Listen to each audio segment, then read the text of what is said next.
Well, good evening. This is very exciting. I love the energy in the room. Today is November 11th, 2021. Happy Veterans Day, first off, to everyone. It is the regular meeting for the School Board of District 25. The Secretary could note the roll and stand for the Pledge of Allegiance. I pledge allegiance to the flag of the United States of America and to the republic for which it stands, one nation, under God, indivisible, with liberty and justice for all. All right.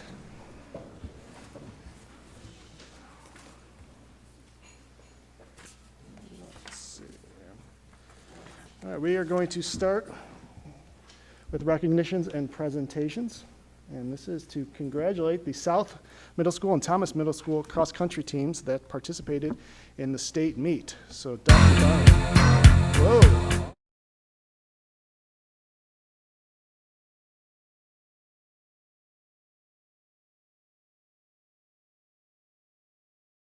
Middle school coaches here tonight.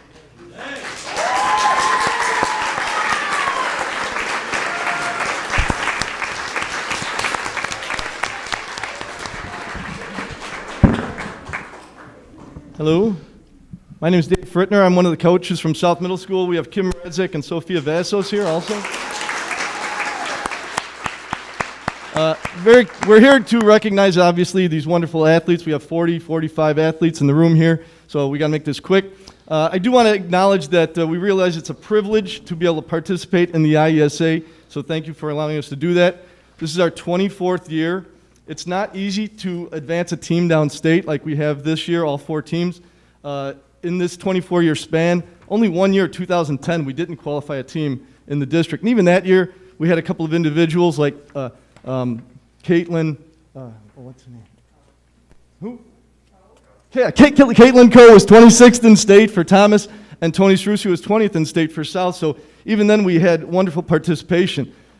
This year, 4 teams advanced downstate, all 4 of our teams. No other district did that. Not St. Charles, not Barrington, not Aurora. And to say that our teams finished 3rd and 6th and 9th and 12th, it's not out of 15 teams. That's out of all the teams. That's out of hundreds of teams, most that don't qualify for state. And to talk about individuals, District 25 had 5 All-Staters this year. That's 10% of all the All-Staters in the state. And no other district had more than 3. So really just an incredible job. One more thing I'd like to say is that, obviously we're here to recognize the kids, but I want to thank you from the bottom of my heart 1,000 times. It's just a privilege. We realize it. So thank you for allowing these people to participate against the best in the state and allowing the rest of the state to participate against the best.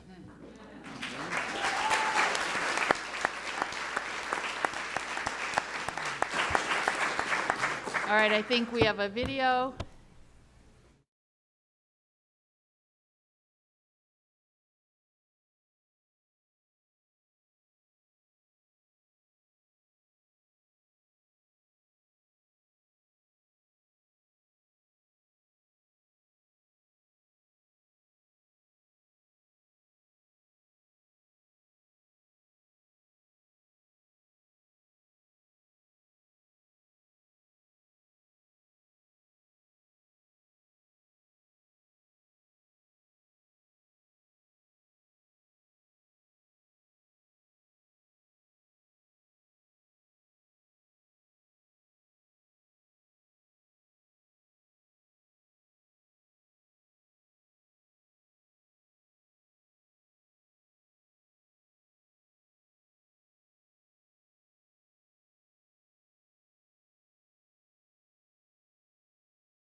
I'd like to invite up our coaches from Thomas Middle School.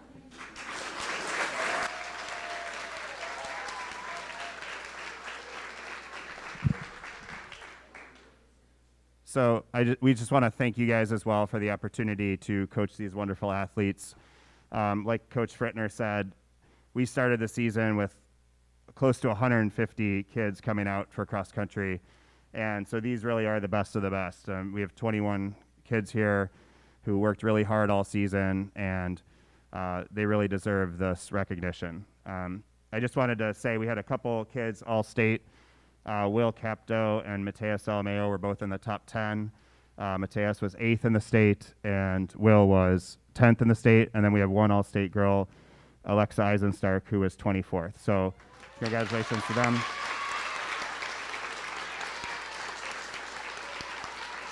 And it was so great this year after the last couple years and everything to come out and just see the energy at our meets and see the kids cheering each other on. It was really just a great kind of return to a normal athletic competition and energy and participation, and we're so grateful that the kids have this opportunity to do that. So great job, everyone.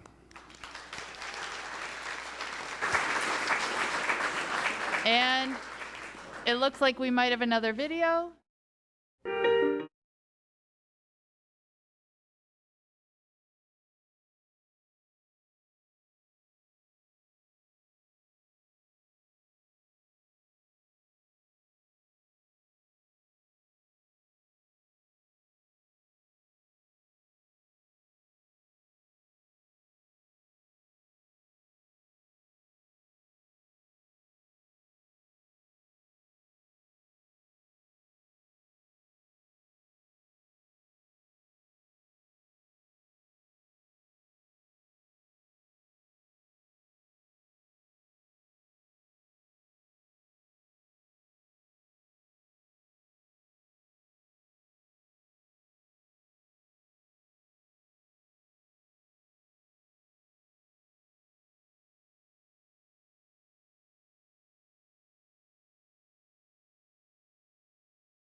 Thank you. At this time, we would like to recognize each of our students by name. And when you're all done here, Mr. Harris would like to meet you all out front for a large group picture. But if you would please stand and stay standing when I call your name. From South Middle School, cross-country participants, Rachel Asper, Ella Benassi, Molly Baina, Braden Connors, Quinn Davis, Mariposa Erfurt, Kate Goodwin, Owen Gottfried, Audrey Grazel, Michael Grund, James Hanna. Placing 9th place, All-State, Caroline Hartman.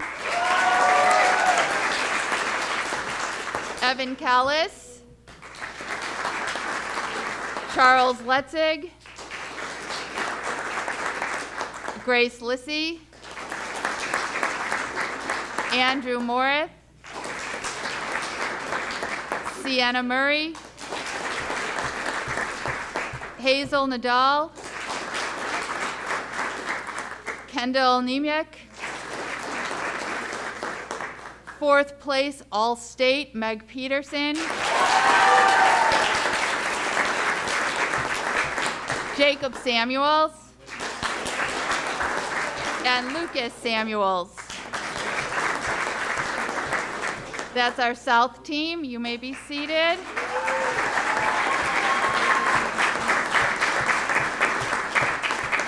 From Thomas Middle School, cross-country participants, 10th place, All-State, William Capito. Sophia Donner. Catherine Donovan. Sophia Dusky. Etta Fisher. 24th place, All-State, Alexa Eisenstark. Danielle Jensen. Aiden Korb.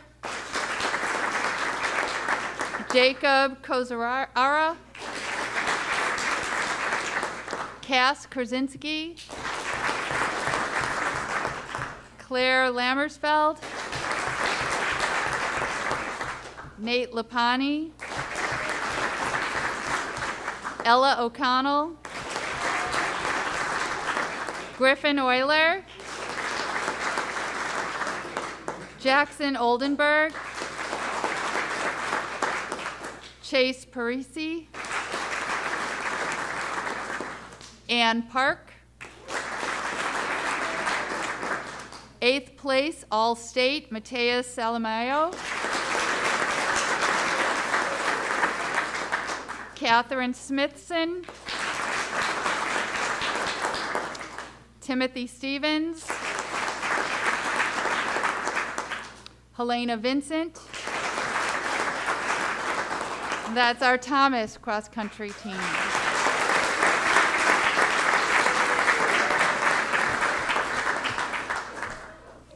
Yes, please. So those of you who know me, this is definitely not in my wheelhouse or my comfort zone at all. But I really, really feel compelled to get up here and to thank Mr. Frittner, who has been the backbone, the bread and butter of our program. If I was good like him, Mr. Frittner always knows all the stats going way back. He really, I mean, the foundation of our program and where it's grown and everything, it really is due to him. And this is his last year, coaching cross country in an official. And he did. But anyway, I know that, you know, that you've seen him here year after year after year, and he's the one that does all the talking, and he speaks so eloquently and has all the stats.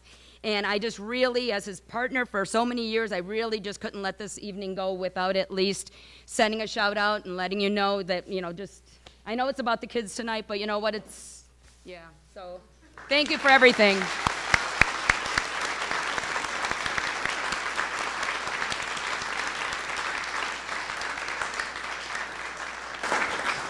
And overall, so the board is aware, as the coaches said, all 4 teams placed in state this year. South girls, 6th place at the state competition. South boys, 12th place at the competition. Thomas girls, 9th place at state.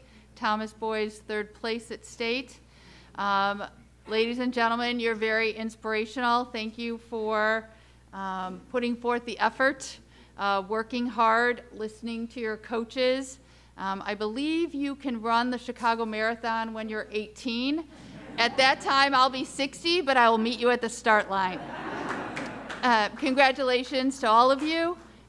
Did you have anything you wanted to add? No, fantastic. I mean, that's just to hear everyone participating and placing and just all the hard work that it comes day in and day out to do what you're doing is inspiring. So keep up the great work. And like Dr. Bryan said, don't stop once this is over. Keep it a lifetime of running, and we'll see you at the marathon. And again, if you'd meet us outside, we'd like to take a picture. Thank you, parents. Thank you, students.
All right, as they leave, we're going to move on and kind of reformat here to our Ivy Hill Elementary School and Westgate Elementary School presenting to the board. So if, we're going to start with, is it Ivy? Okay, so I think as soon as they can get in the room, we have Principal Scott Case and Principal Ann Buck, who are going to present an overview of Ivy Hill and Westgate. The board does have a gift from each of those schools at your seat, so we'd like to thank them for those.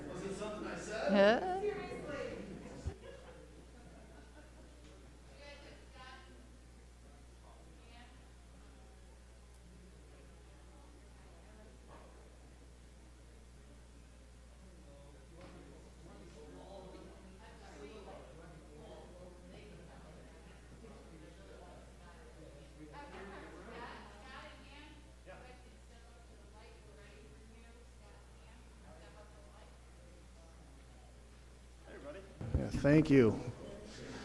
Just a little bit of reshuffling here. And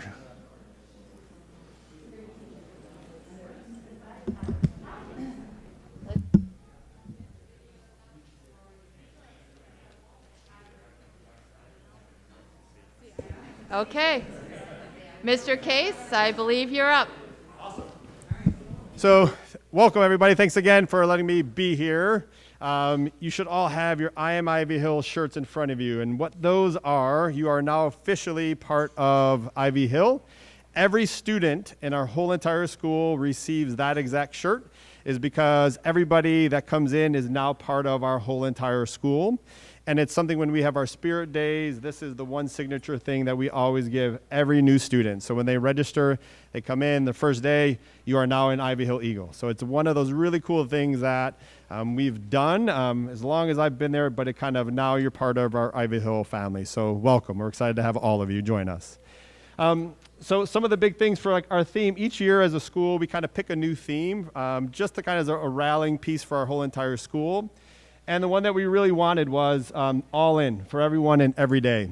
And the reasoning behind that is the purpose was to kind of build the collective efficacy of everybody, that the whole entire school needs to be supportive of one another and really believe the idea that we are all in it together to achieve and work towards student achievement. So that's kind of our theme for the year. And it's a good set to build that collective efficacy for our school. Some of the things I'm excited about, I want to just kind of start with our Ivy staff. They are amazing. I'm going to brag a little bit. I think they're the best staff that we have, and they're just so dedicated. They work tirelessly to kind of meet the needs of all their students. We are always talking about what else can they be doing. So they are amazing workers. They work so well together, and they also support each other. So I think I'm super lucky to be a part of that group as a staff. Our students, it has been awesome to see our students back in school. Last year, if you remember, we didn't have a lot of our students back in comparison to other schools. We had the lowest amount of students be at our school, and it's been amazing this year to see so many students back and just be excited to learn and be excited to learn together in a group. So that's been amazing to see. And adventures ahead. Those are the things that we just don't know, but I know with the first two, with our students and staff, that we're going to be embracing every little thing that we can and just try to make this year as memorable, as that's our goal every single year, is trying to make every learning experience that the students have a memorable one. So those are the exciting things that we're looking forward ahead as a school. Our enrollment, if you've been here, we've kind of dropped over the course of time. Don't know why, but we're excited to have everybody together as a group. But that's Ivy Hill in a nutshell. So thank you. Thank you. Mrs. Buck? Good evening. My name is Ann Buck. I am principal of Westgate School, and I brought with me several of my Westgate staff members. So I think the fact that they joined us tonight when report cards are due, it says a lot about who we are and our commitment to each other, our commitment to our kids, our commitment to our families. So I thank them for joining me this evening. So some things that we wanted to highlight first was our theme for this year. The theme is always chosen by our students in the spring, and the theme that they chose was outer space, shoot for the stars. And we incorporate that theme into all the things that we do throughout the year. So our Halloween costumes were all space themed, which was great, and it was very interesting to see the different takes on space. Their great team was constellations, and they had lights all over their outfits that lit up. It was really cool.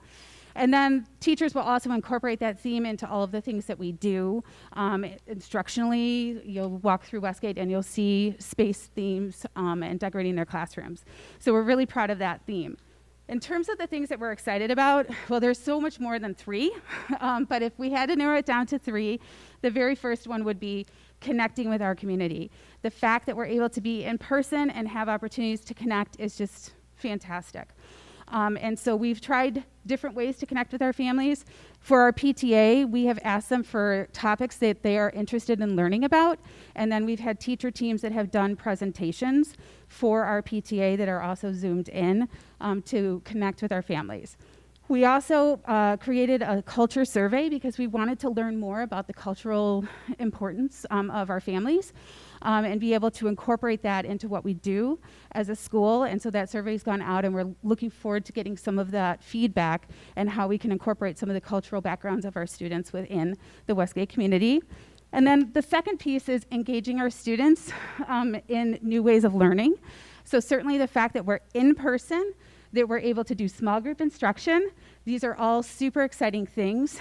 We also have new programs, literacy footprints. I've had the honor of being in classrooms and seeing it in play, and it's just amazing looking at what our teachers are doing and the experiences that our kids are having.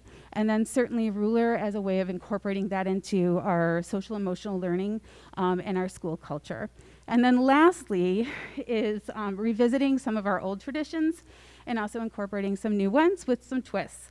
So one of the traditions that I learned about this year, because last year, being my first year at Westgate, it was not a normal year, so there were a lot of traditions that I did not know about that this year I got to experience.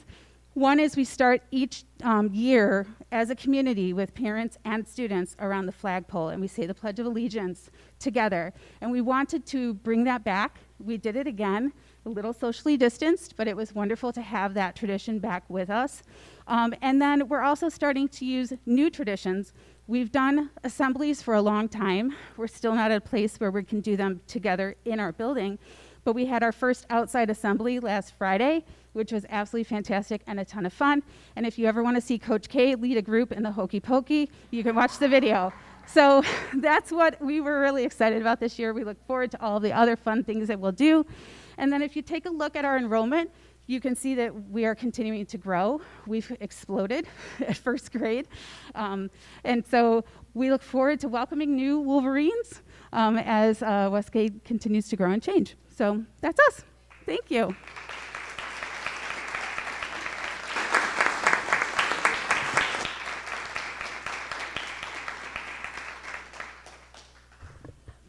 Mr. President, if I could make a comment. The board has been so excited to be we've gone into all the buildings. We're trying to get into all the buildings. And most recently, this week and last week, we were at Westgate and Ivy, both your buildings.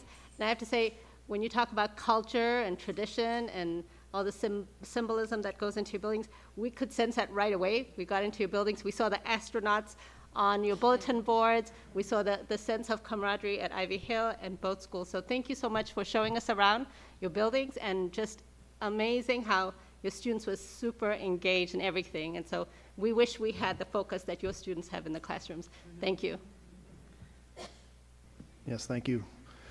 This is exciting. Oh, sorry, touching the mic. Exciting for the schools to come out, and it's just it's great to have to see what is happening every day at the meeting. I think it's wonderful. So thank you so much for coming and bringing everyone. This is great. This is as full as this room has been in a long time for positive things, and I appreciate the positive energy. So thank you.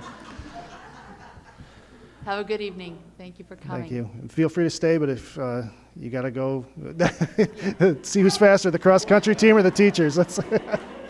Thank you.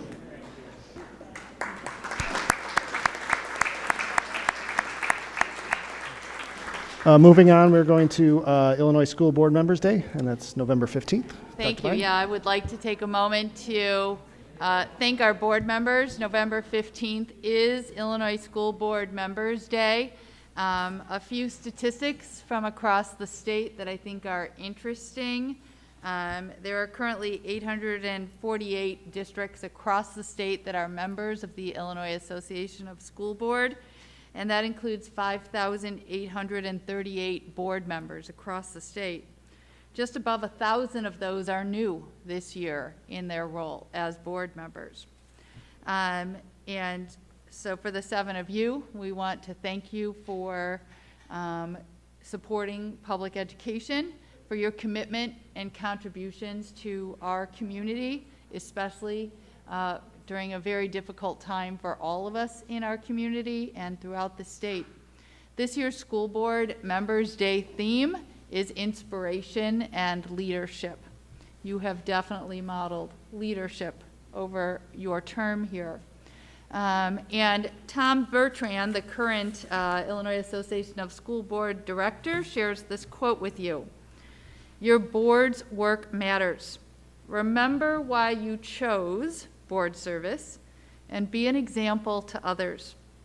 Now more than ever, our school districts require stable, dedicated leadership.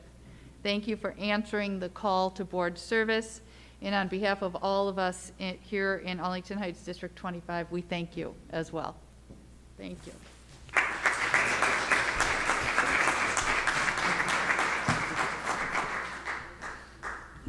Yeah, I think we've commented this is the best non-paying job that we got. So I appreciate everyone's. I appreciate everyone's dedication to this board through, like Dr. Bine said, some really hard times here. And I think the board, although that we meet monthly, I think we work very hard behind the scenes to get things done on nights like tonight. So thank you. Moving on, we have recognition of veterans. District 25 is thankful for our many parents, staff, and board members who serve our community and who have also served our country. I believe on our board, we have 2 veterans here. Rich Olenichek, thank you for your service.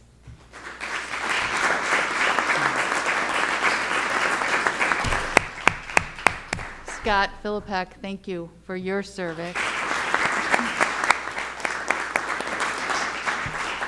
We are in school on Veterans Day on purpose so that we can teach students the contributions of our veterans to our country and here in Arlington Heights, and so that we can celebrate them together. We want to share with you a video compilation of the activities that occurred in our schools today.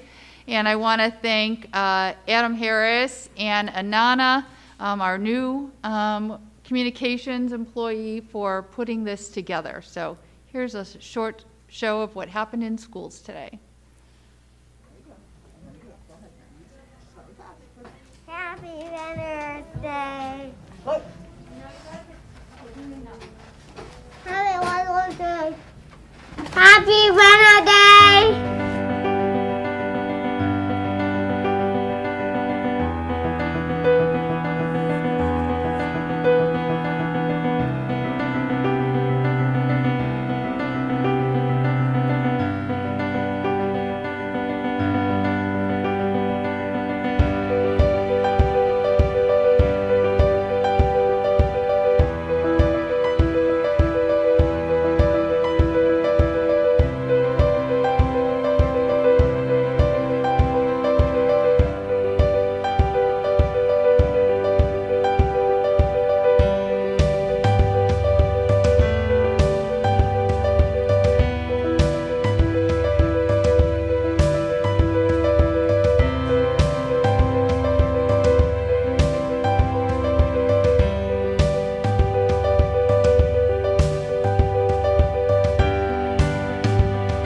Glad that we are in a place where we take this day to remember and to teach our children and to reflect and to share. Again, Rich and Scott and all of our families, staff members who serve in the military, we thank you very much. Thank you.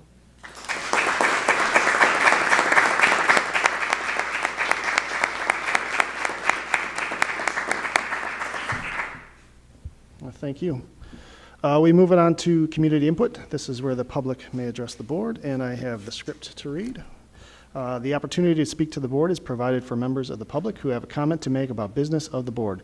The board appreciates hearing from stakeholders and values your thoughts and questions.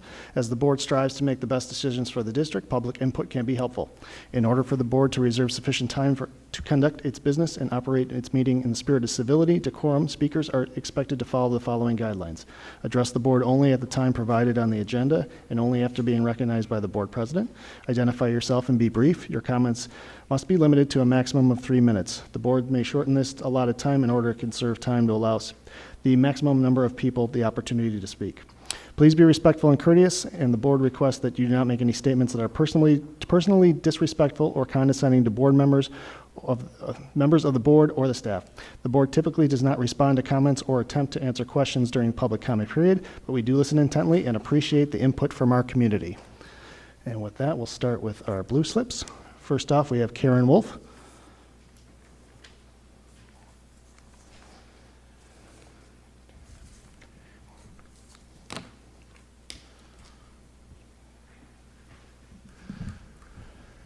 Everybody hear me? Yeah? Okay. All right. All right, thank you again for allowing me to speak. So first off, I'd just like to say that I'm glad to see that discussing a letter of dissent is on the agenda. I'm hopeful that it will be the start of more steps to put the kids first. I think another step in the right direction would be upholding School Board Policy 7180, which outlines the prevention of bullying, intimidation, and harassment. Unfortunately, we are seeing this policy, along with the right to medical privacy, violated. We have students and teachers asking during class who's going to get the COVID shot. We have teachers gladly telling students that they just got their booster. There are teachers shaming and punishing first graders if their masks fall below their nose. I believe some of the decisions you've made over these past months have created a culture of discrimination and fostered an environment of mistrust and fear. We've also had some amazing teachers leave and be replaced by subs who are now accused of inappropriate conduct towards students. The school district has become unrecognizable in many ways. I encourage you to really see what is happening in the schools. All we want is an environment where our kids can focus on learning. I don't think that's too much to ask. It's time our district gets out of the healthcare business and out of politics and back into education. We saw 4 cases out of 1,500 tests in the most recent SHIELD update, and yet we're supposed to believe that the testing is necessary and helpful. We see the same or better numbers in every state surrounding Illinois with no mask requirements, and yet we're still being told that masks keep our kids safe. We see unmasked administrators at awards ceremonies and recognition dinners, but forcing it on kids is somehow of the utmost importance. I really hope we do have a metric tonight. I also don't think this is too much to ask. It's just common sense to have a goal. How else do we reach an endpoint or implement steps? It certainly can't be 0 cases because that's impossible. I think it's past time to recognize this is similar to the flu. Some people will get a shot every year and others won't. And no one will ask or even care what someone else decides. It's their decision. It really has become cruel, in my opinion, how kids are being treated. The strictest policies are placed on them, even though they're the least likely to catch or spread coronavirus. I heard someone say, let's put restaurant tables in classrooms so that children can take off their masks when they sit down. It's meant to be a joke, but it's actually really sad. There's no logic or reason in the guidelines. We know funding is tied to testing, promoting the shots, etc. I would like you to consider that there are many of us who would rather forego that money than be beholden to coronavirus policies for an unspecified and possibly indefinite amount of time. This isn't the environment we want for our kids. So many lines have been crossed, and we don't know which will be crossed next. All for something with an almost 100% survival rate. It doesn't make sense. A lot of us don't think it does. I think even a lot of you up there don't think it makes sense. So let's get back to what our district should be doing best, providing warm, welcoming, and blue ribbon caliber schools. Thank you. Yes, thank you, Karen. Next, we have Mary Ann Zaleski.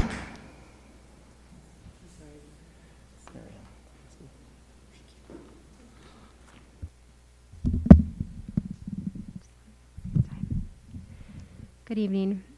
Can you hear me? Tonight I'd like to discuss the public discussion of one's vaccination status in a classroom setting. 2 days ago, my 5-year-old daughter informed me about her teacher receiving her booster shot over the weekend, but then she went on to tell me how she needs to let her teacher know when she gets the vaccine as well. I'll repeat that. My 5-year-old informed me that she needs to let her teacher know when she receives the vaccine. She's 5.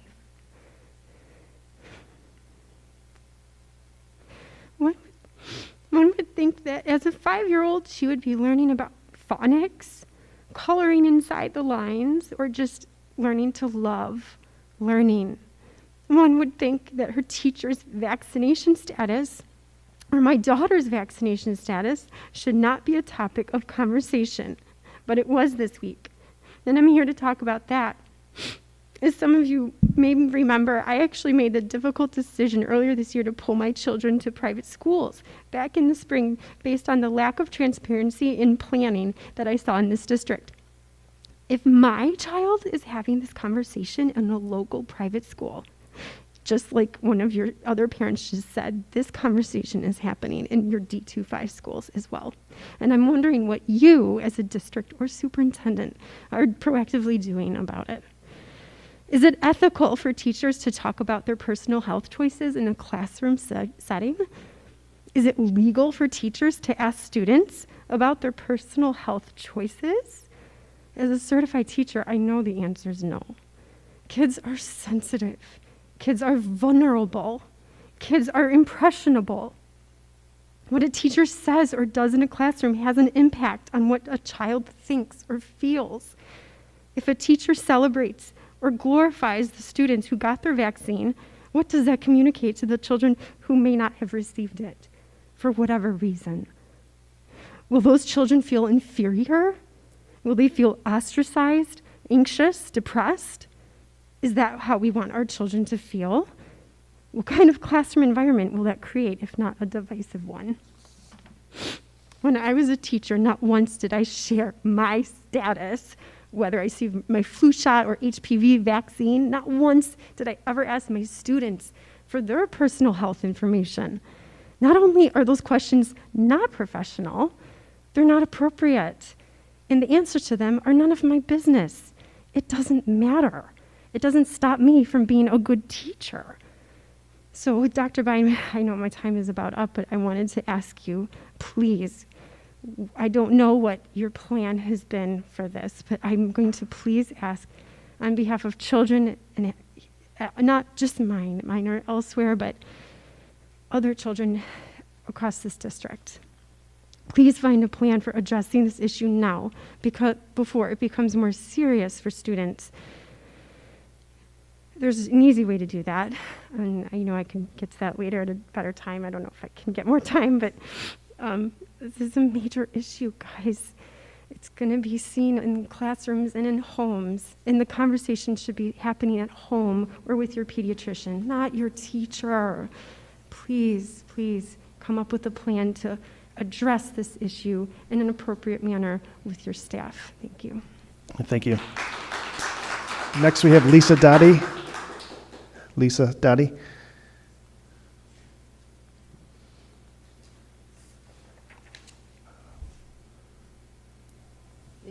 Lisa Dottie. No, okay. Hearing nothing, I have Christy Witherow. Sorry. Christy Witherow.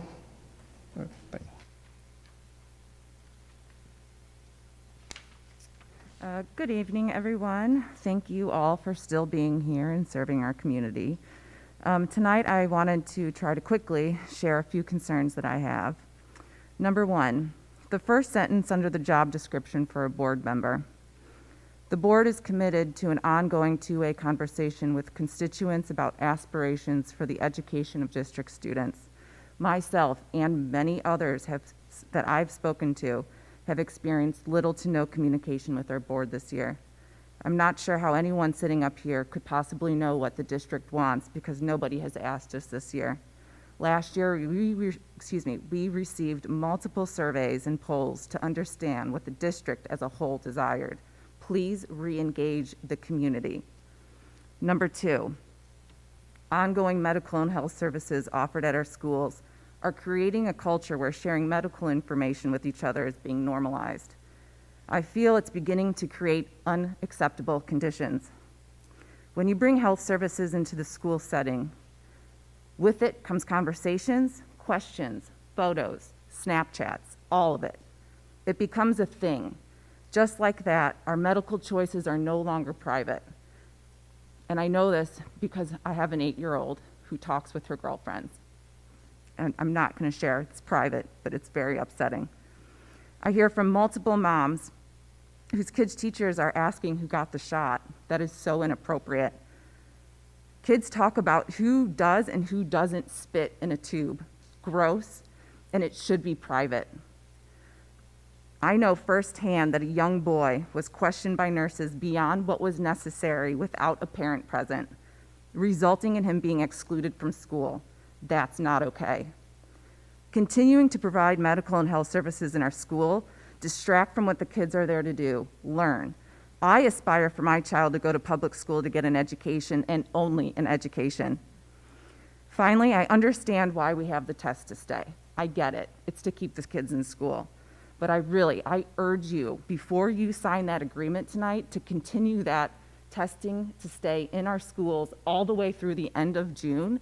Please ask the parents if they actually want it in the schools past December 31st. Everyone will have had a chance to get a shot. They can get tests outside of school. It's creating a culture that I do not want for my child. And 3, please do not hold any more vaccine clinics at our schools. There are 15 locations within 5 miles of here. I had no problem finding an appointment at the 5 random locations I selected an hour before this meeting. Right now, this vaccine is just as acceptable or accessible as the flu shot. It has been in the past for this age group. I fully support kids getting the vaccine. However, I do not support them being administered at school. I feel very strongly about this after speaking directly with the school in Niles regarding appointments during school hours that followed the IDPH's new rule that allows kids to be vaccinated without a parent present. That scares the shit out of me. And the board's responsibilities and your governance includes holding the district accountable for avoiding unacceptable choices, conditions, and activities. Clinics at school during school hours without parents present are unacceptable activities, in my opinion. I hope to God our district does not follow suit. Thank you. All right, thank you. Next, we have Angelica Babich.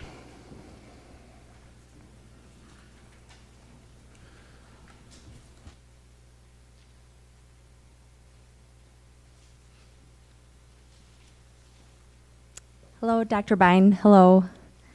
all the board members, thank you so much for your time. Happy Veterans Day to you. Thank you for your service.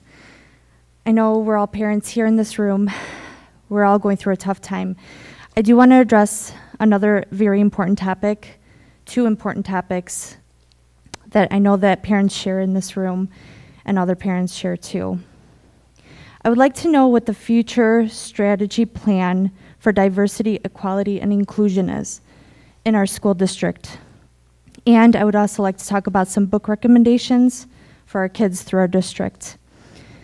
August 2021, I was part of a small group discussion about diversity, equity, and inclusion.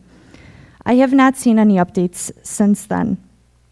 I did find a description on District 25, and it did say that we will be fostering a sense of belonging, mutual understanding, competence to address diversity, equity, social justice, racism, inclusion in our everyday practices. And we're going to empower an inclusion diverse community of learners to innovate and thrive as global citizens.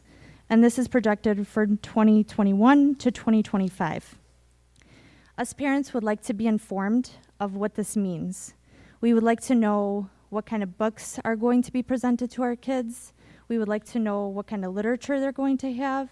We would like to know what videos are going to be shown to our children. We would like a little bit more communication, please. The other topic of conversation is the book recommendations. I'm trying to get ready for Thanksgiving week, and for Christmas week, we're going to have a lot of time for our children to have a break. So I went through the district website and looked at some book recommendations, and I was actually quite appalled when I found, and I'm just going to name the top 3 that I found. One is called Heroin. It was about a softball player that is addicted to painkillers, and she's addicted to it. That was one of the recommendations. The second recommendation for our children to read was Will My Cat Eat My Eyeballs? And it was about a mortician that answers the question about what happens to our bodies when we die. And then the third book that I found that our school district recommended was Devils Within. It talks about an 8-year-old that stabbed somebody, killed his dad at 14, and was the leader of the front of a notorious white supremacist. During these times of COVID and everything we've been through, these should not be the recommendations that our school district is giving to our parents and children. So I will be checking the website a week from today to make sure that these books are updated and the right books are presented for our children to read. Thank you. Thank you. Last, we have Yoa Wojcik.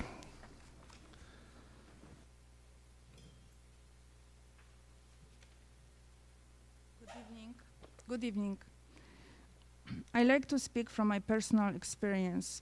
I was born and raised in a communist country that regained its freedom. I am proud of my heritage. It has taught me life-saving lessons, how to recognize evil, how to think for myself, how to take risks, and how to have enough courage to say, I do not consent to something that is not right. There is nothing good about coercion, and I will never let anyone take away my freedom because of the greater good. Freedom is for the greater good. A mask exemption in the form that is being offered by the district is not an option for me. I really don't know what is more humiliating to a child, a mask or a shield.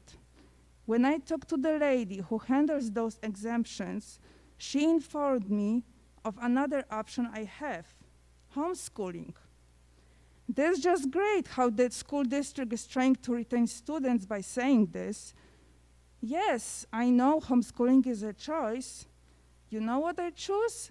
I choose to fight.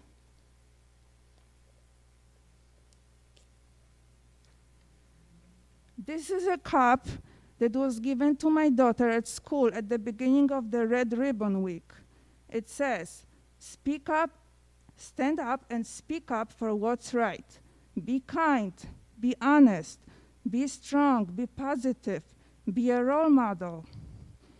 Be the change you wish to see in the world. That's what I'm doing right now. and you need to take responsibility and do the same. It's not a choice for you. It's your obligation. Thank you. Well, thank you.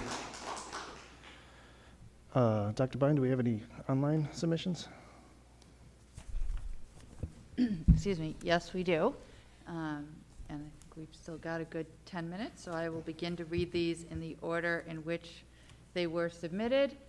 The board has already had access to these, and all of them will be posted on our website. The first one is from Eva Wojcik. It would be helpful to know the number or percentage of positive COVID-19 cases who are fully vaccinated. Please start providing those statistics as part of D25 COVID-19 dashboard. The next comment is also from Eva Wojcik. In the grant application for the ESSER 3 COVID-19 Relief Fund submitted by District 25 to Illinois State Board of Education, the district has committed to addressing, quote, students and staff social, emotional, mental health needs, unquote, to, quote, ensure continuity of services, unquote. I'd like the board to provide an update at the board meeting in regards to what the board is doing to address the emotional and social implications of wearing facial coverings by students. There are children in our schools who suffer psychologically: fear, instability, intimidation, reluctance to go to school, anxiety, depression. How are our schools supporting our young children's emotional development while making them wear masks? Submitted by Michelle Hilgart. I was disappointed and frankly annoyed to hear a board member again bring up the topic of a letter of dissent to the governor regarding the mask mandate.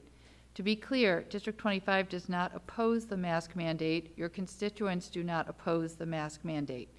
In fact, many of your constituents went to the governor back in July and asked him to step in to protect students' well-being when our locally elected board failed to protect our students and voted to make masking optional against the counsel of all recognized health experts.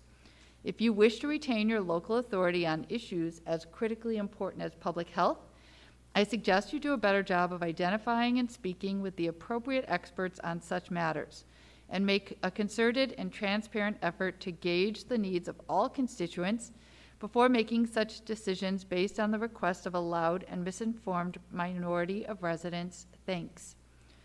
Also from Michelle Hilgart, I just wanted to thank Dr. Bynum and the board for your work to coordinate a children's vaccine clinic at District 25.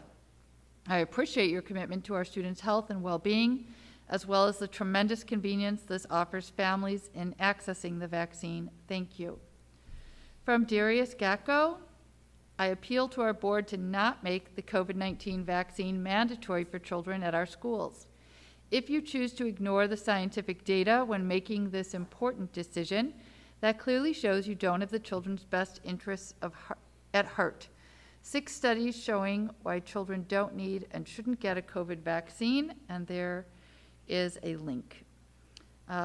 Also from Eva Wojcik, thank you to the board member who at the last board meeting brought up, not for the first time, a point about having a conversation about the board's authority and local control, noting that a mandate is, quote, creating an unnecessary divide within our communities, unquote.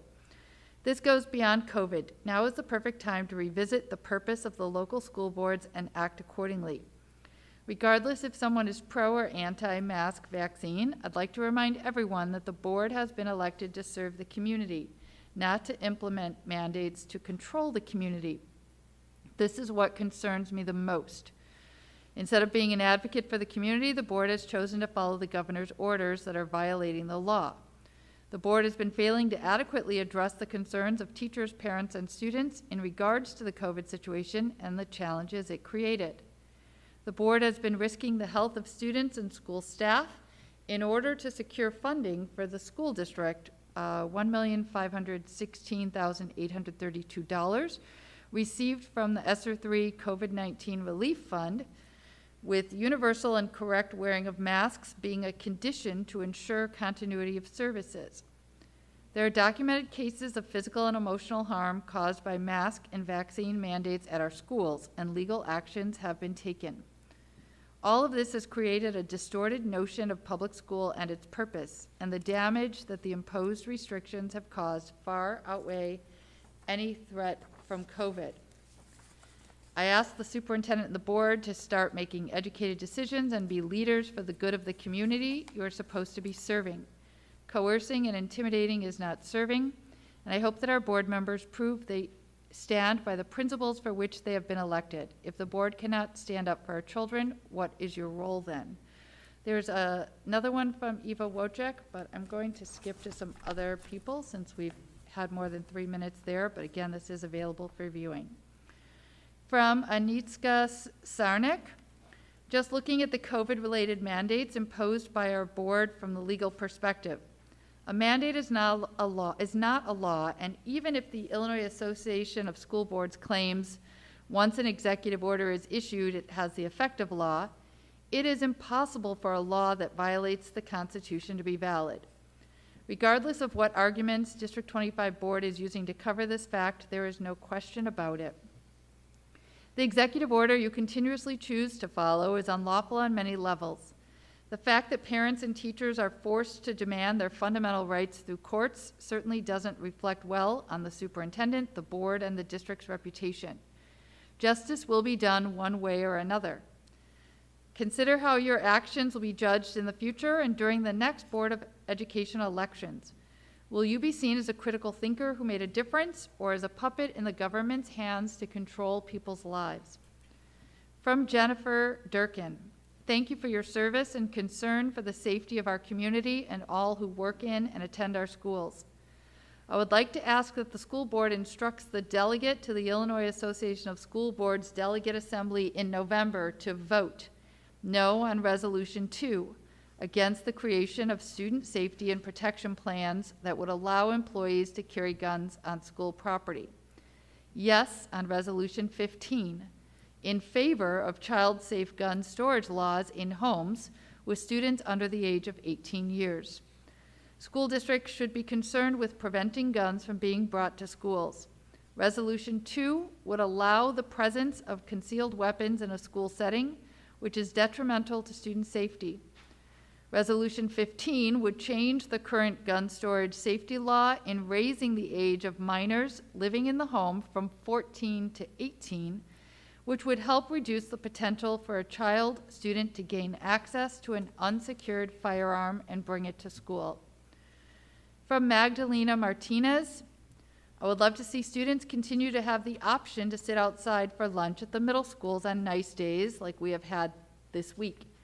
My understanding is that has not been an option, and the students have been watching movies during half of lunch inside this week. Offering outside lunch on nice weather days is a simple way to ensure that the school continues to be able to stay open. I also would like to see more windows cracked and medical-grade air cleaners used inside classrooms. At curriculum night, I saw one window open the entire evening. Thank you to the gym teachers who have had the students outside as much as possible. Lastly, I am hearing rumors of a few substitute teachers doing improper things to students. I would appreciate more communication at the middle school level, clarifying things like this. Increased proactive communication to parents from the district would be much appreciated. And from Jen Anderson, Dear District 25 Board and Dr. Bine, please revise the COVID case dashboard to accurately reflect daily and total weekly case counts by school. The current format of weekly reporting isn't a timely or accurate representation of cases and is essentially useless to parents who would like to monitor this information.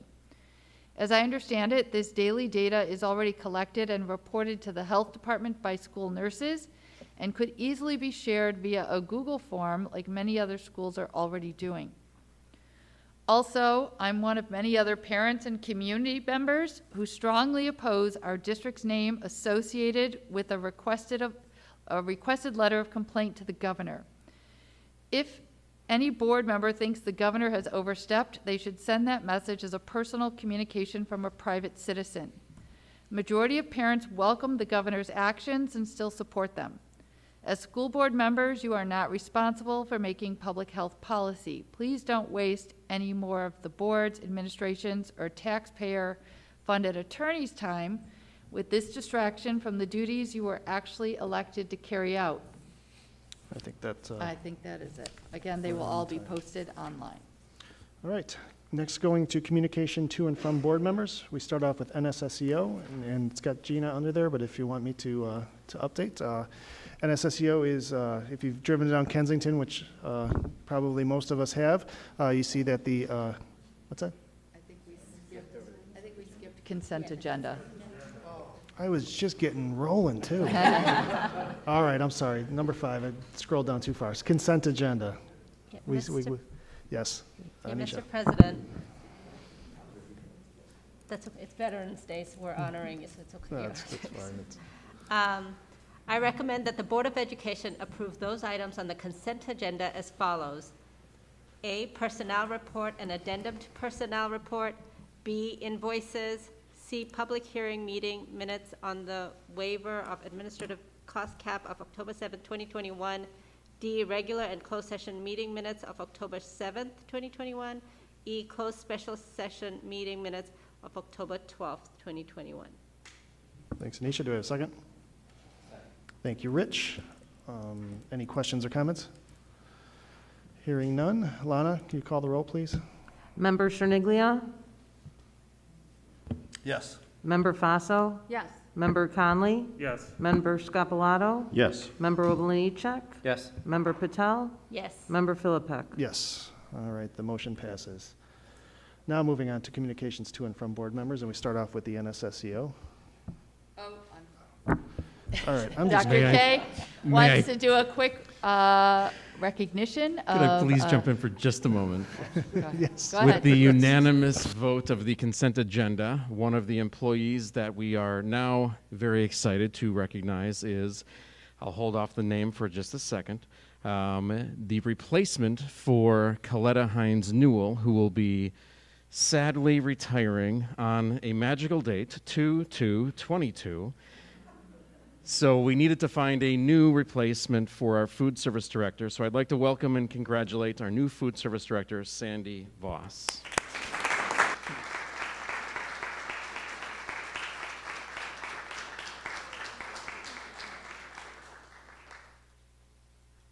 I told her I wouldn't make her speak, but I did want to say she is a former resident of Arlington Heights, grew up here, and not only did she grow up here, but we hired her many years ago as the assistant for Coletta, and then she left us to become a food service director, and we are excited that we were able to get her back. So welcome, Sandy.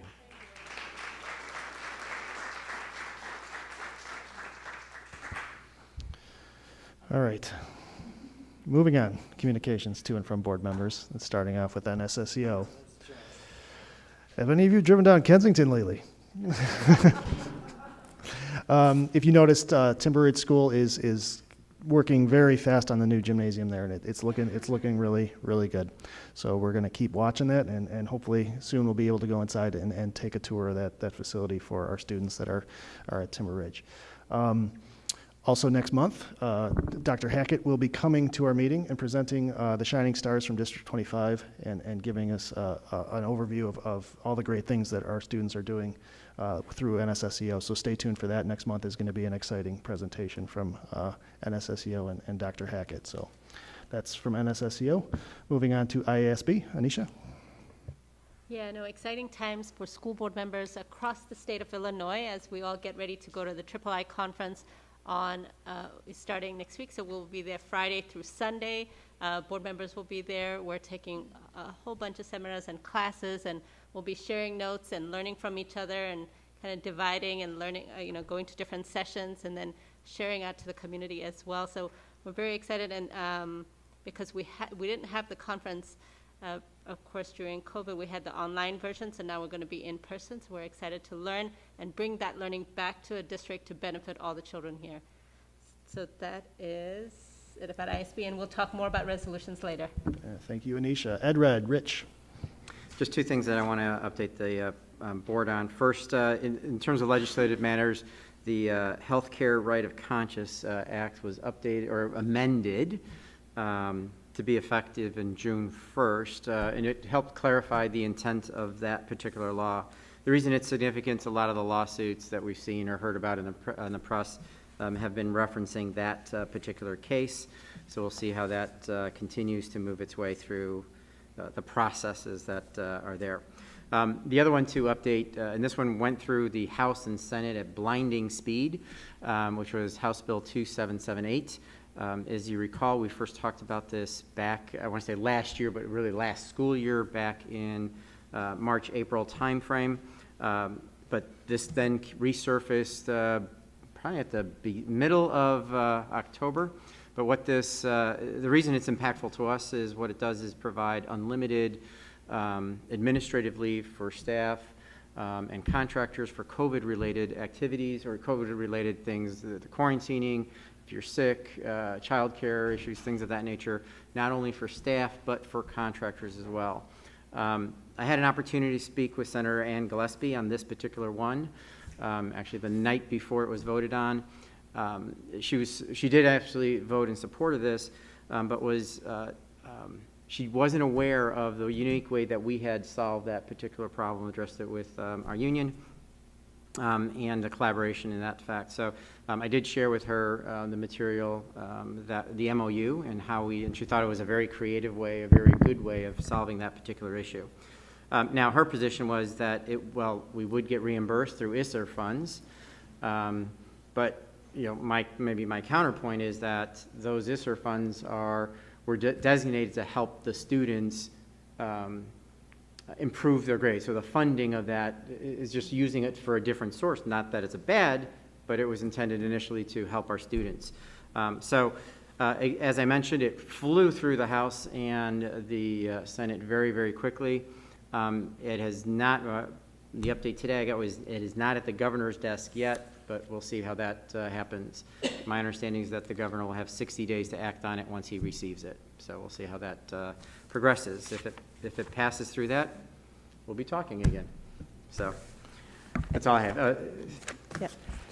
And just a couple other things also from Friday's meeting, and I will add to Rich's comment on that legislation. I did write on behalf of the district to both of our House representatives that represent in this area exactly what we did accomplish through our negotiation process, and that we did handle it a different way, and that we did not support that automatic paid leave, but obviously didn't go that direction. One other piece of legislation that Rich has brought up in the past, but we revisited again on Friday, is the refund recapture law that is in place and will take effect with our 2021 levy. When I show you the levy information tonight, I'll show you the history of some of the refunds we've issued over the last number of years. It will be automatically added to the 2021 levy in a lump sum. It's not cumulative every year, it's just that amount for that year. They have amended the legislation to allow for school districts to consider to abate a portion or all of that amount.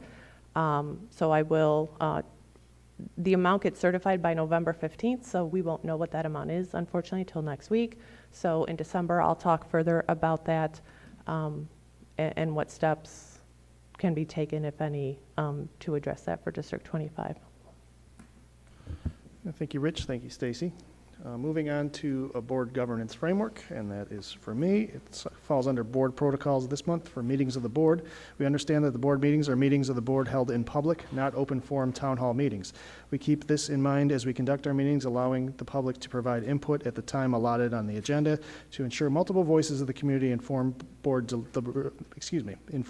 deliberations. However, when the board deliberates, it is the time for the board to listen and learn from each other, taking the public input into consideration, not a time to re-engage with the public. So that is our board governance framework. And moving on to other board communication, anything from around the horn here. Mr. President. Yes, Greg. Just two items I wanted to share since our last meeting. One, I had the pleasure of participating with Dr. Bine in the Arlington Heights Park District Trunk or Treat. And thank you, Dr. Bine, for loaning your vehicle toward that endeavor. The theme was Where the Wild Things Are from the book. And it was just, it was such a fun event for, families that have been there. It's a great event anyway, but I think it was great for our school district. You know, there were little kids and parents going, looking at the logo of our schools and going, well, that's where you're going to go next year. And just connecting, you know, the school is part of the community. And it was a great service opportunity, if I'm not mistaken, Dr. Bine. It was our Stuco from South Middle School was there. So it was just a great event. And the other one was just this week on Tuesday, I caught the Thomas Middle School Concert and Symphonic Bands concert with just a wonderful return to live concerts now that we can after the, you know, as the pandemic and mitigations allow. And this was a first for the sixth graders. So they had started last year and never played in a large group. And yeah, it was great to see so much strong support from parents and the administrators there. And finally, they ended the concert with a great piece. It's called Dragon Slayer, and all the groups, so it's the 6th and then 7th graders, and they all performed together and really brought down the house. And I just want everyone to know that no dragons were harmed during that concert. So, thank you, Greg. Anybody else? Yeah, Mr. President, I wanted to update the board. Dr. Kay and I were earlier today at the district, represented our board at the District 214 board meeting, where they recognized feeder districts like District 214 for their partnership in the Career Pathways program. And we watched a wonderful video of the teacher preparation career pathway and how our students, how their students come into our building to kind of train. So it was really great to see that. And we got some goodies from District 214. They're very grateful for our partnership and the certificate of appreciation from the board of District 214. So that was really a wonderful event to be there. We have a great high school district that our kids feed into, so that was great. That's one thing. The second thing, as far as Halloween goes, it was great that there was that trunk or treat. There was another community trunk or treat organized by local businesses, and as school districts, we really, as a board, appreciate all the community engagement. And so there was the trunk or treat that was hosted in the community with the local businesses and organizations, and the Boo-mobile, the bookmobile from Arlington Heights Memorial Library was there as well, so that was really good. And I want to say this Saturday, there's going to be Martin Luther King 52nd anniversary of the death of Martin Luther King. There's going to be a remembrance and commemoration dinner for any community members and board members who can attend, so that's going to be happening this Saturday. All right, thank you. Anything else? All right, moving on. We have student learning, and this is our fall assessment report. Oh my God, you know, yes, I'm sorry. I'm scrolling down, and then it's the next one down. So that's the last time I'm going to do that. Next one is communications to board members. This is the PTA Nicole Barbieri reporting. Nicole is unable to attend tonight. Okay, moving on to ABC 25. Gina? So the ABC 25 update is thank you to administration and staff and Dr. Bine for your encouragement. We have received over 50 grants that are currently with all of the school liaisons under consideration for funding for this year, both on the Karen Russell Barr as well as the Marion Elliott grants. More news to come on that. The decision date and the start of the conversations will be on November 30th with an intent to provide Dr. Bine to you and to staff what the results of the grant funding would be prior to the winter break. In addition to that, please mark your calendars. On April 30th, 2022 is the big fundraiser for ABC 25, the Get Verb Challenge, and really exciting for our students. Right now, until December 3rd, we are accepting drawings from all of the students in the district who would like to participate. They have the opportunity to submit the design for the t-shirt that is going to be used and distributed as part of that Get Verb Challenge fundraiser. The winning artist gets to pick the color of the race shirt as well.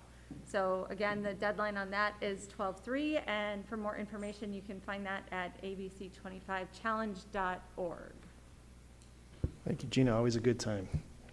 Next up, ATA, Allison Berg.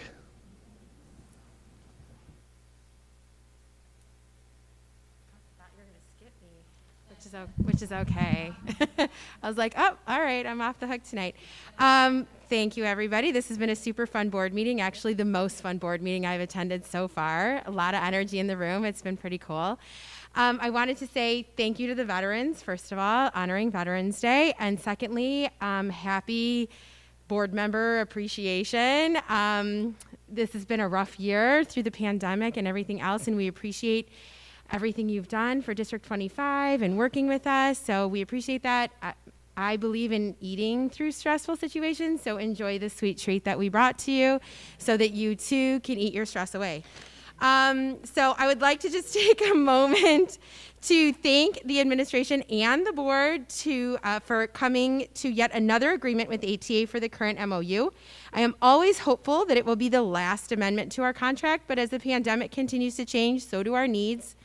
So we are grateful to work with administrators and a board that recognizes the need to make changes so that we can continue to provide the best instruction for our students. So thank you again. Tonight I am shining a spotlight on Westgate, since you haven't heard enough about it tonight. It was pretty awesome that all the teachers were here and they gave me a shirt, so tonight I am honorary Westgate teacher, and I'm excited to highlight some of the important learning and leading happening at Westgate this year. Is there a slideshow? Sweet. All right, so students and staff celebrated Walk to School Day. More than half of the student population participated in that event. First graders are working hard to become stronger readers and writers. Students benefit from engaging in hands-on activities to show what they know. Second graders had an amazing in-school field trip. It went hand in hand with the Diversity and Habitats Science Unit.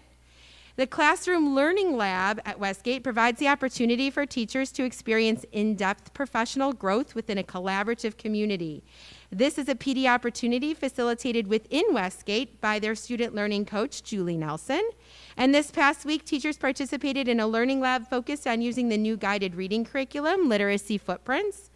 Teachers shared tips and strategies to support their children at home in the areas of math and reading at the PTA meeting, and parents went away with creative ways to make learning fun and were very appreciative.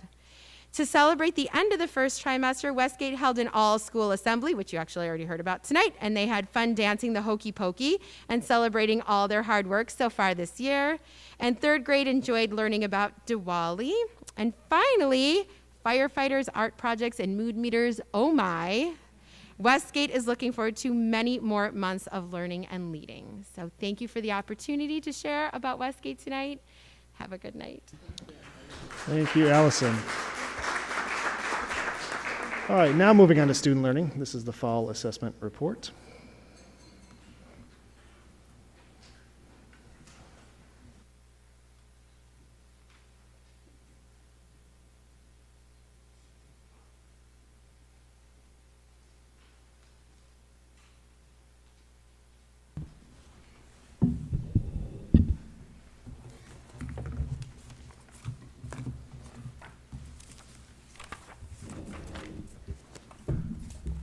Good evening. I'm Dr. Fitzpatrick, Assistant Superintendent for the Department of Student Learning, and I'm here tonight with our assessment coordinator, Amanda Chernick, to review our students' performance on assessments administered in this fall and spring session.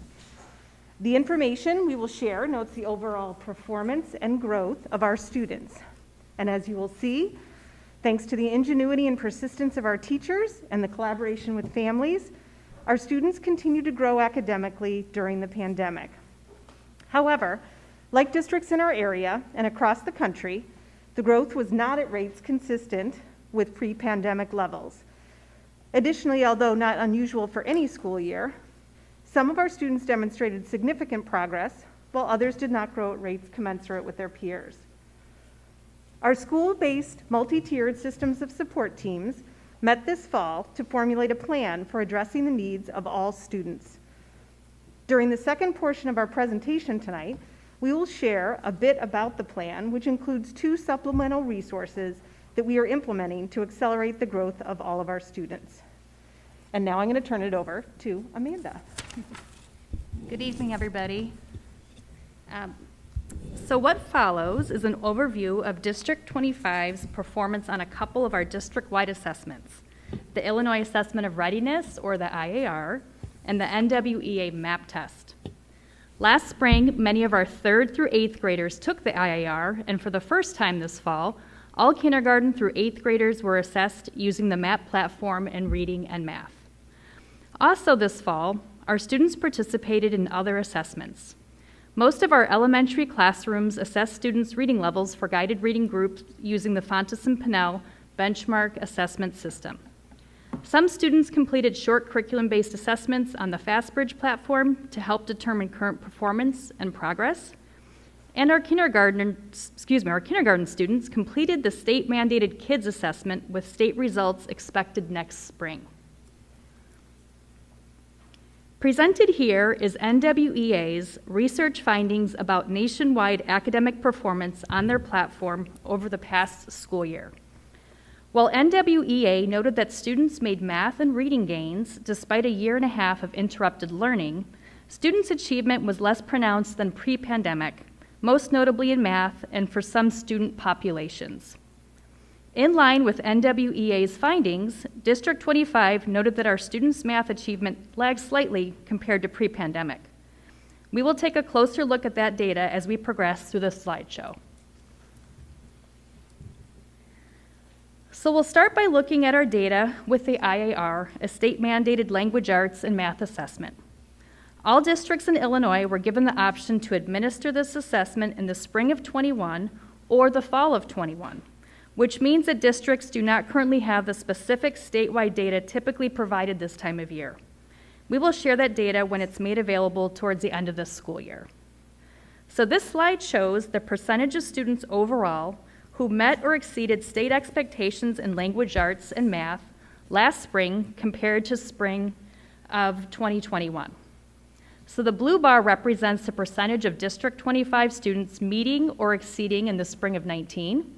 The red bar represents the percentage of Illinois students meeting or exceeding in the spring of 19.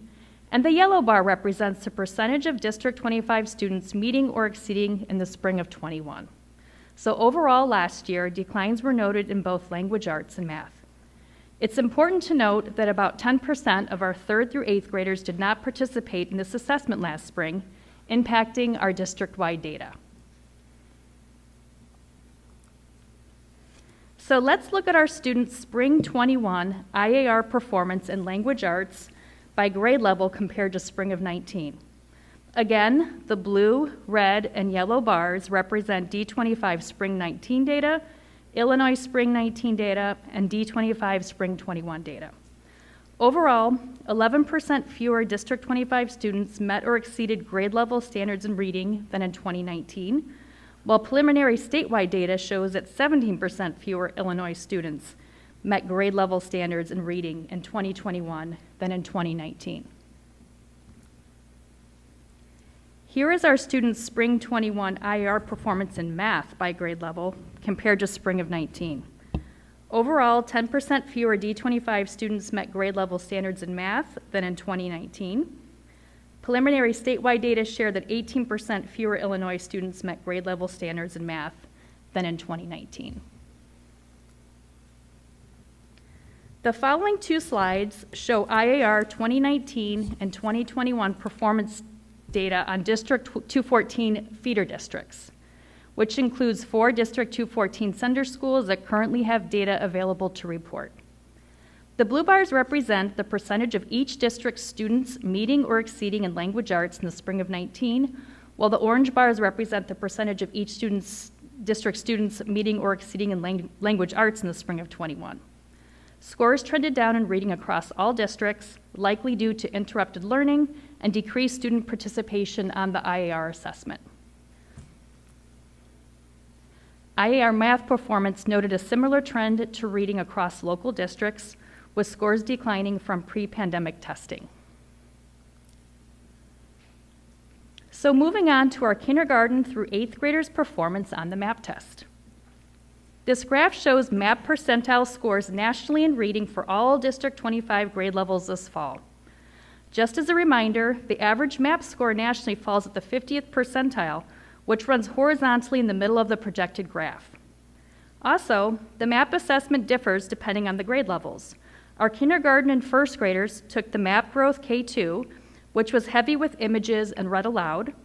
Our 2nd through 5th graders took the MAP Growth 2 through 5, and our middle schoolers took the MAP Growth 6+. For our current 4th through 8th graders, this graph also reflects the performance of the same group of students spanning 3 school years.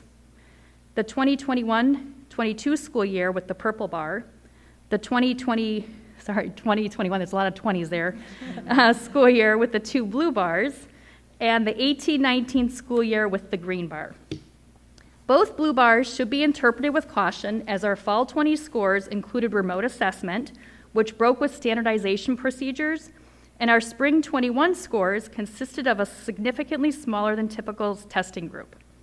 We did not include our winter 1920 scores because we were trying to align the different testing seasons as much as possible for reporting consistency. So our kindergarten and 1st graders demonstrated that they are starting the school year with solid early reading readiness compared to same grade peers nationally. Typically, scores in the MAP Growth 2 trend higher than other levels because of the read aloud support. Overall, our other grade levels are showing our MAP data returning to a more expected performance. For example, take our current 5th graders. In this case, our 5th graders performed slightly above pre-pandemic percentiles this fall than when they were 3rd graders. This slide looks at our MAP percentile scores in math compared to the same grade peers nationally currently and over time with the same group of students. Again, the 21-22 school year is designated with the purple bar, the 2021 school year with the blue bars, and the 18-19 school year with the green bar. We notice that our students' current math performance on MAP has declined slightly compared to pre-pandemic data. For example, our 7th graders performed below pre-pandemic percentiles this fall than as 5th graders. Keep in mind that this cohort was introduced to their new middle school curriculum being taught during interrupted learning last year. So although fluctuations are noted across grade levels and subject areas, this fall MAP administration gives the district stable, reliable data compared to last year's administration. This data helps the district make decisions for intervention and curricular adjustment. This next slide shows our MAP reading growth from last spring and this fall. The blue bars represent the average RIT growth points expected of students within a grade between 2 testing seasons, and the yellow bar represents the actual RIT growth points for that specific testing season. For our spring 21 graph, growth was measured from fall 20 to spring 21, and for our fall 2021 graph, growth was measured from fall 20 to fall 21. As a reminder, MAP's RIT score is a unit of measurement that represents the level where a student is ready to learn. Typically, RIT scores increase over time. Younger students tend to show more growth in 1 year than older students. Students who score on the high end of their grade level often show less growth from season to season. As I shared last spring, inflated fall 20 scores impact students meeting spring 21 and fall 21 growth projections. The higher the fall scores, the higher the growth target would be for the spring and the fall. So if we look up in the upper left-hand corner with the spring 2021 graph, no grades met their projected reading growth in spring of 2021, while current 8th graders met their projected growth in fall of 2021. This fall, District 25 students are closer to getting back to exceeding their growth projections than they were last spring. This slide shows our MAP math growth in the spring of 21 and the fall of 21. No grades met their projected MAP growth in spring of 21, while current 4th and 5th graders met their projected growth this fall. Again, this fall, District 25 students are closer to meeting their growth projections than last spring. These next 2 slides show the percentage of students within different populations performing at or above the 50th percentile on the MAP reading test. In reading this fall, 70% of District 25 students are performing at or above the 50th percentile. Percentages were also calculated by ethnicity, multi-language learners, and students with IEPs. Some student population groups in this calculation are very small, including American Indian, multiracial, and Pacific Islander. This information helps to guide District 25 strategic plans. In the subject area of math this fall, 77% of District 25 students are performing at or above the 50th percentile. We see similar performance trends in reading and math across the different student populations. Finally, the following two slides show our MAP RIT performance for our summer school attendees versus non-attendees. To be included in these calculations, students needed to participate in the spring 21 and the fall 21 MAP tests to determine the difference between the average RIT scores for each level. Summer school students also needed to attend an academic focused summer school class for at least 80% of the session. On the chart, summer school attendees are labeled as attend, and non-attendees are marked as non-attend. For our reading calculations, our current 6th, 7th, and 8th graders have an asterisk to note that the sample size of fewer than 10 students per grade level was too small to generate a significant average, so those calculations were excluded from the total calculation. On average, summer school participants gained 3.5 RIT points from the last spring to this fall, while non-participants gained 2.5 RIT points, which equates to a 1 RIT point difference in reading between the two groups. A RIT point equates to about a percentile or two on a student's MAP test score, depending on the student's starting score and grade level. As for math performance for summer school participants and non-participants, on average, summer school participants in 5th, 6th, and 7th grade gained 3 RIT points and non-participants gained 2 RIT points from spring 21 to fall of 21, which again equates to a 1 RIT point difference in math. Phew. Dr. Fitzpatrick will now transition to update us about District 25's new literacy and math resources to accelerate learning for our students. Thank you, Amanda. So there are a number of different ways that we are seeking to accelerate student growth, including reviewing our pacing guides in alignment with standards. Additionally, we are implementing 2 new supplemental instructional resources that we purchased using ESSER funds: Literacy Footprints and Building Fact Fluency. And we're also providing corresponding professional learning to teachers regarding the use of these resources. Joining us this evening to talk about Literacy Footprints is our literacy coordinator, Sharon Nellis, along with Lene Jenkins, first grade teacher at Patton. Thank you. Sorry, I have to get my script. Good evening. I am thrilled to be here tonight to share with you information about this powerful new literacy resource we're using in District 25, Literacy Footprints.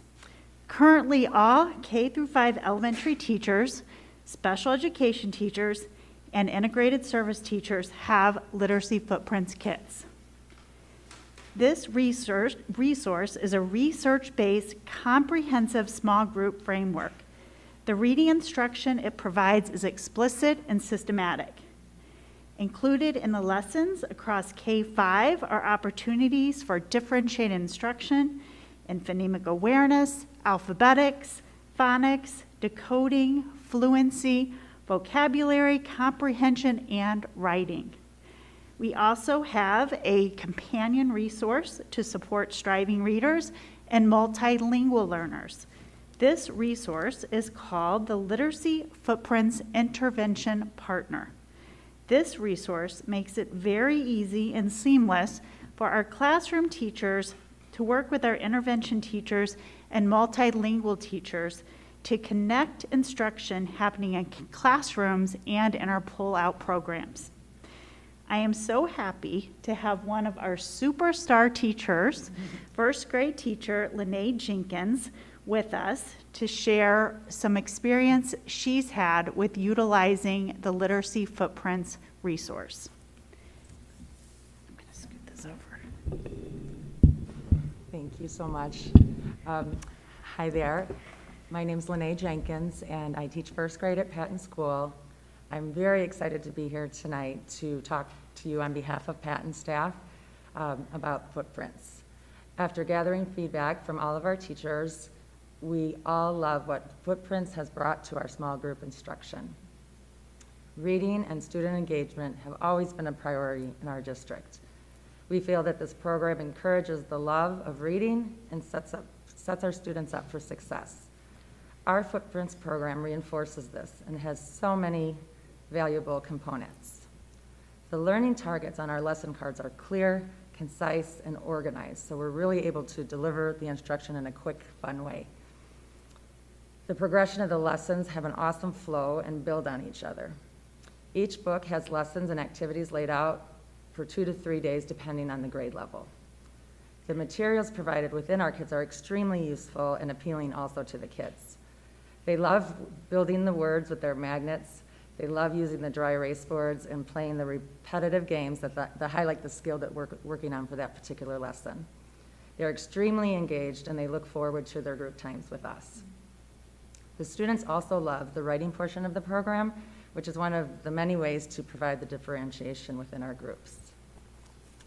The teachers love that we are able to assign multiple high-interest books at their reading level to a bookshelf that they can read and choose from during their independent reading time.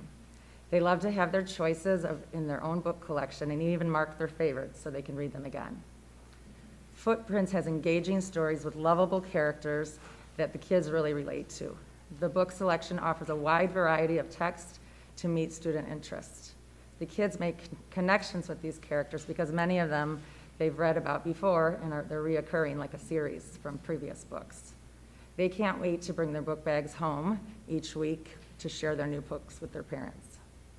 It is so fun to see the kids using the reading strategies that they get from our mini lessons and transferring them to other content areas. So we've really seen such growth and engagement and confidence in reading over a few short months with our students. We are so grateful to have this resource within our rooms and our own libraries. So thank you so much.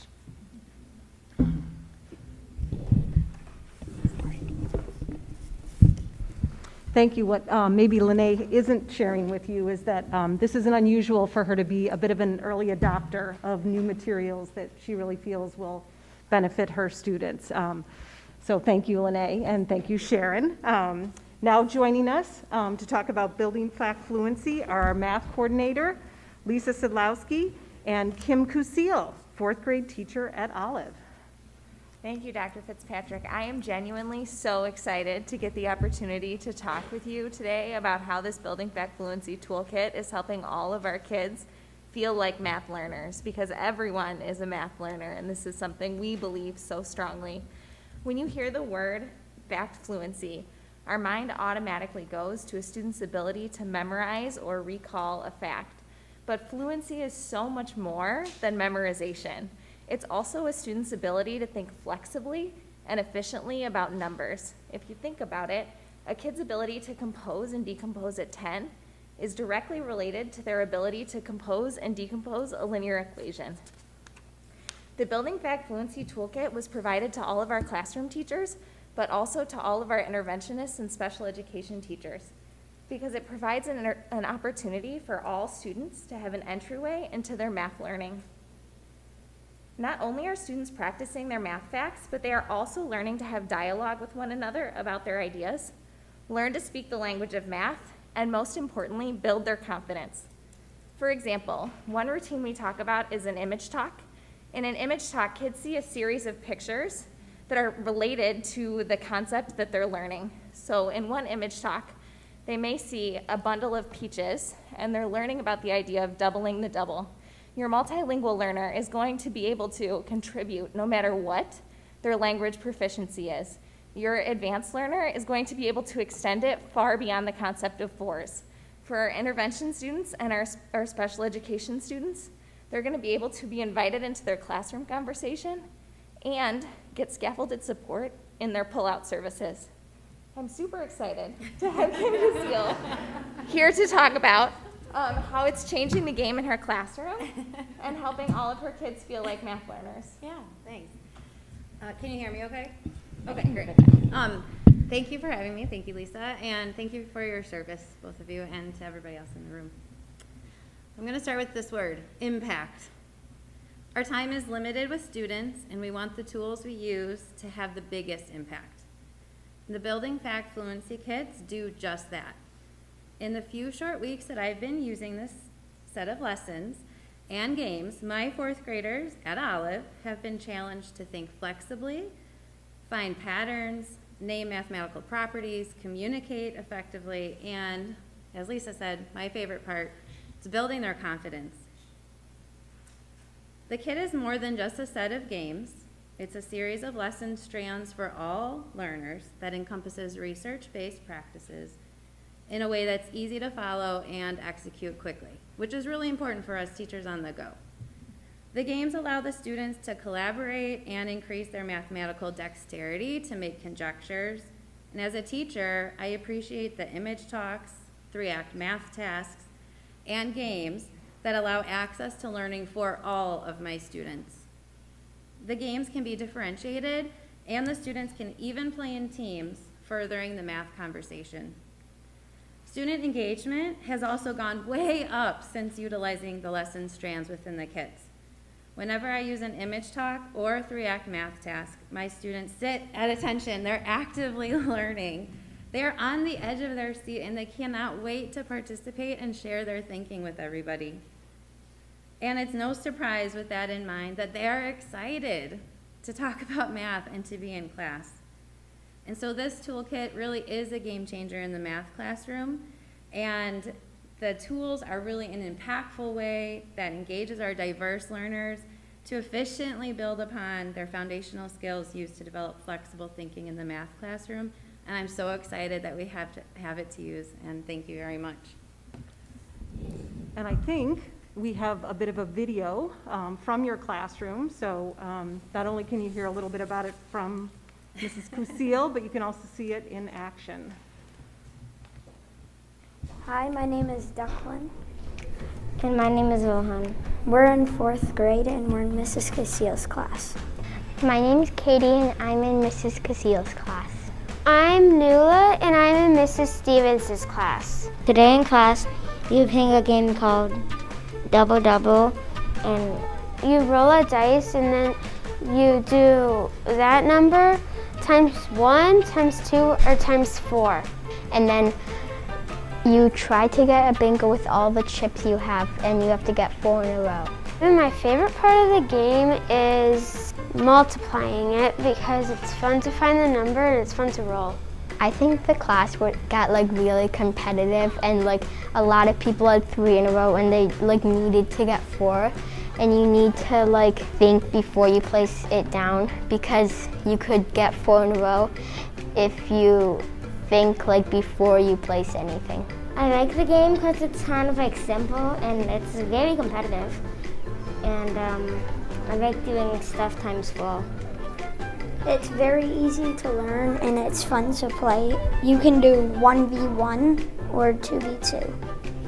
Oh my heck, you can do 3v3 Yeah. 4v4. I would recommend it to my friends because it's fun to do and it helps you learn your multiplication facts. I really like this game for math. I think when we keep playing it, like we'll get better and better at our multiplication facts and it'll get easier. And I would sometimes like even play this at home if it was like homework or something because it's really fun and you could get really competitive.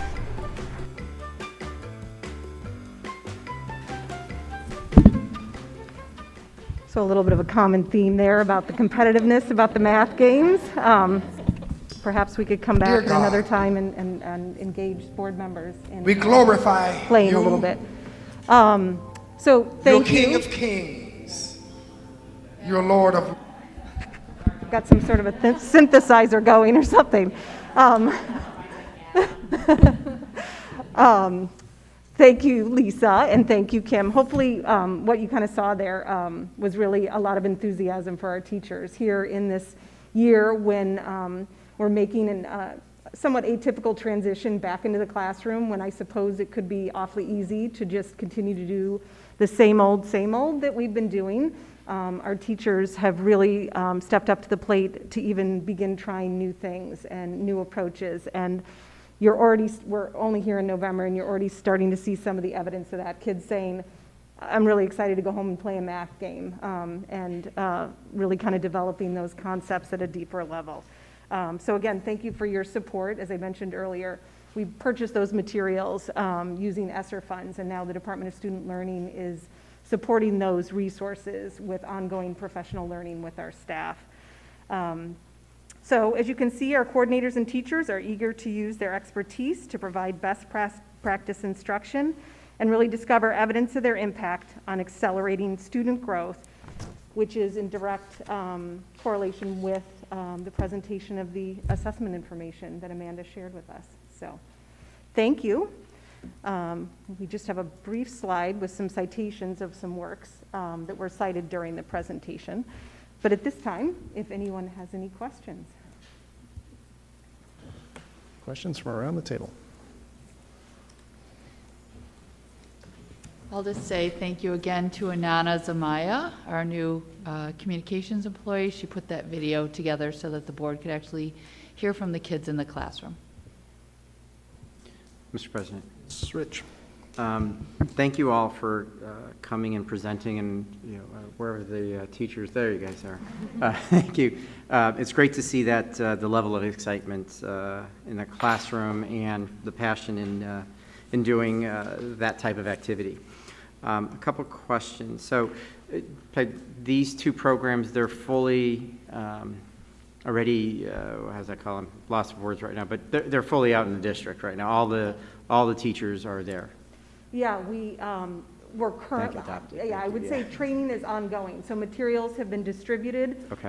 But our coordinators who are really leading the effort for professional learning, so they're out in buildings on a fairly regular basis now, engaging teachers in professional learning. They're also going into classrooms to do demonstration lessons. So a lot of different things happening on that front. That'll be ongoing throughout the year, really. So from an expectation, just as we look at these coming up in in a few months when we see the next round of results, what should our expectation be? Meaning, should we be returning back to normal? Should we be returning back to exceeding? What type of growth should we see back in our students to catch up? Yeah, I think probably the only thing that's safe to say is that we'll continue to see that our students respond in different ways. There's still going to be some asymmetric growth that's happening for our students. The research that's coming out now this fall regarding student growth would suggest that this is a multi-year effort. So in other words, we wouldn't expect come winter to see that our scores would kind of snap back to pre-pandemic levels.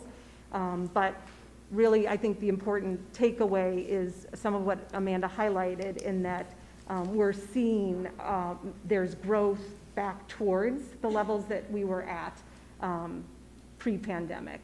So as long as we continue on that trajectory, I think that's really what we're looking for, particularly this year.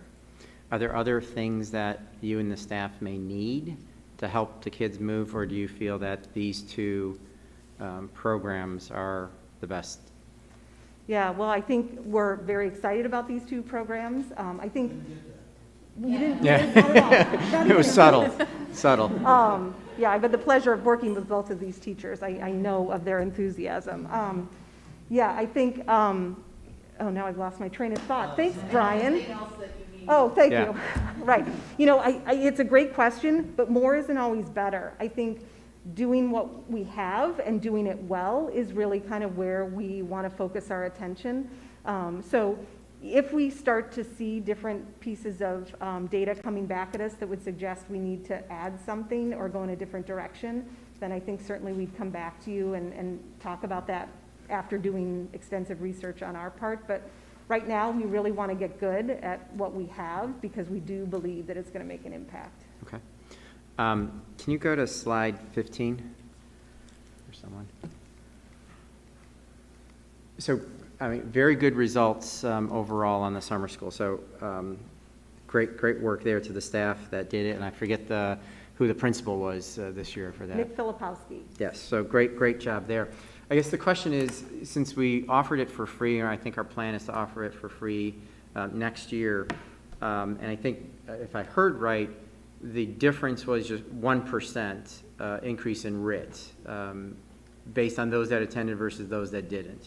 Yeah, And with so, 1 percentile point. One Yeah, percentile point. So I know this is the first time we're gathering this type of information. Is that, should have that been expected? Should we have expected 10? Should we have expected 0.5? How do we put that into some framework to say that those investment dollars were well worth it? Yeah, we certainly, as you kind of noted, we don't have anything to compare it to because this is the first time we're really collecting this information.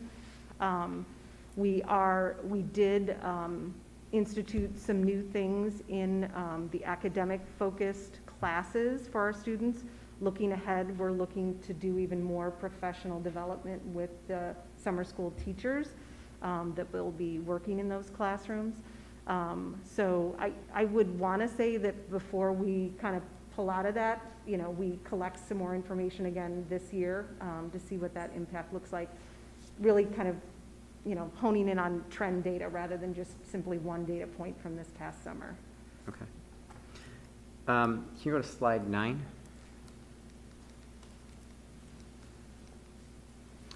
So in looking at this, and sometimes it's a confusing chart. I know we had a lot of discussion on this before from the last time we looked at this. So when I'm looking at 8th grade, those 4 bars, is that representative of 8th grade in each 8th grade, or? That's the same group of students. So Okay, that would be that's their 8 scores, plus. 7, Yes. 6, 12. Okay, got it. Yep. All right, perfect. Yeah. I know in the earlier slides, back on slide 5, and so it showed that actually reading went down, and here it shows that it went up. Right. Is it just the testing different? It is, yeah. Or So- something we should be concerned with? I'll tell you a little bit about the IER test if you'd like to know. So the Short, IER, very yes, I'll short. be quick. So the MAP test is, the Yeah. students are used to taking the MAP test. They take the MAP test Yep. 2 or 3 times a year. It's familiar. It gives them immediate feedback. It's a multiple choice. It's adaptive. So it, you know, the students will start answering questions and it'll adapt up or down depending on how they answer.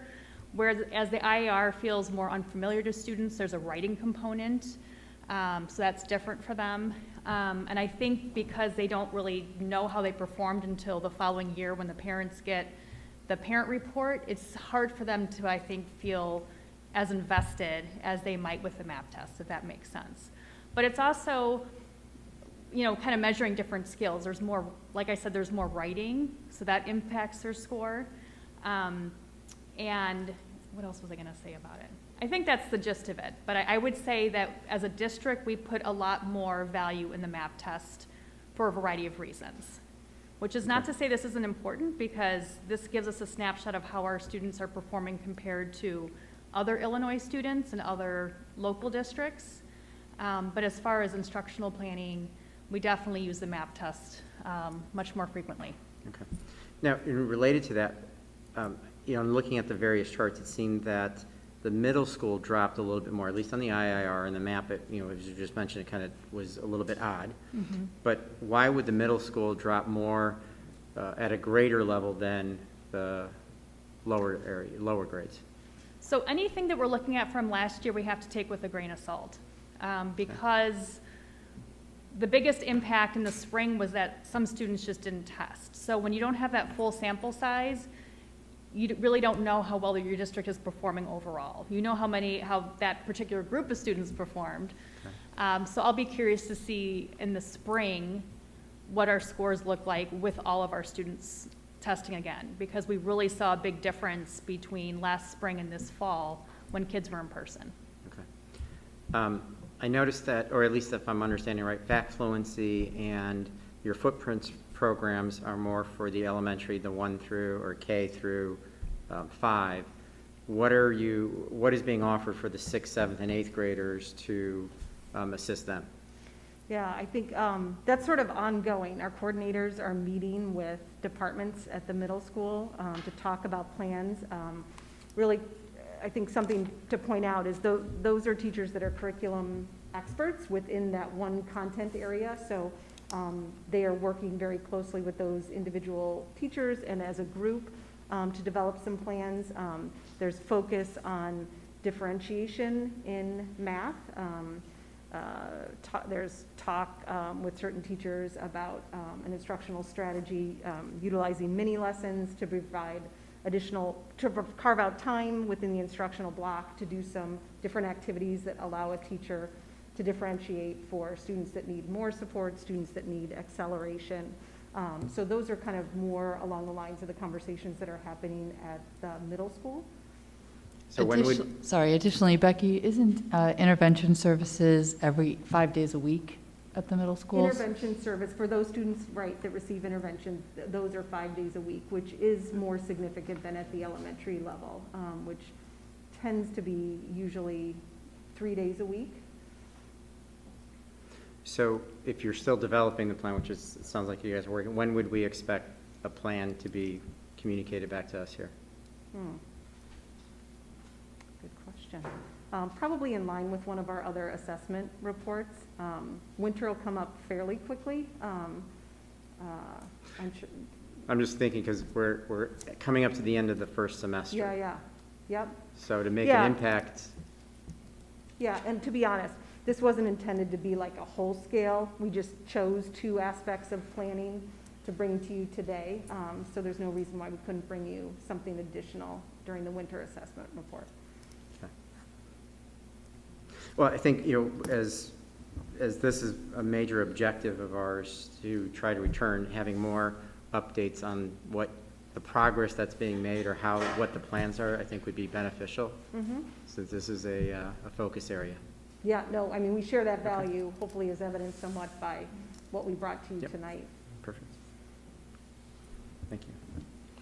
All right, before we move on, I know, Chad, you have a work obligation you have to go to us. I have one as well. I have a roll call waiting for me, so I respectfully and Chad on your behalf ask to be excused and turn over to Brian as president. Thank you. There's no excuse. All right. Any other comments or questions for the assessment update presentation?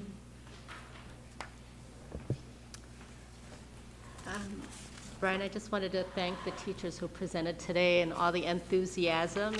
The Math Facts is truly the foundation, and so when you talk about math learners, you talked about student engagement, building confidence, especially after the years of the time of remote instruction, and to have your students up there kind of giving the testimonial, that was really powerful. It makes us very happy as school board members to see the students in the classroom engaged and kind of selling the product. So thank you so much for that video and the teachers who put it together. So Amanda, Lisa, Kim, all of you, thank you. And if I could just add, again, a thanks to our coordinators and to our Department of Student Learning and the teachers that they work with. The board may remember this last summer is when they came and said, these are the resources we believe are research-based and through their proactive work that they felt would have an impact quickly in the classroom. And that would be something our teachers would value. And so they were right on about that, and we appreciate the work they do behind the scenes to get us to this point. Yeah, I just wanted to comment on just the kind of echo what Anisha said, but when we make the decisions here collectively as a group to make these purchases on curriculum, right? It's from a board's perspective to some degree, it's a little bit of a leap of faith, right? Because none of us not many of us are educators, so half of us are anyhow. But point is, when you bring this context, showing, the visuals of what the kids are seeing, what our daughters for me and sons and daughters for others are seeing, makes a huge difference. Because even when we do tour the schools, we don't interrupt your day. We don't come in the classroom. We don't see that investment as immediately. So when you guys come and bring that context and combine it with some analysis, which I know Rich loves. But no, we all do appreciate it, all joking aside. It really kind of validates after the fact, but it reinforces future decisions and directions that we're taking. So I just wanted to take a minute to call that out. So thank you. All right, any other? All right, I think we're on to next topic then. Thank you guys once again. On to business and finance. Stacy?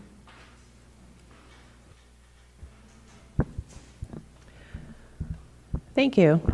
It's that time again to talk about our proposed tentative tax levy for 2021. As the board is aware, our property taxes represent the majority of our revenue budget, exceeding about 80% of our revenues comes from this source. So, can I have that, please? Like, how's it going to say? So here we go. As always, just a quick review from the 2020 tax levy. The inflationary increase we used for that levy was 2.3%. We projected new growth of 0.6% for the first time ever in this district. Our new growth exceeded what I anticipated. It was 0.64%. We always do levy more than we project to make sure we capture it all. So we levied an increase of 3.99% in our limited funds, plus our bond and interest. I projected the increase would be closer to 2.91%, and the actual increase was 2.97%. I had anticipated our EAV would increase by 0.6%.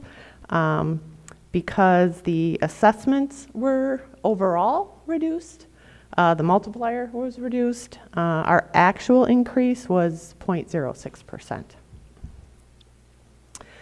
The formula for determining the dollar amount of our tax levy is based on the prior year extension, which is a given number every year, and then the increase due to the CPI, the inflation factor, and then what we anticipate for new construction, which is the unknown. So I had projected about $394,000 in new construction taxes, and our actual was $430,000. So overall, from what we projected to what we actually came in at was a difference of about $36,000.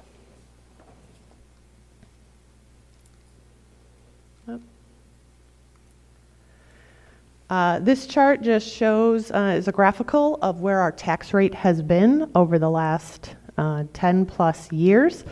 So as you can see, the tax rate for 2020 ended up at $3.33 per $100 of EAV, which is about the same tax rate we had kind of in between 2000, kind of the average of 2011 and 2012. You can see the slight incline in the red line in the top graph as the tax rate over the, I guess, 11 years has grown.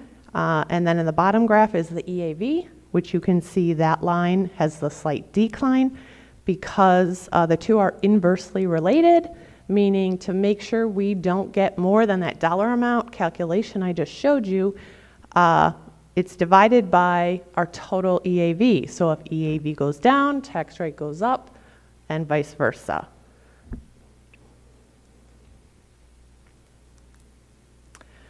This is a similar kind of chart showing that relationship. So as the EAV percentage increases or decreases, the percentage change in the district tax rate does the exact opposite. So in looking at the tentative levy for 2021, we know that we are limited to an increase of the CPI inflation factor or 5%, whichever is less. CPI for this levy is 1.4%. New growth hasn't been greater than 1% in the past 12 years. I used to say it hasn't been greater than 2%, so it hasn't been greater than 1%. We still levy for more than that to make sure we capture it all because unfortunately we don't get anything that says here is your new growth. We just have to anticipate it. So we'll levy for 1.5% and again project that our new growth will probably be closer to that 0.6%.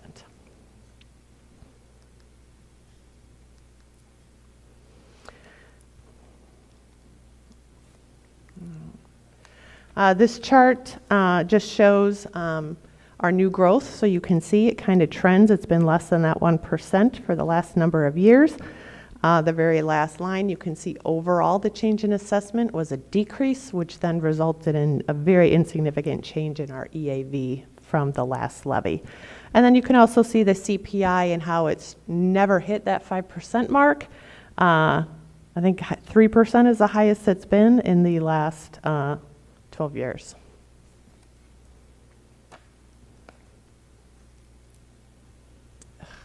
Sorry. So in looking at the 2021 levy, we know we start with our 2020 fixed dollar amount, what was extended last year. The CPI increase of 1.4% is about $925,000, and then levying for an additional 1.5% of just over $1 million. Our projected maximum levy then would be just over $68 million, plus our bond and interest levy of the $4.4 million. So the notice that will go in the newspaper for the community, and what I'm proposing is a tentative levy of $68,256,000 in the limited funds. I do round up because I just don't like not round numbers. Our actual extension last year, again, just over 66 million, so it's actually a levy of 3.3% over last year in the limited funds. And then the bond and interest fund is just slightly less than it was last year, so it's an overall increase of 3.1%.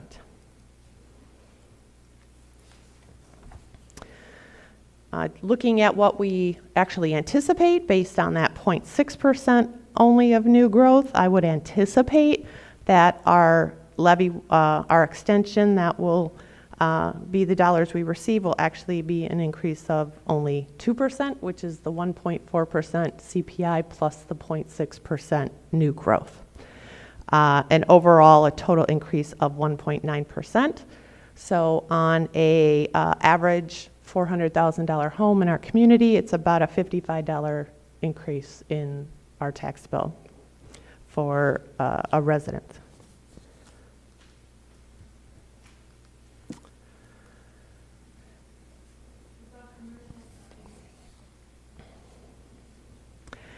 This chart shows you the historical tax extensions.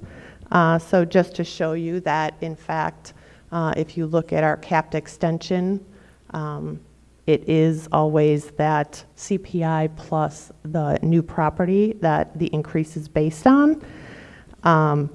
If, in fact, every individual property in our entire tax base value stayed exactly the same, then that orange column that says the percent change, that would be exactly what every individual taxpayer saw as an increase on their tax bill. But as we know, there are property value adjustments, there are assessment appeals from both commercial and industrial property. So the makeup of our total tax base values changes amongst our taxpayers, which impacts then what they pay in taxes. So when people say they got a, their increase, maybe it was 10% versus like a 2.9%, well, their property value must have represented a larger percentage of the total pool than it did in a prior year, because in fact, we are only getting the percentages that we're calculating here in our levy, but we don't determine who pays what portion of the total pot, if that makes sense.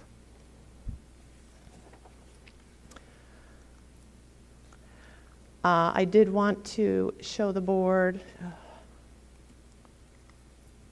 I don't know. It will not. There we go. So over, as we mentioned, that new legislation that passed. So over the last 2020 or 2012 through 2020, this graph shows you that the blue bars represent the total dollar amount of taxes, the extension that I mentioned, that the county clerk collected for District 25 for each of those tax years from our tax base. The little teeny orange bars down at the bottom that are difficult to see, those represent the dollar amount of refunds that were issued that year. But it's important to note, those are refunds for prior year tax bills, but they come out of the current year extension because it depends on when that appeal gets challenged or settled or what have you. So whatever's paid could represent multiple, we can get appeals going back 10 years still that are just getting settled now that we're we're paying. The orange line then shows you what taxes were actually distributed to us from what was collected by the county clerk. So the difference between the top of the blue bar and the orange line in each year represents the amount of refunds that were issued to taxpayers. If all property values were set appropriately, where no appeals existed, that we would get our full extension because there'd be no future refunds.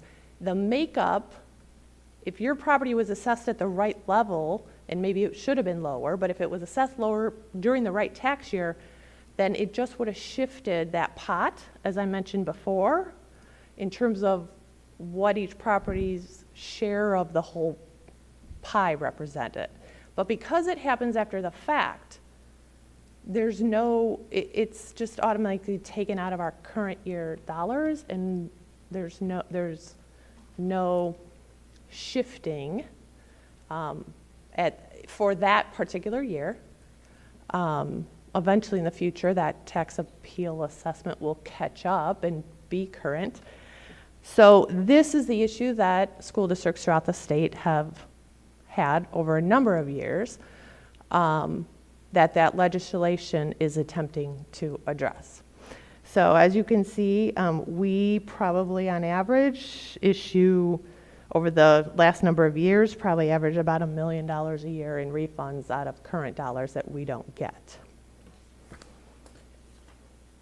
Again, I'll address that legislation more in detail once I know more at the next meeting.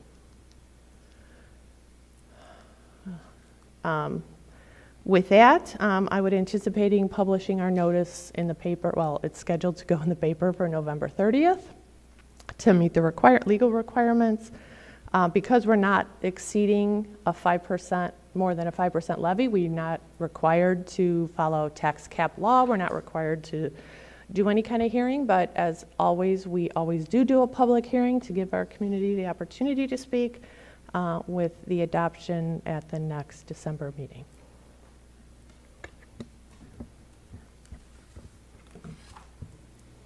All right, who's got tax questions? Come on. Nobody? Mr. Vice President. Yes, Greg. All right. Stacy, just a couple questions, and you're so great at explaining all of these. So I wanted to highlight a couple things that I think, are important when the layperson is looking at this and might go, wait, what is that? Absolutely. So could you explain, again, probably, but why submitting a levy at a higher rate is not detrimental to the taxpayer? Absolutely, because the county clerk, when they go to extend the taxes, they have those limitations, they have that formula. We could levy for 100% increase. We could levy for a 50% increase. We're only entitled to that CPI increase and that new growth. So once they knew what that new growth is, CPI is established was established last January because it's the prior year inflation rate. The county clerk is the one that will only, they do the calculation, they will only extend out to the taxpayer the addition of CPI plus that new growth. Mm-hmm. And then, so conversely, could you explain the potential negative impact for our school district if we submitted a levy that, that didn't, well, it was lower because... so we didn't maximize. Yeah. Absolutely. That's a good question. As I mentioned, over 80% of our revenue comes from property taxes.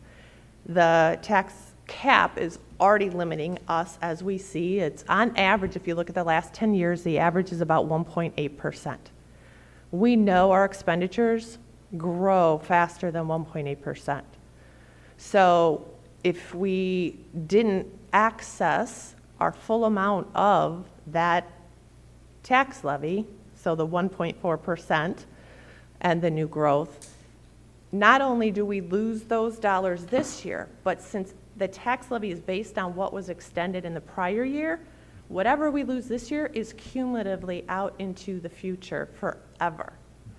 And because certainly if the CPI was at a range where it could meet the, when you look at utility costs and teacher contracts and healthcare costs, I mean, all of those things that are, contracts we have and costs we have, not all of which we can control, certainly they don't stick to the same exact CPI inflationary rate.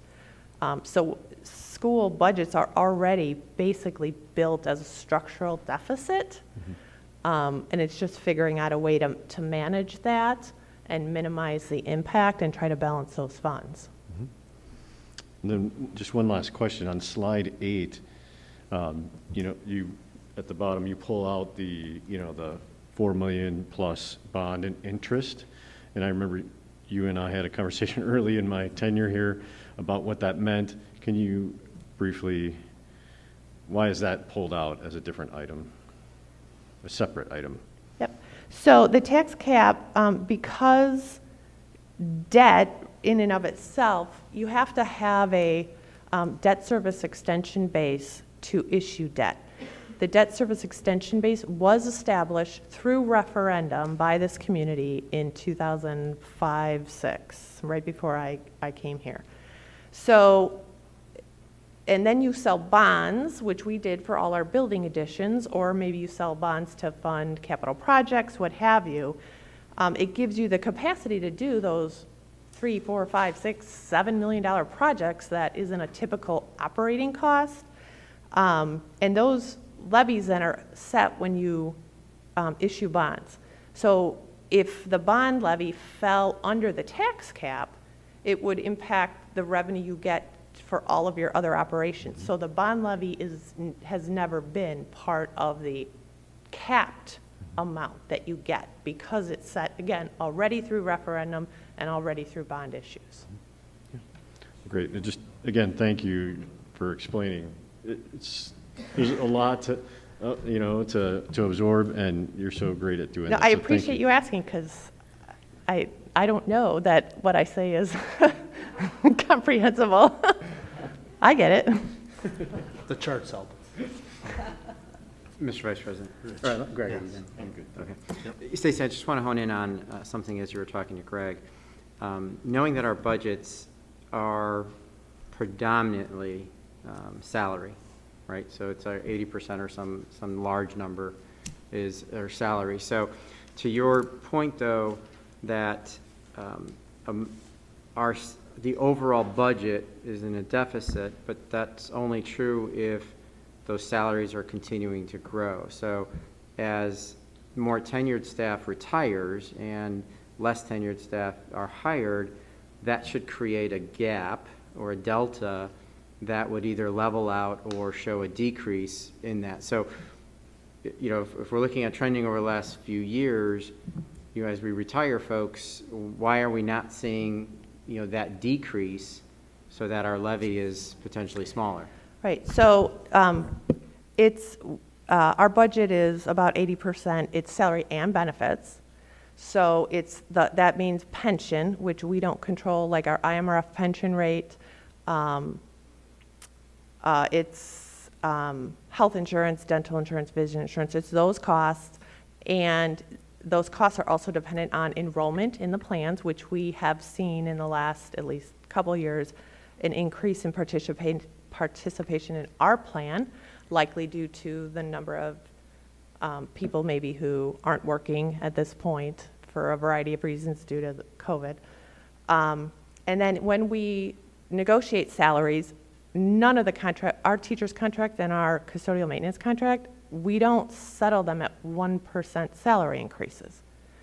When we negotiate, we know that the turnover is going to happen. That's how we're able to afford salaries higher than CPI, which is because, our teachers right now on the salary schedule get a 3% or 3.5% or 3% increase. Well, that's paid for partially by CPI, but the rest of it's paid for by the turnover in the teachers' staffing. That's why it doesn't go down. We have a balanced budget outside of our capital projects. That's our problem. We do align our revenues and our expenditures, but we've been paying capital projects out of our operating funds, other than the big additions, for years.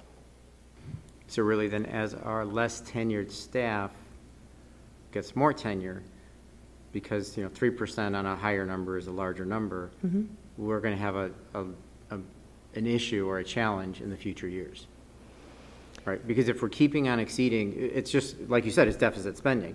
If we're exceeding more than we're taking in, and the number of our retirees go down, right? Because they're retiring, and the number of younger, less tenured folks increases, we're going to get into an area where we're upside down again. If we see that happen, yes. Historically, outside, I mean, the end of this past year, we had a huge number, largest since I've been here. But our numbers of turnover of teachers has prior to that, I mean, been pretty stable on average. Yeah, you might have one year you have a couple more retire, but then the next year might have a couple less leave or retire. So other than this was a big year, but it's 40 or something teachers out of 400 and something. No, so it's 10%. It's not, you don't have 50 or 90% of your teachers all leaving. No, I understand that. What I'm saying is the average tenure rate, let's look at it that way, right, is shifting down. So as it shifts down, right, because you have more people have retired that have a lot of tenure, okay? Right? So they have a lot of tenure. Let's say they have 27 years, right? And you're now hiring someone who has 1 year. Okay, so your average tenure or even median tenure is going down. Right? I'd have to do the math. Okay. Because if 10 people every year leave and 10 new people come in, but those 10 people every year are also gaining a year of experience. So it's just shifting it up. And we do have, our salary schedule doesn't go on infinitum. It does have a cap with a longevity stipend of 1%. Right. So it's teachers, our salary schedule, off the top of my head, I think was 27 steps, but our teachers they're staying beyond 27 years. 35 is the pension max, so they may be getting a 1% increase once they cap out, which helps balance it as well. Okay. All right. Any other exciting tax questions? I see you're ready to hit the button. No? Okay. Closing statements? I do, well, only because I forgot to mention it during the Ed Red. We were told at the Ed Red meeting that the Cook County Board of Review has not opened any of the assessment appeals for the tax year 2021. They're behind. At this time last year, they had 19 out of 38 of their townships open for the reassessment. They haven't opened any out of 38. Which means last year, at this time, they had 19 out of 38 open, and tax bills this year, because of that, were due October 1st. Typically, they're due August 1st. Based on that, we were suggested to anticipate that our second installment, so the fall installment of 2022, may not come till December of 2022 or possibly January of 2023. Because the tax bills won't go out until all those townships are open and the reassessment's done. So just... Don't spend the reserve. I was just going to say, on the bright side, we're fortunate to have a reserve to help. Yes, and that was my exact thought. I thought, holy cow. Yeah, because we talked about lowering it. We did. All right. Wow. Ready for a ride. Yeah. Because then you get a bill in January 23 and then March of 23. Then you're going to get another one in like March, April. Yeah. Yeah. That's how they try to shift it back. All right. Renton's looking better and better, isn't it? Any other questions? If there aren't any other questions, Mr. Vice President, I wanted to Recommend that the Board of Education. Oh, we got to switch. You're on the next one. Thank you. I appreciate your excitement. So we'll move on to item Sorry. number B, workers' compensation insurance renewal for the calendar year 2022, and it is an action item. Okay, yeah, thank you, sir. Yes. Mr. Vice President, I recommend that the Board of Education approve Illinois Public Risk Funds as the provider of the workers' compensation insurance for calendar year 2022 at a cost of $399,014. Second. Thank you, Anisha. Thank you, Rich. Stacy? Yep, so as the board is aware, we are part of a pool for our workers' compensation insurance. So the renewal this year, I did submit a projected payroll increase because unfortunately it's a calendar year and our salaries are fiscal year. I did submit a projected payroll increase of 3%. Our renewal came in at an increase of 4.32%, so that would be a combination of that projected payroll increase plus based on our claims experience. And I did include a chart of our claims, our premium versus our claims, including the reserves. And we're still, because they look at the last 5 years, we still have a couple years of claims exceeding premiums built in there. Into that 5 average. So based on that, I was actually pleased that our increase wasn't higher than 4% because we were told to expect in the double digits in all categories of insurance back in the spring.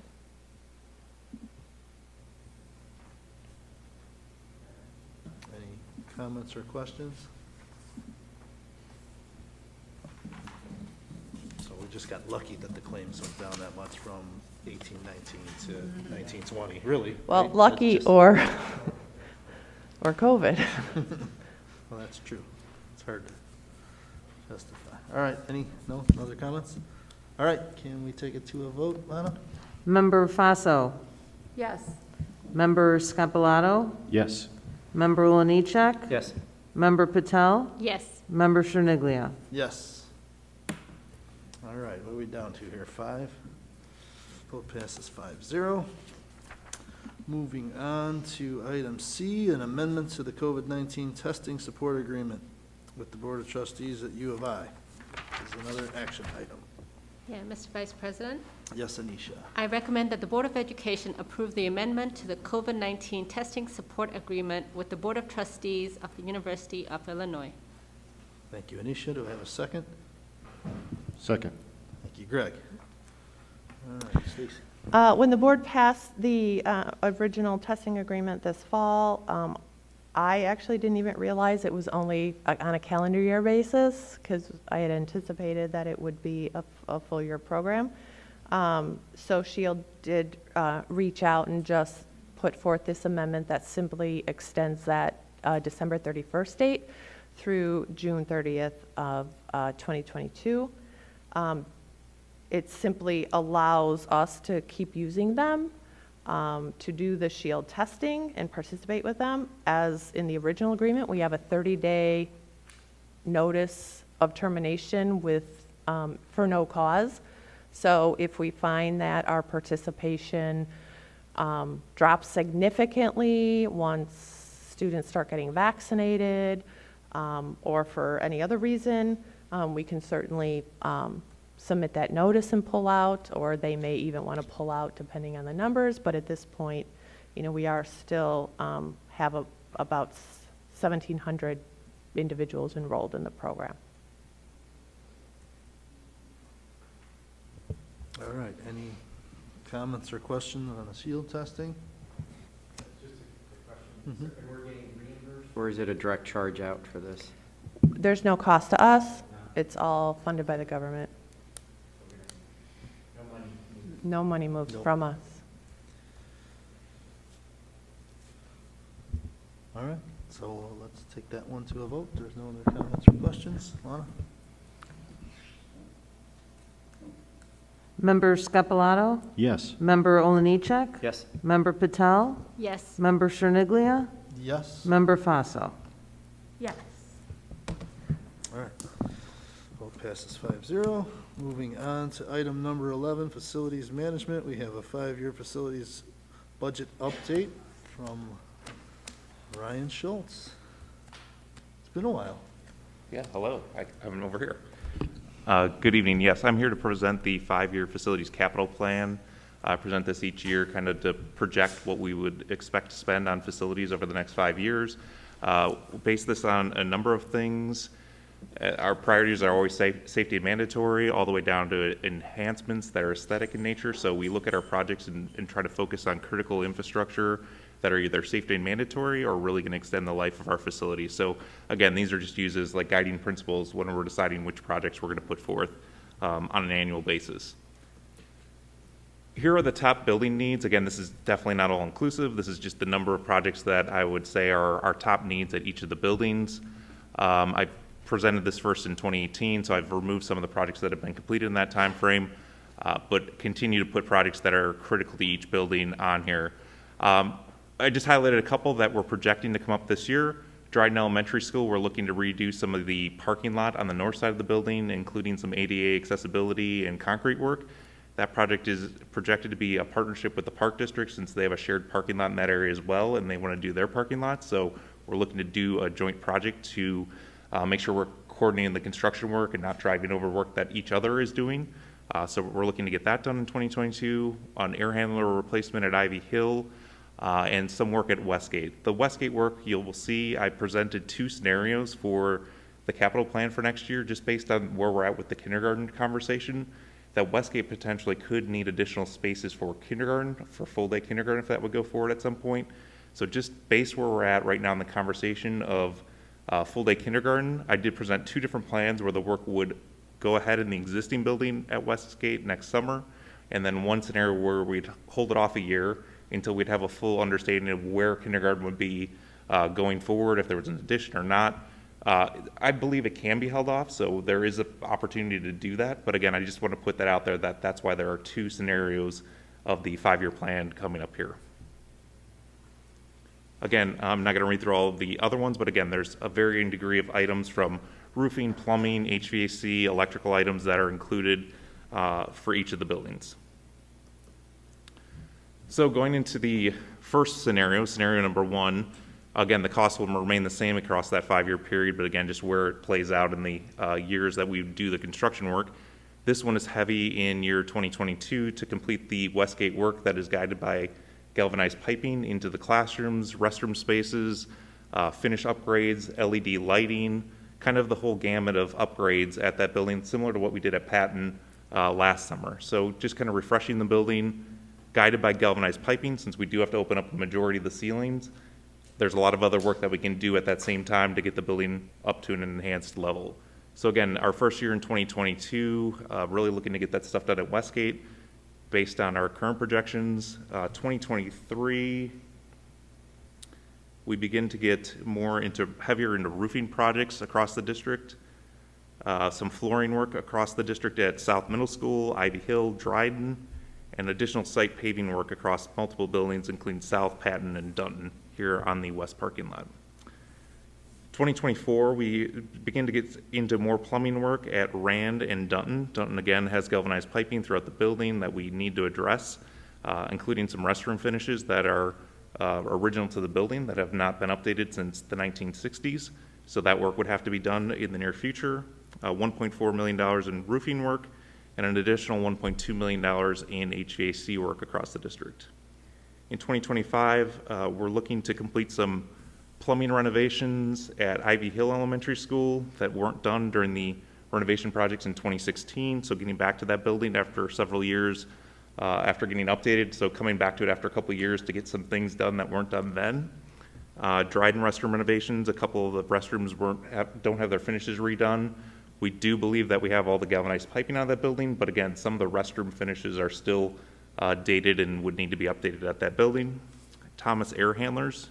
There's approximately 7 or 8 air handlers at the building that were put in 1996 that are getting towards the end of their life. So we're projecting them right now to be in 2025. And again, anything out 2 to 3 to 5 years, we were always looking where we're going to flex that, right? So we're always looking to be accurate for the 1 to 2 years. And after that, we're using projections based on analysis of how old the equipment is, how much work we're putting into it, things like that. So once we get out to years 3 to 5, it's projections, and we do move things around as we get closer to make sure that we're budgeting appropriately. And then 2026, we're looking to do continued LED improvements at Windsor, including ceilings and other replacements at that building.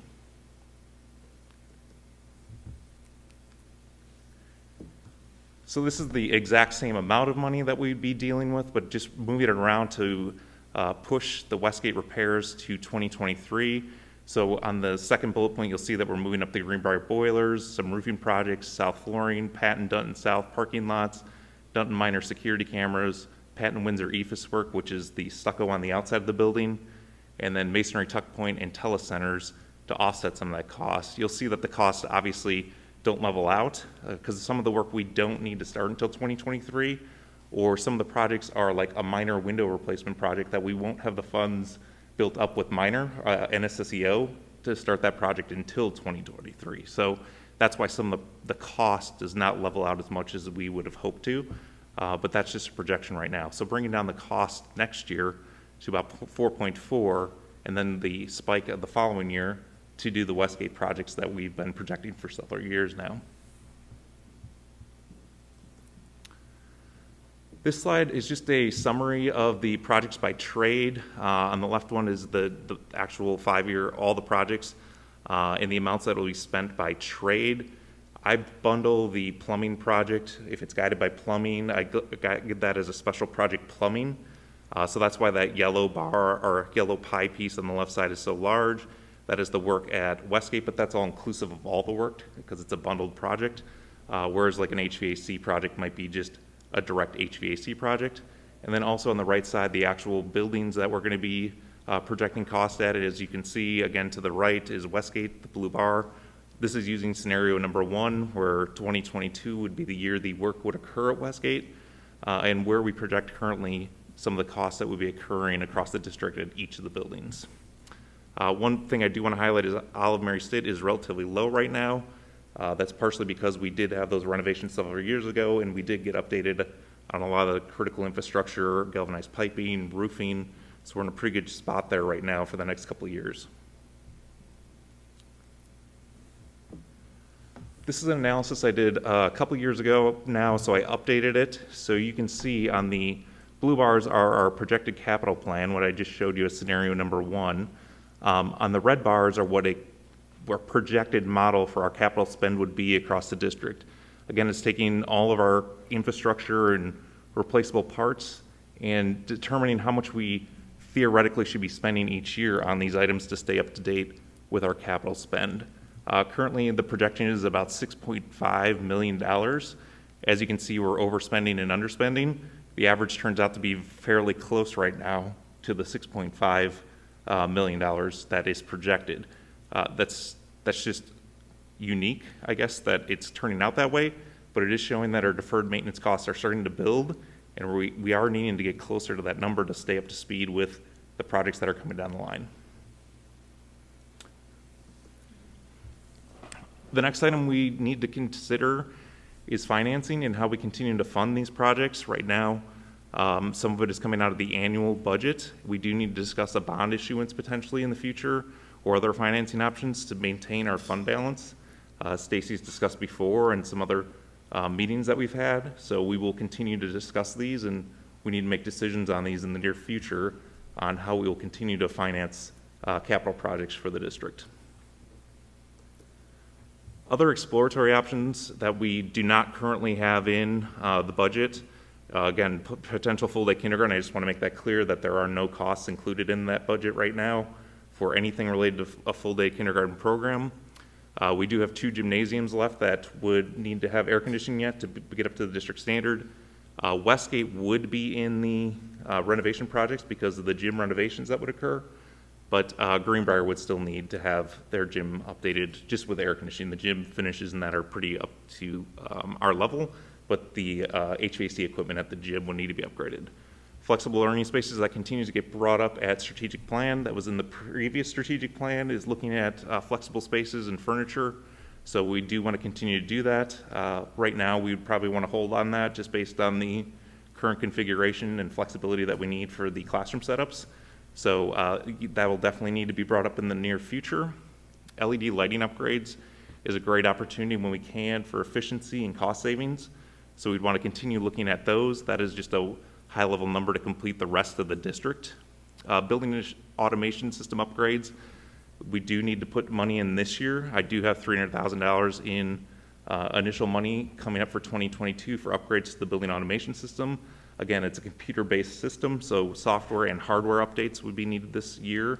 And that's guided on, it's at the end of life from Siemens, and then also server compatibility also needs to be upgraded as well. So it's a dual need that we do need to go and upgrade the building automation system. Sorry, and then I think the bullet got messed up there for number 6, and that's just classroom door hardware that we would keep reviewing for classroom security and upgrades for how the Keen system that works right now. We're adequate, just the newer hardware we put on is a little bit different for security, so we want to keep looking at that for classroom hardware security functionality. I always like to put this in here just as a reference point on what a new construction replacement cost may be for each of the buildings, so you can tell if a building is starting to get closer to that, that we would want to be looking at more of a replacement.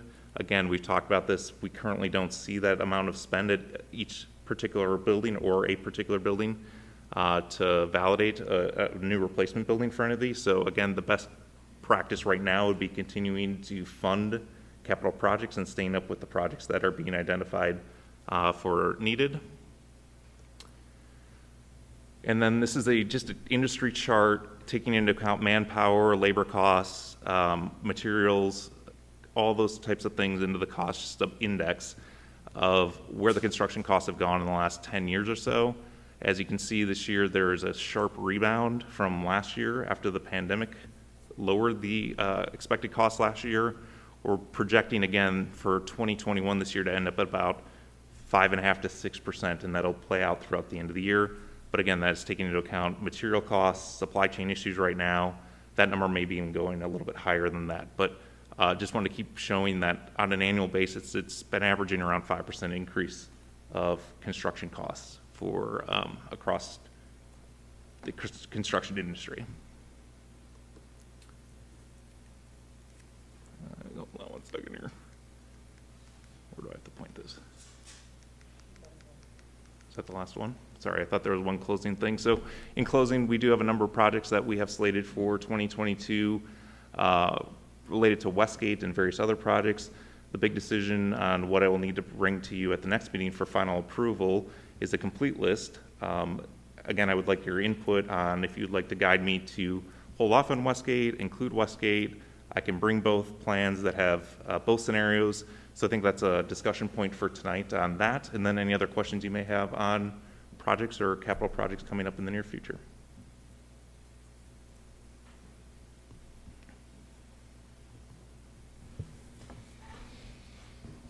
All right. Anybody want to get us started? Greg? Sure. Thank you, Ryan.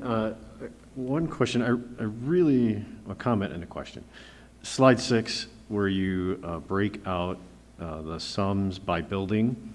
I love that chart, and wondering if you could then also, for lack of a better term, invert that, meaning, I think it's slide 4, where you had, could the time graph include the building, info? Like, so 2022, we would see how the buildings shape up within that.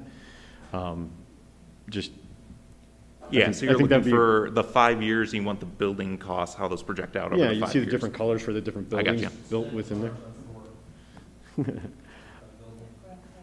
Yep. Yeah. Now you talked about, we try to be super accurate, 1 to 2 years, and then the 3 to 5, there's some play. Is there benefit, or do you look farther than that, like 7, 10, 15, like so that there's no, 6 boiler systems have to come up. How did we land there? Do you look that far, or is it not instructive? Yeah, you're losing accuracy. Yeah, we know the life of our boilers, right? So we know the age and life. So once we get past about 5 years, we're placing it kind of in a placeholder column for cost. Okay. But then we do know the life cycle, how much work we're doing. So we always know where we're starting to look past that. Mm-hmm. Again, if we're starting to see something between the 5 and 10 year range, we're putting a cost out there in that range, in the side where we're not presenting that obviously right now, but I do have it tracked. So I have it up to about 10 years. Yeah. After that, I mean, you're really, hit or miss, because a piece of equipment might fail quicker, it might last longer. Mm-hmm. So that's why, again, up to the 10-year mark is probably a good spot. 5 is very good, but then 10 is probably about the limit of where we'd want to be on that. Okay. And then to go back to the financing, the slide 8, and maybe this is to you, Dr. Bine, or, this slide in different forms has come up for years. And even this year, I've heard at our table here, some squidginess in terms of how are we going to approach this. And we know that the strategic plan committee is taking this on. I would like some more security on when we're going to tackle this, because it's been in 1 to 2 years we're going to have to talk. Now in 1 year, and now we're here, and so I believe everybody wants to address it, but let's be crystal clear on how, and if we can, when, and I don't mean it has to be in here in this meeting, but pretty quick here, so that it just doesn't get kicked down the road. So yeah, thank you. There was a question in there. Thank you. Yeah, and I think the answer is we'll be bringing to you very soon financing options for those capital projects. Okay. I think that was it. And then I think the last question for you, Ryan, it was in slide 9, number 4, the LED lighting upgrades.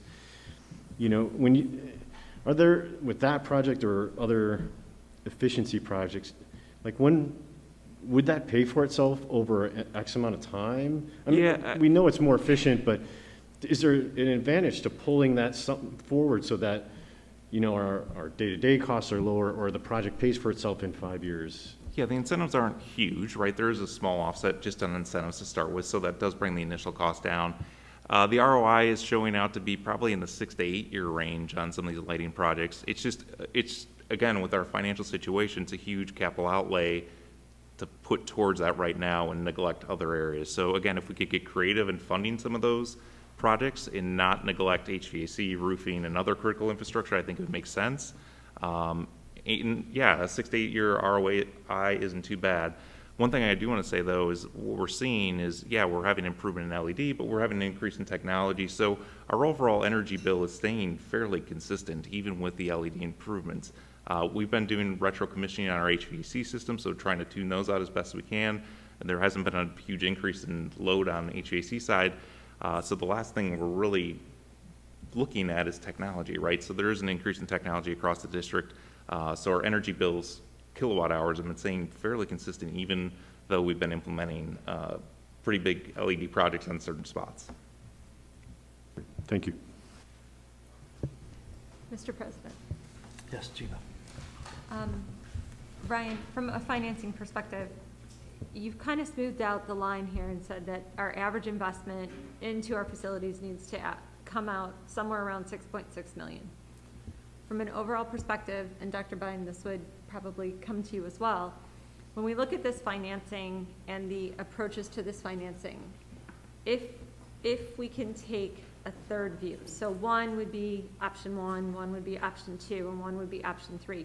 If we could smooth that line, since some of this is coming out of our operating budget now, what does that represent? What can that represent? What should that represent? And then what is our plus or minus that we would have to look at alternative financing on?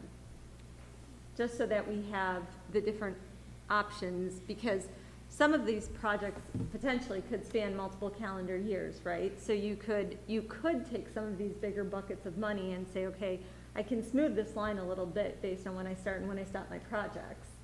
And the reality of it is that that smoother line may be able to be more palatable to us as a district if we could say that we're just going to, hypothetically, draw the line at that $6.6 million annual investment, and here's the funding of it, and here's how then it lays out in long-term planning. So I think I'll let Stacy speak to that, because she can speak to that a little bit better and how it relates to fund balance overall, because she's studied that a little bit on how, like, what our limit would be on operating expenses compared to what we need to bond. So I think Stacy. And I'll also quickly jump in and say part of the order of items that Ryan put together also relates to economy of scale, right? So we can get our best bids if we group some of these things together.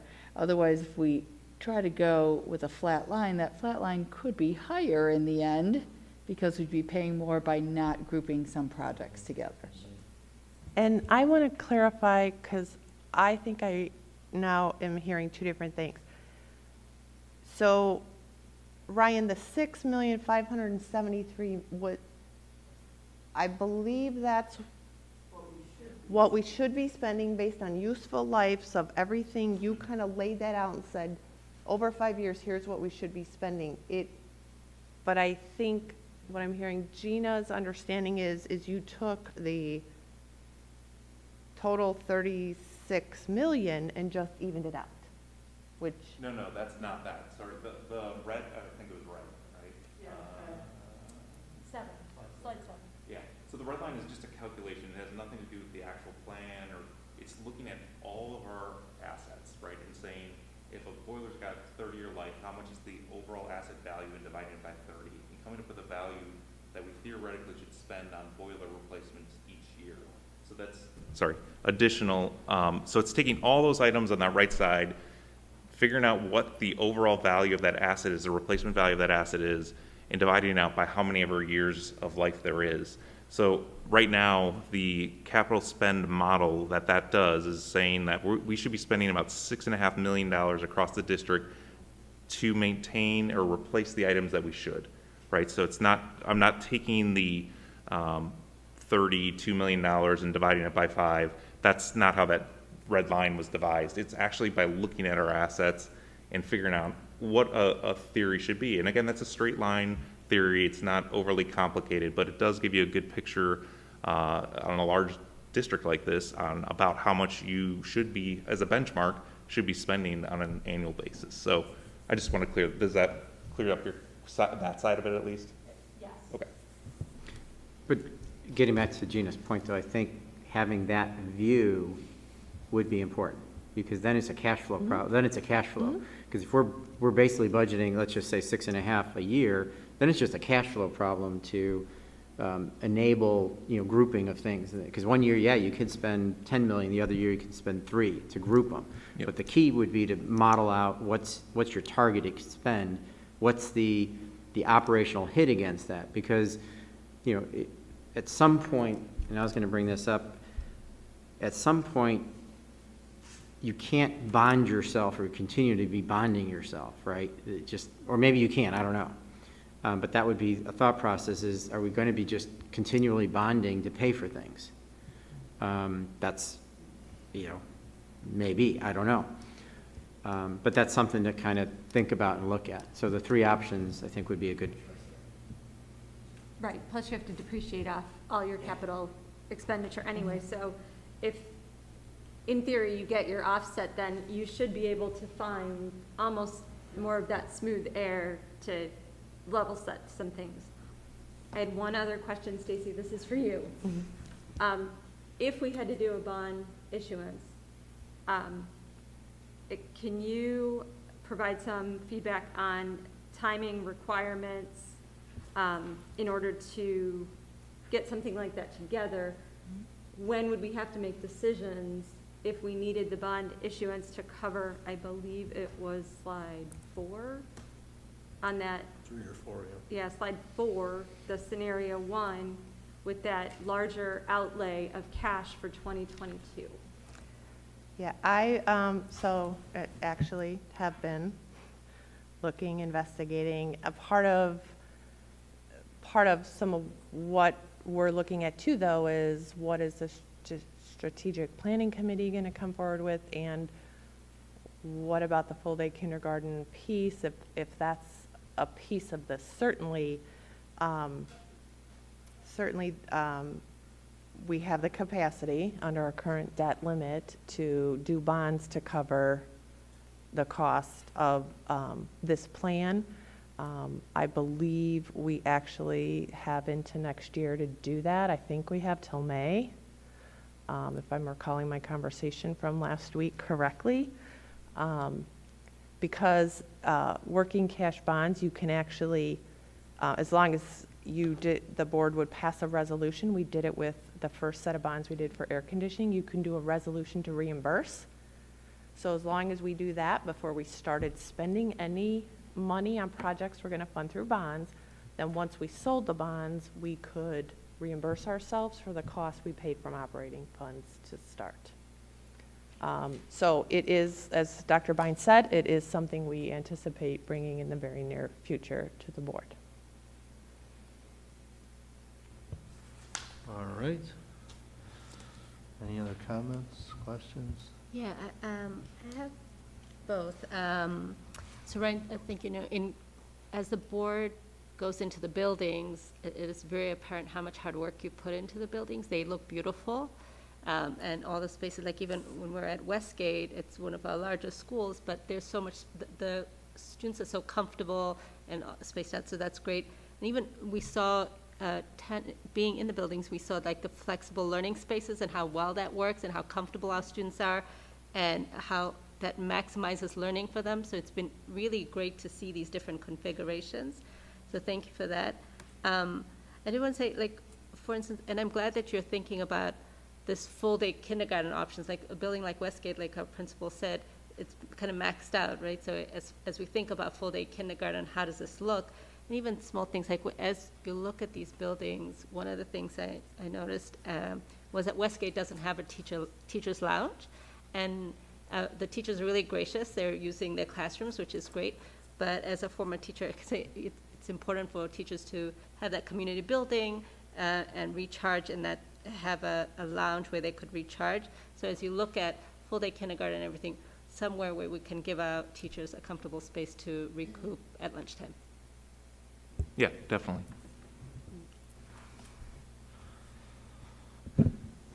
So, Rich, go ahead. Mr. Vice President, just a couple more questions. Sure. As we're doing that 6.5-year view, I wonder, and I know looking at slide 10, where you talked about the replacement cost of one of those, to me, if 6.5 is our targeting for the current structures, I'm just wondering, is evaluating that 6.5 against this new construction replacement cost something that now would need to come into play? Our buildings are vast majority, early to mid 50s, 60s, except for, obviously south.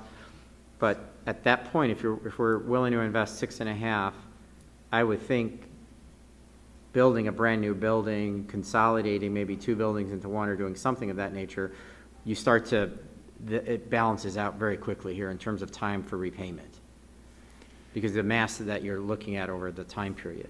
Yeah, and I've been doing, they're called facility condition index, and all it is doing is taking all your replacement costs, your current replacement costs, and dividing it by the replacement cost of the building. So the industry standard is about 0.2, so it's 20% of the cost that you have in the next couple of years would be of the overall percentage of the replacement cost. So 0.2 is kind of the industry standard. Once you get above 0.2, you're starting to look at things like, yeah, maybe we need to start looking at a full replacement. Once you get to 0.5, I mean, when you're at half the cost, I mean, it's time to start looking.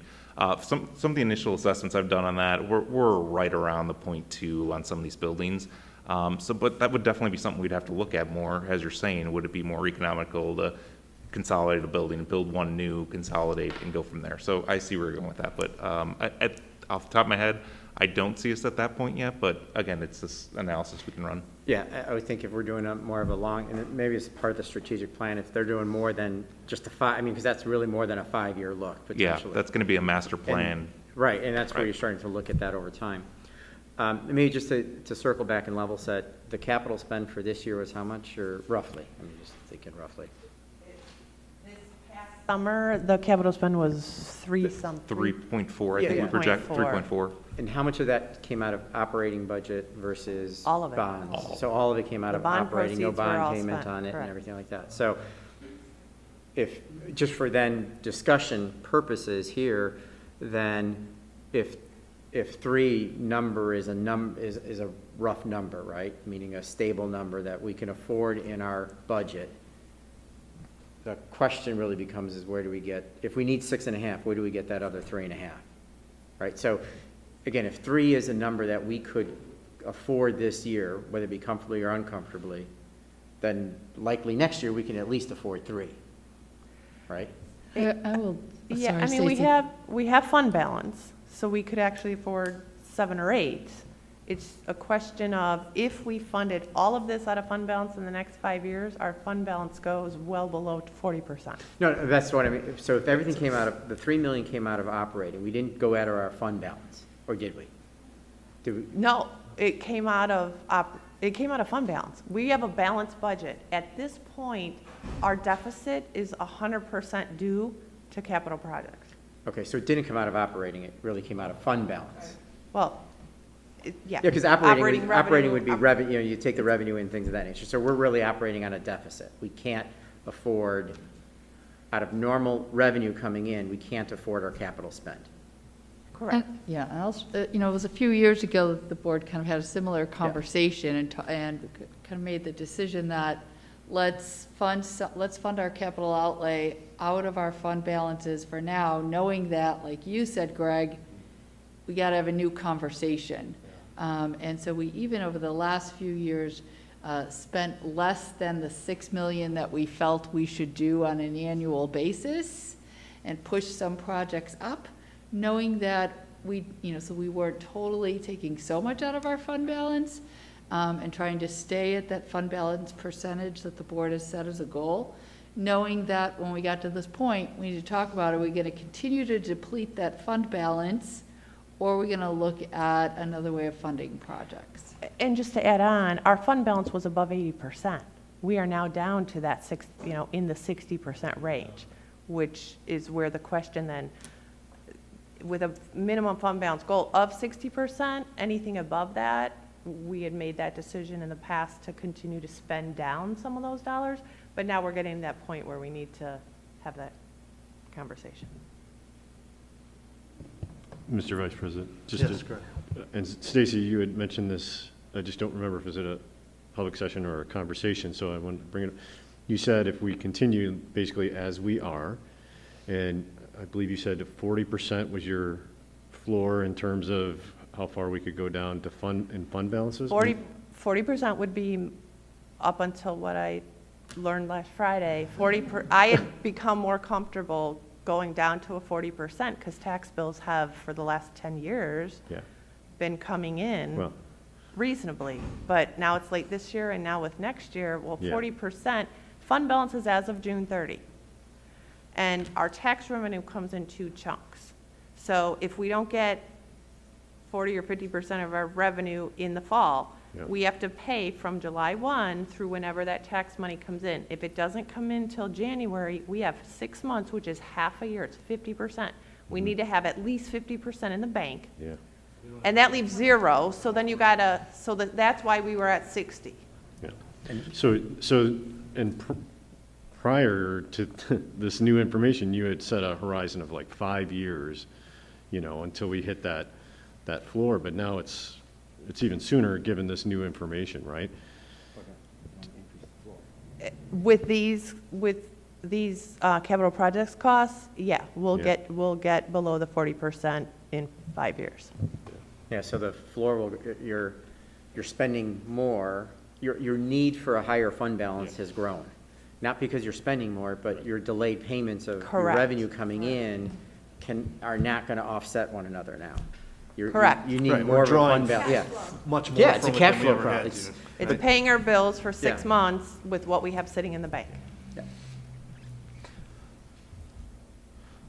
So Ryan, you had mentioned conversation around the difference between the 2 plans, not extending, but delaying Westgate was probably the biggest part of that. Did you want to get more of a pulse or more conversation going? Yeah, any tonight feedback around you can that? have, again, I can bring both detailed plans to the next meeting or whenever it will be for approval, if you want that then, or if you would like to discuss it a little bit further now, that I'm open to that, but again, at some point, the decision will have to be made. Yeah, So that's I right. could, again, bring the two plans or discuss it now to give me a little bit, or, Do we need the plans Well, I think. more so than Well- just the notion of deferring? I mean, we already know that the deference would be whatever, I think. 4 or 3 million, right? I kind of think we need the kindergarten plan, or whatever we're calling that plan, because it falls into the whole piece.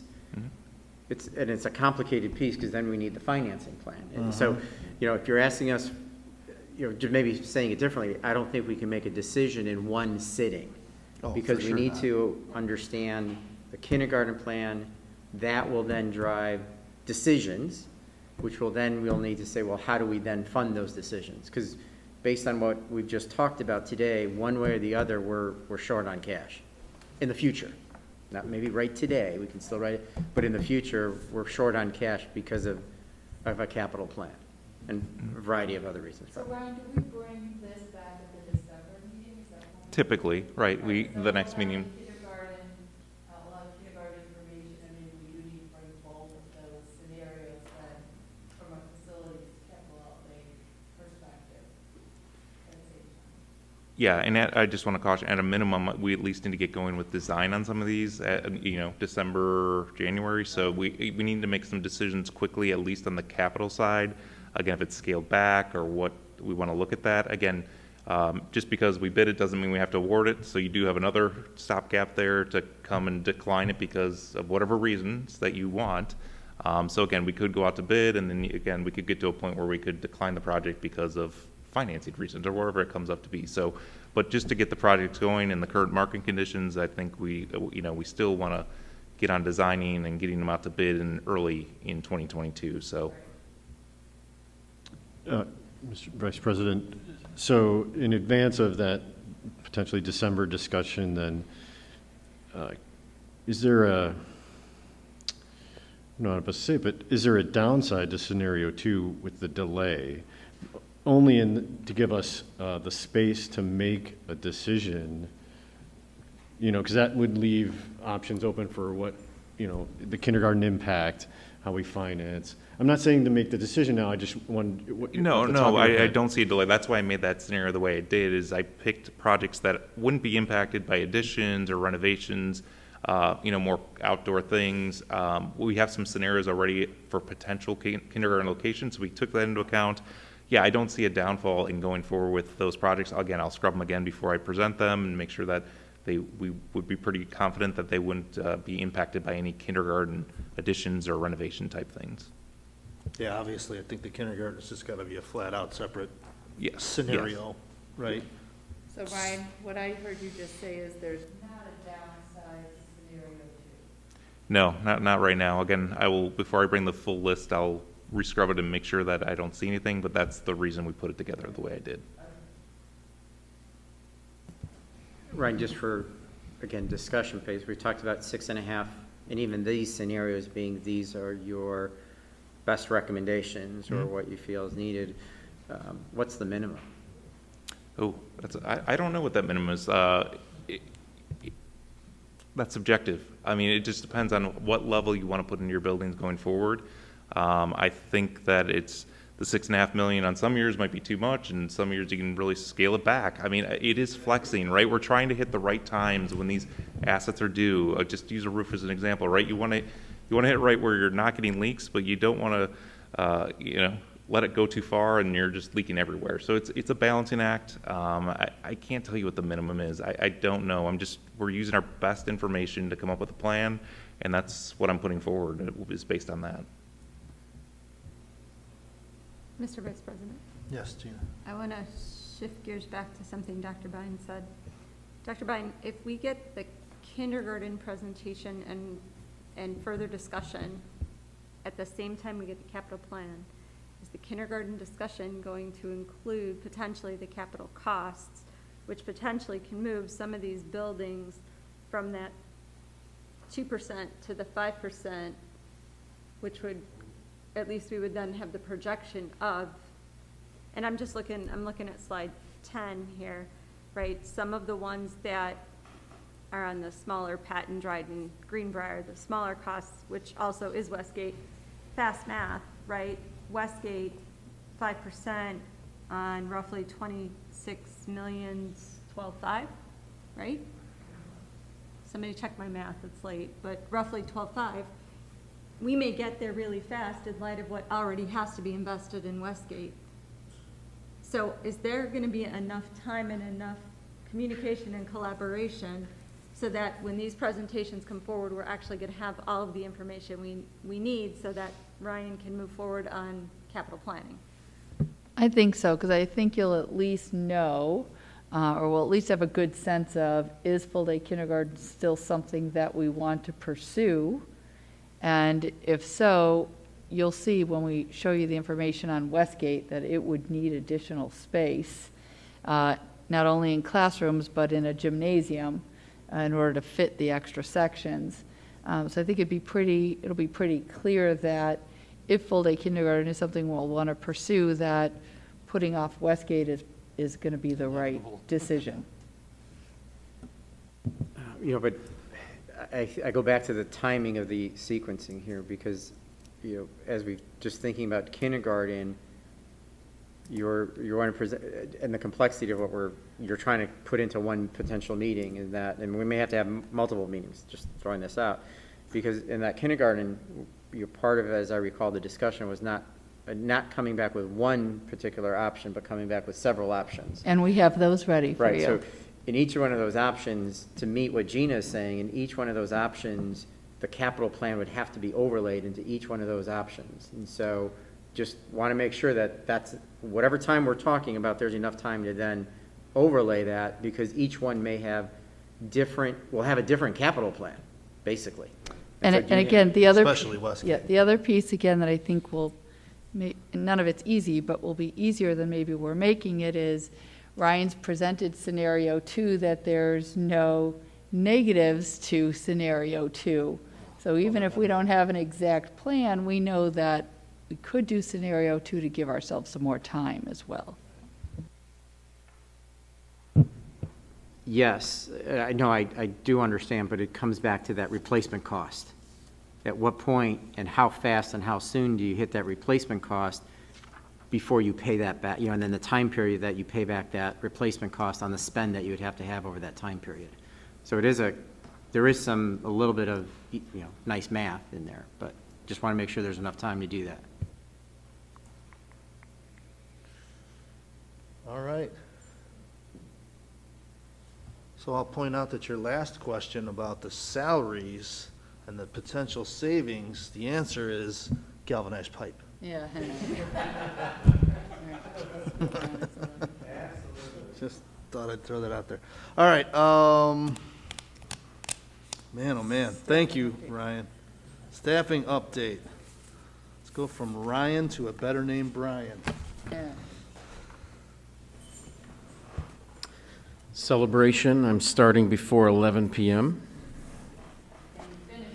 Can I finish before 11? I've got 3 items tonight, starting with a staffing update. The last time I was here, October 7th, I provided information related to FTE for each employee group. On page 2, very similar to what I did at the last meeting, I will share a brief review of the FTE per employee group by building and focusing mainly on the remaining unfilled positions. Slide 3 shows on the left-hand side, I guess I will get that, sorry. Slide 3 shows the FTE employee category comparisons. On the left-hand side are the different groups of employees. And then the next column is the filled by agency, positions we have on hold, which means we're not currently advertising and recruiting to fill, the current unfilled that we are trying actively to fill, and then the grand total FTE per group. And then the next slides will go into more detail on each of those.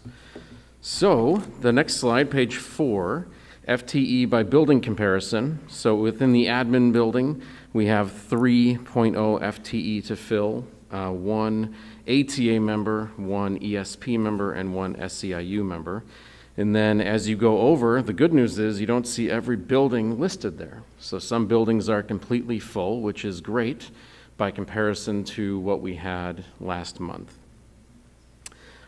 Just a point of reference, that the number of unfilled positions is shown on the top chart, and then the bottom down below is the enrollment again from August 26th. Page 5.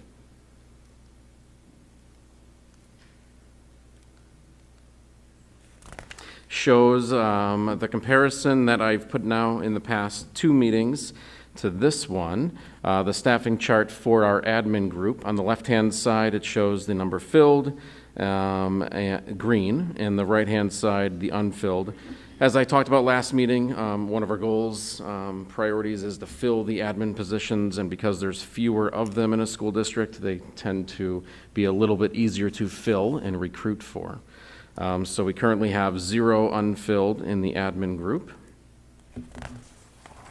Among the ATA, page 6 currently shows we have 2.0 positions that are currently open. One is due to a leave of absence, and another is due to an internal position change from one certified member moving from one position to another. Page 7 shows the ESP group. We currently have 1.0 FTE. That has been a position that has been rather difficult to fill. We've offered it to 2 candidates who have turned it down. So that position remains unfilled. We have a strategy on how to get some of the work done, but we will still continue to recruit to try to fill that 1.0 FTE position in the ESP group.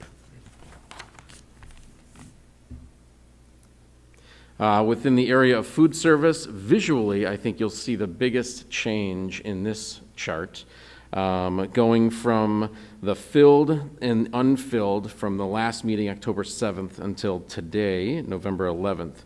Notice the unfilled was 5.08 FTE, and now we're down to 0.43. As much as I'd like to take credit for food service filling all their positions, what we did was tighten up. So we've really started now to focus on what we really need as opposed to what we had available at the start of the year and anticipated that we needed. So we are down to 1 3-hour position, or 0.43, that we need to fill in order to run properly. In the category of OSP on slide 9, currently fully staffed, which feels good. In the area of SEIU, similar to our food service, we are really holding on a couple positions we had out there and focusing on one that I've mentioned at this meeting before. It's the floating custodial position for our second shift. It really helps all of the opportunities to fill. So it's like the subbing concern we have, filling unfilled absences. We have the same in the facilities department, trying to fill unfilled absences. So that second shift floating custodial position is critical because it helps fill when people take absences or personal days or sick days or vacation. So we are still actively pursuing to fill that position as well. In the area of TCARN, I'd say there's a significant difference between last month and this month because we didn't have the contact tracers added into this group. So recognizing they weren't added, I've now since added them into this group. That's why the total FTE has increased in this group. And the final couple pages look at what we had last month compared to what we have this month in the certified arena. So on the left-hand side are the positions that we had in October 7th, and updated last week on 11/4 is what we currently have available on the right. So we currently have the academy teacher at the intermediate level available, and we're hoping for maybe a December grad to assume that position. We have an LDBD resource teacher position at Windsor that's available because of an FMLA leave that will turn into a leave of absence. So it's a full certified position that will be available. And then a 5th grade teacher at Westgate, which we believe we have filled as of today with a future December grad. So we're excited about that position being fully filled. But we'll need to wait for all of the certifications to go through. December grads are exciting, but you also have to wait for everything to go through the ISBE, for everything to be stamped perfectly. So they'll probably start as a sub and then become a certified teacher, hopefully within a couple weeks. The unfilled non-certified positions, October 4th is on the left and November 5th is on the right. So obviously a smaller list looks better, but we still have a number of non-certified positions we are still looking to fill. Lots of opportunities from full-time positions to part-time positions. Some of them come with some great benefits, so spread the word. Lots of opportunities are out there. And then, as I was just saying, spread the word. We have lots of opportunities for our community members to get involved. I'll thank Adam and Inanna for pushing some of our highlighted positions via the different communications that go out. We are getting some additional interest, but filling the position feels the best. Interest is good, but getting them in here for interviews is even better. Any questions on the staffing update? Mr. Vice President. Rich? Brian, great work to the staff. I know you probably take all the credit yourself for doing all the hiring, but I do not. Great job to the team to do that. Just from a point, because you mentioned it and it'll help us in the future months, if you could add to the charts just a line item that says this is your, whether it be your budgeted item or your, what we've authorized item, because what I hear you're saying in a couple of those positions, you're saying even though we're authorized at 25, yes, you guys feel 22 is good, just so that we know that, all right, it's 25, then you don't have to explain to us again as, why you're going up or something of that nature, because you're already authorized to be there. Yeah, so everything that I believe is on there is authorized, but Right, but because you're saying you're going to be operating below the authorized level. Correct. That way, if we know what the authorized, that's just a bullet, Got it. a reference point we know. Thank you. Any other staffing concerns, questions, accolades? No? All right. Did he get us something? Nope, didn't do it. That was Rich's fault, though. Let's move on to the strategic plan. All right, my second update today is to highlight the high-quality staff goal update. All right, there's no visual. The high-quality staff goal committee is part of the strategic plan 2021 through 2025. The high-quality staff goal action team is off to a great start. Our group includes 19 dedicated staff and District 25 family members. The group has met twice, on Monday, September 13th, and again Wednesday, October 27th. During both meetings, all members have been engaged positively and were productive. In addition to the activities we engaged in to get to know one another and to share our expectations with each other, we brainstormed ideas we wanted to begin to consider as objectives for our goal. The list included, among those two different meetings, different expectations we wanted to consider as objectives, and we grouped our different ideas into the following categories: relationships, communication, incentives and compensation, hiring, recruiting, and retaining, staff diversity, benchmarking, data collection, research, outreach, mentorship, staff development, listening and sharing, roadblocks, advocacy, inclusive culture, and legal requirements. I have invited our group to gather one more time next week to finalize our objectives before sharing them with the other goal area groups on November 30th. After finalizing our list of objectives and prioritizing them, we will conclude with a discussion regarding how to determine and measure our success for each objective chosen.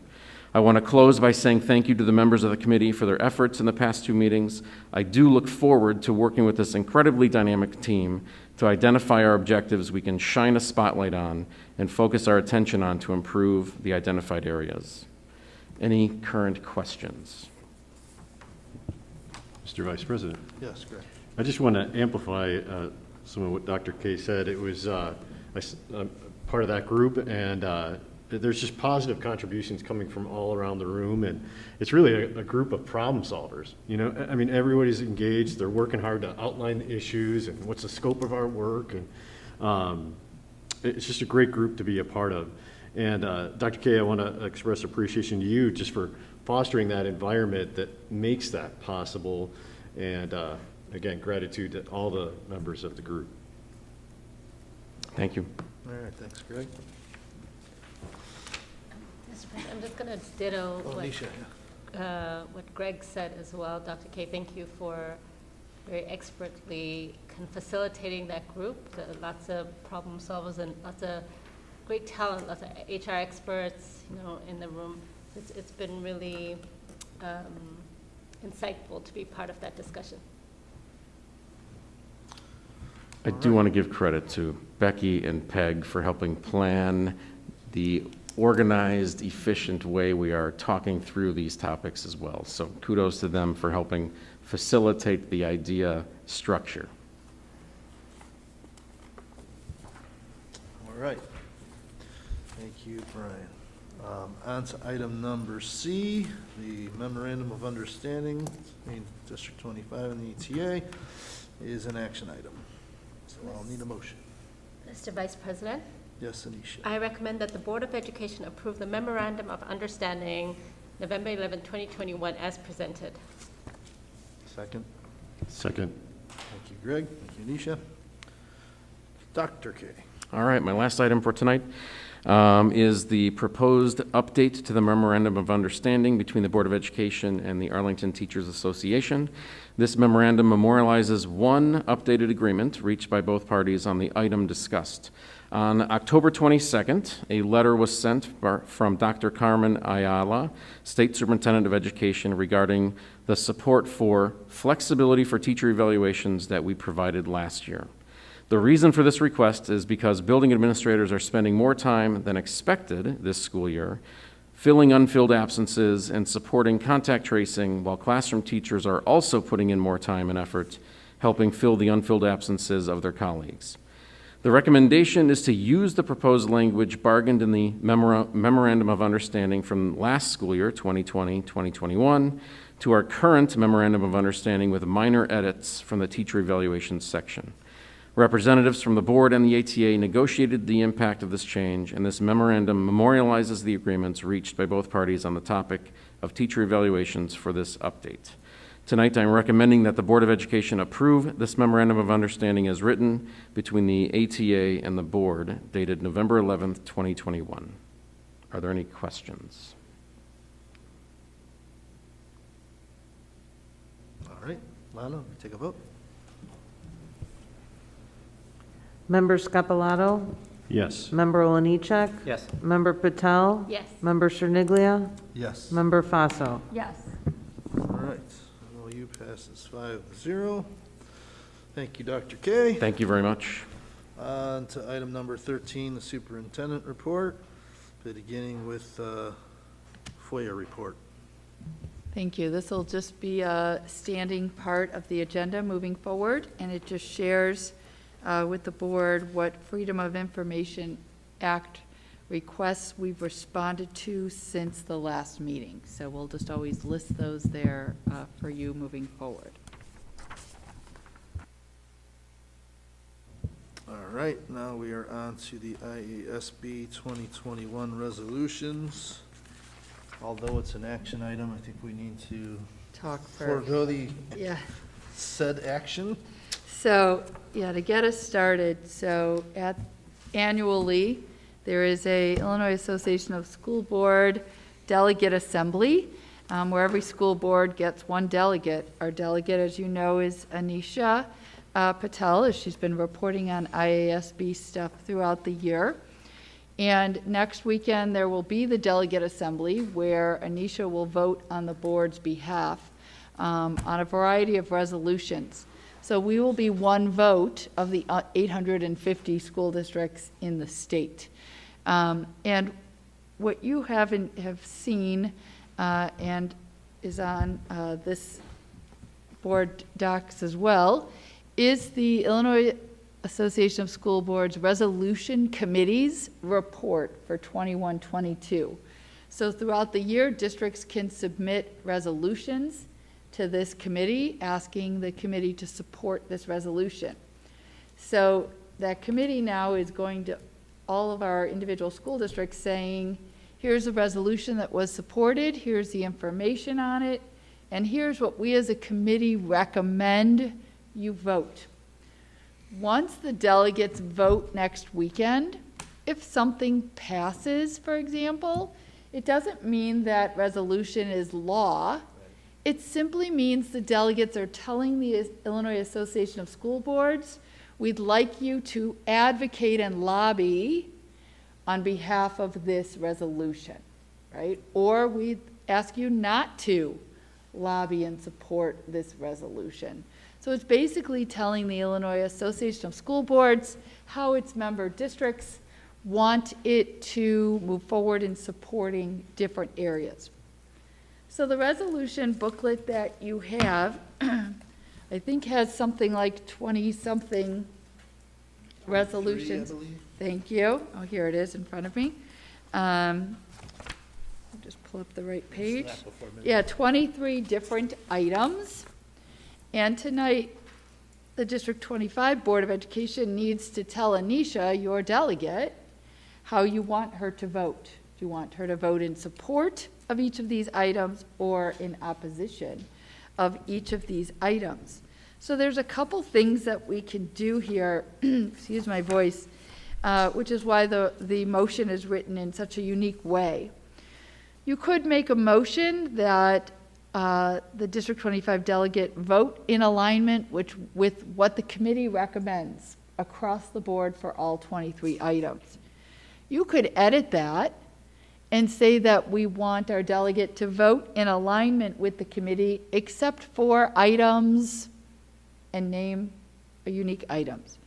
Or you could take a separate vote on each of the 23 items. So I think the way to determine the way to move forward is to first ask, are there certain item numbers that board members, thank you, already know you'd like to have discussion on? And if that's a small number, then maybe we move forward with the first motion. If it's a lot, then maybe we go individually. So I think, Anisha, if that makes sense to you, it would first be to hear, are there certain resolution numbers that any board member would like to make sure we discuss at this table? Yeah, thank you, Dr. Fine, for that summary. That definitely makes a lot of sense, and it was really informative. A couple of us board members, I believe, Greg, Dr. Fine was there as well. I attended as well. There was an ISB resolution information session where they went through all these resolutions, so that was really informative. So I think that's a great idea to possibly start with discussion.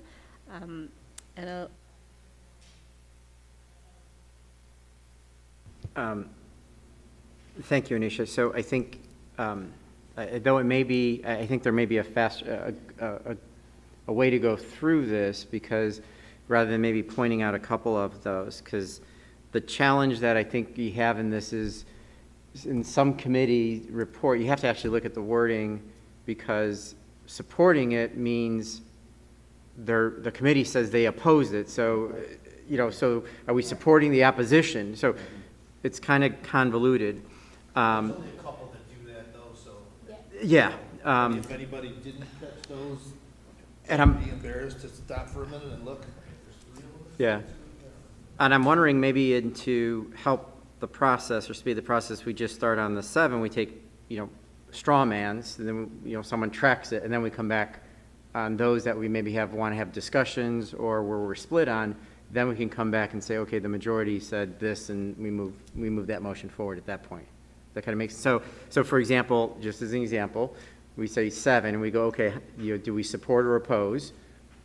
And then if everyone supports it, okay, we move on to the next one.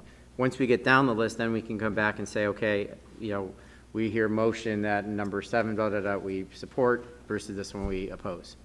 Because I think at the end of the day, there might just be a couple that we'll have some discussion on. So, Mr. Vice President, so Rich, just to clarify the process you're suggesting, we are gonna, you'll say, as an example, number 7, and we're not, like the resolutions committee said, do adopt, but what we're just making our own statement of do adopt or Right. not. We're not really describing whether or not we agree with the resolutions committee. You're saying we support it or we oppose it? Yeah. So we're, The resolution or the recommendation? No. So we're going back to the resolution. Okay. But I just That's wanna- how you're voting, right? You're not going to vote Yeah. on the committee, sorry. No, it's okay. You're voting, you know, they'll come back and say, okay, number 7, district, what do you say? You support or oppose? So let's do that as an example, just to make sure we're on the same page. So if we were to talk about number 7, I think, again, just as an example, Greg, would you say support 7 or oppose 7? The resolution? Or you don't know yet? No, I support. Oh my God. Okay, Rich? I support. Anisha? Yeah, I think that makes more sense. If you differ from IASB's recommendation, then let's talk about it. That's why I drew it out. That said, excuse me, Italian. There's only a couple where they do not support. So I think we should limit the conversation to. But there's a couple that they say support that I oppose. I think we. Correct, and those would be ones we'd straw man and then we discuss. But rather than going through all 23, just call out the ones where you disagree with the Recommendation. the committee's recommendation. Okay. That makes sense. Right. And discuss those, and otherwise we're going with what The committee recommendation, yes. So going about it that way, then, Greg, are there certain items that you disagree with the recommendation? Thank you. Yes, I would like to enumerate the following, and I'll use the list that's in our packet. Okay. Rather than, or what? That's fine. Tell us the number. I can go numerical. Just tell us the number of the item. You got it. Number 6. Okay. Number 16. Number 11. Number 15. Number 5. Number 2. And number 9. Okay. Rich? I'm. You want to He's go back gotta through? re-look at 'em. I need to go back and look at what the committees, that's not the way I did it. Okay. Anisha? So I want to clarify. Did you have 6? We have them in different orders, so Yeah. it's still the same resolution number, correct? Yes. Okay, so I'd like to. You're paying for beers next time we go out. Number 2, 9, and 15. Okay. Brian, 9 and 15. 2, 9. Why can't you put these in sequential order? I asked that question and they didn't have an answer, but they did Why change not? them. They just changed and updated the booklet. All right. Brian? I do not oppose the resolution committee's recommendations on any. Okay, so you're okay. I'm fine with Gina? a lot of smart people in there. 2, 9, 15.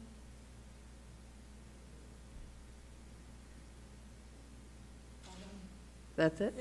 Oh, 6? 6, and then hold on, because again, they're not in order.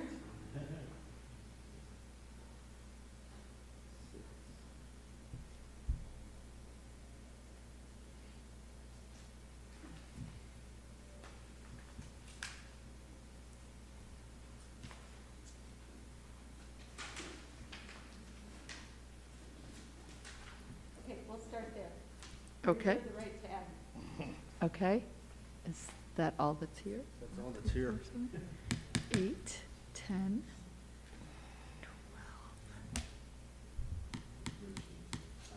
12. That's fine.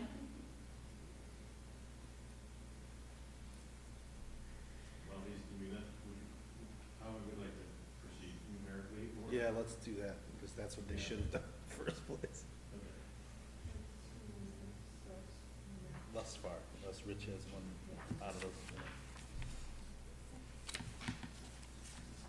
Going that way, unless Rich has number 1 as one of his to talk about, then we will start with 2, right?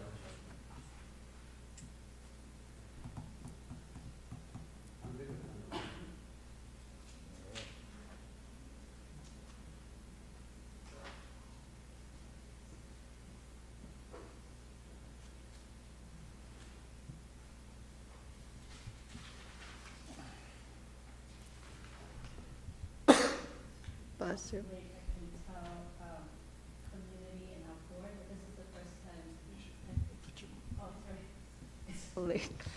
No, I think Dr. Biden also told us that in a communication that this will be the first time that the resolutions will be voted on via a technology, via an app. So it's going to be interesting that they work that. So yeah, it's all downloaded on. Yeah, no, yeah. It's all going to be.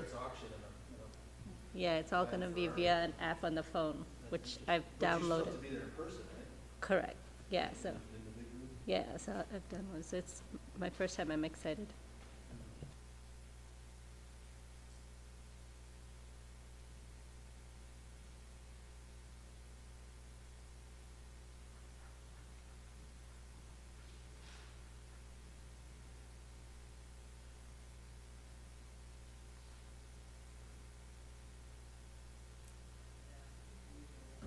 Mr. Vice President, so. Yes, Greg. I would just say then, so maybe the next step in the process, because we highlighted, like, nearly everyone said number 2, but we highlighted it because we want to discuss it. Maybe the next step is to, maybe everyone feels the same on which way we should vote, right? Well, I think let's, yeah, you could do it. Potentially. Right, potentially. So we wouldn't have to, we might not have to go into a lengthy discussion, because we might not, well, anyway. Sorry, go ahead, Rich. I have a question while he's thinking, actually for you, Greg. So you have a couple that no one else did. Yes, sir. And so I'm curious, knowing you're 1 out of 5. Yes. Do you still want to discuss all those? Or just vote on them? Or just vote on them? It's kind of up to you, because you're the No, only I would one like that to, has a yeah, I couple. would like to discuss them. That's cool. I just Only wanna in that I might raise an issue that others haven't thought of. Yeah. Yeah. It's fine, I just thought I'd put it out there. So 17. Okay, Rich, just 13, 17. 5. 13 and 14. 13, 14. Mr. Vice President, somebody gut check me on this, but in the packet, 12, the recommendation is do not adopt, and on our packet, it says approve.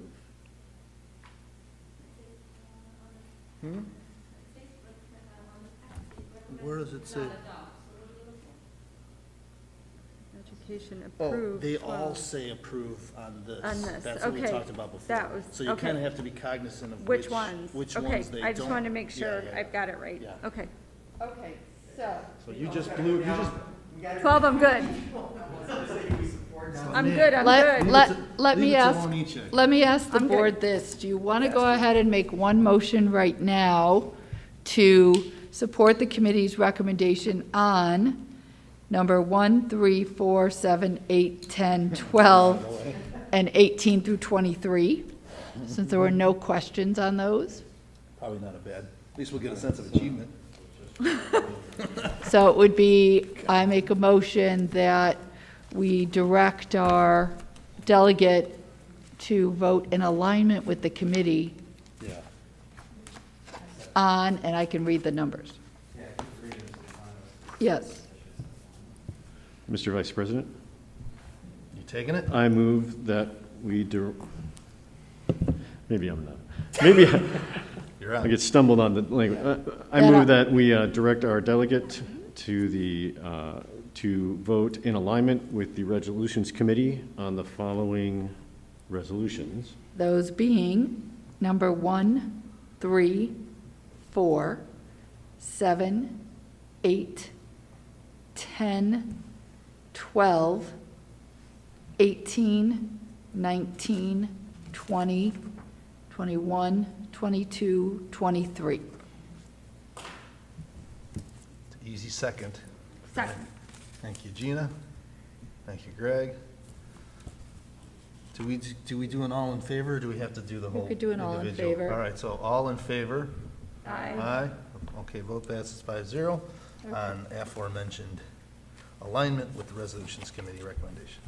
And then if you're going to start discussing, the first one chosen for discussion was item number 2, Student Safety and Protection Plan.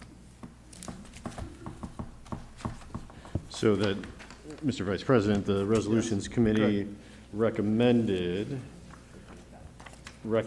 adoption. So my first question is to my colleagues, we all brought it up. I don't know how to ask this.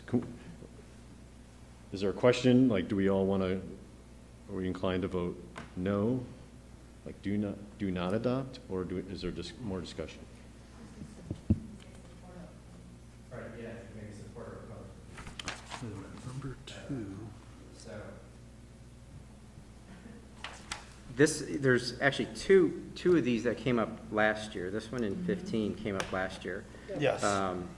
And what was interesting, this really comes down to local type of support and board. So, and this was really, being in that ISB delegate session last time was interesting to hear, because there was definitely a difference of thought process between more of the metropolitan districts and more of the separated out districts. And this is why I personally would vote that I support this, or I concur with the committee. The reason being is that the non-metropolitan districts really cited that they're looking at this is that because they live in a wide geographic area, the resources that are available to respond to a crisis may be an hour away. And so they're saying, look, we need to have in case of a crisis, we need to have something there. So to me, I look at that's a local type of decision. That may not be something we're ever faced with, because we have Scott right here, so Yeah, we don't have to we worry won't, about it. but we're within minutes, if not something faster. So I do think across the board, that's at least as I recall the conversation, is why I would think local board should have that based on the environment that they're in. So, first of all, I'd like to just say I agree with Rich, and I would support this, and I've been into the prior year, same thing, and I heard, they let the first district that made the recommendation speak first. And I won't recite the story, but, there was an incident in a small rural district, and it's heart-wrenching what happened.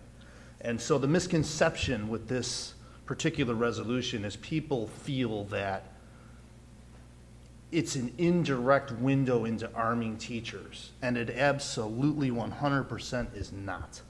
That is absolutely not the intent, nor what it would be empowering if we would impose it. It's merely, as Rich stated, to allow these rural districts, with some of them have volunteer police departments, don't have the response rate, to take it amongst themselves to choose who to arm, not a teacher. Nobody wants to arm teachers. Most of them want to hire off-duty police officers, quite frankly, and that's the person that would carry a gun in a school. So that's really what you're voting on, is to put that, as Rich said, to put that local control into the local school board's hands. And who are we up in this area that we have a 30-second, 911 response rate? Who are we to tell these small rural districts that they can't choose for themselves how they may or may not want to be able to provide some sort of a resource type of officer to their facilities? So I have a clarification question for you, Brian. If you read the resolution, this one says, because you said it wouldn't be a teacher, but this would be a voluntary district employee can carry the gun. Correct. Okay. Well, So if you hire an off-duty cop or employee. If I read it, I think it allows the school board to make the decision. The school board, a local school board, could allow teachers who've gone through board-determined training to carry, if that's the local decision they want to yes, make. that's my understanding. Thank you, Dr. Biden. Mr. Vice President. Yes, Gina. I respect where the driver of this is coming from. My challenge to it, my biggest challenge to it is volunteer and in any capacity. In any capacity.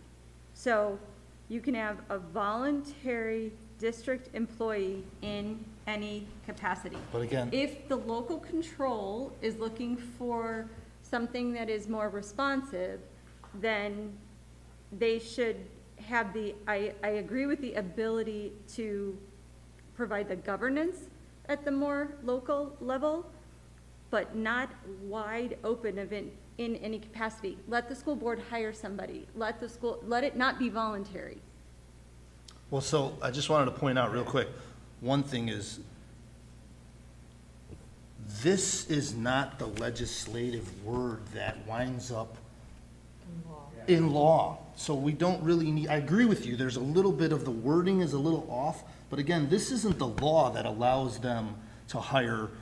When this does get enacted to law, Springfield gets to figure out whether or not it should include words like voluntary. So I don't think that I think you're getting too far down in the weeds if you're going to be worried about just the wording that the resolution's built into it. Well, it's too much with, I'm not, voluntary and in any capacity don't work for me. I'm not, I struggle with supporting this. The challenge, and again, I see your point there, Gina. I think that the challenge is, again, it comes down to then funding, right? If there's a retired police officer who lives in the area and says, I'll volunteer and I'll do that for you, I'll be in the school, just like maybe they'll do crossing guards. And I understand it's not apples and apples, but this is why a smaller district can then afford to have someone like this. Think about if just having another adding to staff, they may not be able to afford it, don't know. So it just gives the local board options. Mr. Vice President. Yeah, yes, correct. Reading the story here, I don't think that's the story I'm reading, because at first the story of this district, Mercer County, they said we didn't have the funds, and then a private individual forwarded funds until their TIF was up. I'm using words I don't even know if that's right, but and then they were going to have the money. So the story is not about money. It's more about we didn't have the bodies. We couldn't find a qualified person. So now we want to basically arm someone that's already on our staff. And that's what I think. Well, not already on their staff. Can I finish? They want the flexibility to be able to put somebody on their staff. And again, okay, that's that's fine. in legislation too. That's not Sure. what we're approving. That you're also getting too far into it. The legislation that gets passed would govern whether or not it could be a teacher or a off-duty officer. Okay. And the board's decision at that local level makes those determinations. All we're doing is giving them the power to have that conversation that you're mentioning right now at their local level. That's it. That is absolutely it. So even the discussion we're having thus far, it's not here yet. It comes in legislation. But right now, we're locking their hand, we're tying their hands if we don't approve this. They would have 3 years in a row now that I'm aware of, maybe even more, since they've been trying to get just the right to have the conversation. That's all it means. Yeah, but the intent of the conversation is to arm someone on their staff, yes? Yes, to Someone have the that they ability employ. to Okay, employ or volunteer. So I mean, I hear you, Brian, that we're not crafting legislation here, but we are talking about opening a path to that goal, okay? And, that's ultimately what I think we need to talk about. Right. And there's, you could throw a rock and hit a lot of research on why handing guns, arming people who are not trained officers is a bad idea, okay? And I'd like to share some of that here because I think it is important. And the National Association of School Resource Officers is opposed to this. And I know you said it's not about arming teachers. I think we could use teachers as a placeholder for the sake of discussion. And I think maybe you brought up, Anisha, is it someone on the staff, okay? We know that police officers, a recruit, receives 168 hours of training, on weapons, self-defense, and use of force. I'm a teacher. I don't know if I get 168 hours of training. Again. I know, excuse me, sir, can I finish? Yeah, I'm sorry. Okay. So ultimately, where the door that we're opening is important. And I hear and I think this will come up a lot this evening, the local control, okay? But we don't get to craft a resolution just for Mercer County. We don't get to craft a resolution. And so the unintended consequences is what we are protecting against, and that's what we are worried about. And it's a false choice to say that this resolution is the only way to solve the problem. And it's probably certainly a larger discussion than we can have here, you know? So, and I'll throw just a couple more things, again, because they're important. Access to a firearm triples the risk of death by suicide and doubles the risk of death by homicide. But what you should see, it's almost, if it wasn't so serious, I have 100 examples here of really ridiculous ways guns. Absolutely. Yeah. I'm with you 100%. And that's, this isn't a gun safety conversation, and this isn't a gun safety capability that we're having here. Okay. It's again to allow a district the autonomy to be able to choose a path at all. And if all of the school districts in the state choose to tell 2 or 3 that could actually benefit from this that no, because we don't believe they're going to responsibly enact it, we're overstepping our bounds. That's all I have. And Okay. adding, No, not on so, you know, Greg, I hear you. Absolutely, I understand those types of the comments. The key to also maybe look at is, you know, maybe fall on the resolutions committee, or the committee did say they approved this. They want to move forward with this. Again, it's the how do you look at a smaller district that has an hour away? So maybe counterpoint to, let's say in Mercer County or some other county, and you know there is an incident and there is a mass shooting that could have been avoided. What would you say to that? Can I suggest Right. something? That's a strong Can I argument. suggest I'm something not for the gonna- board?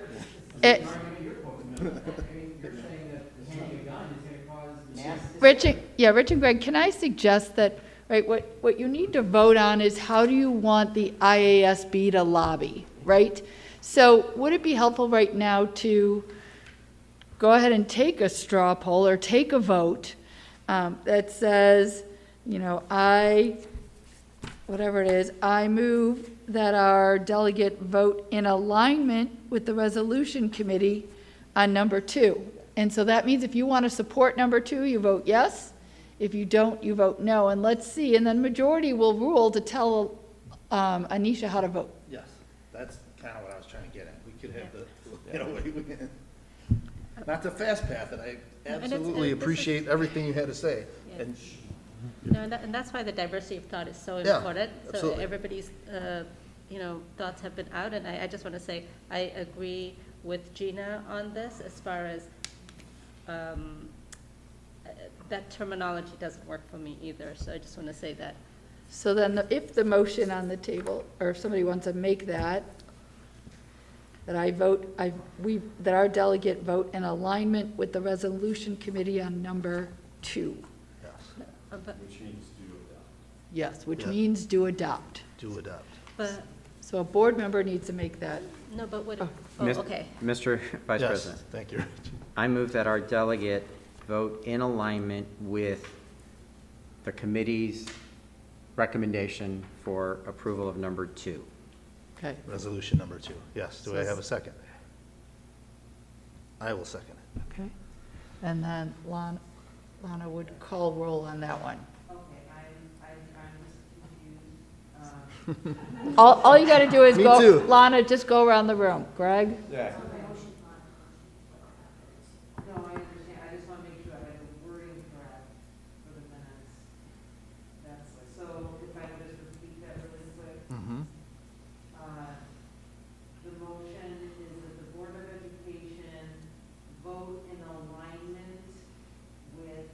the Resolutions Committee recommendation for Number 2. resolution number 2. The resolutions committee, sorry, For resolution number 2.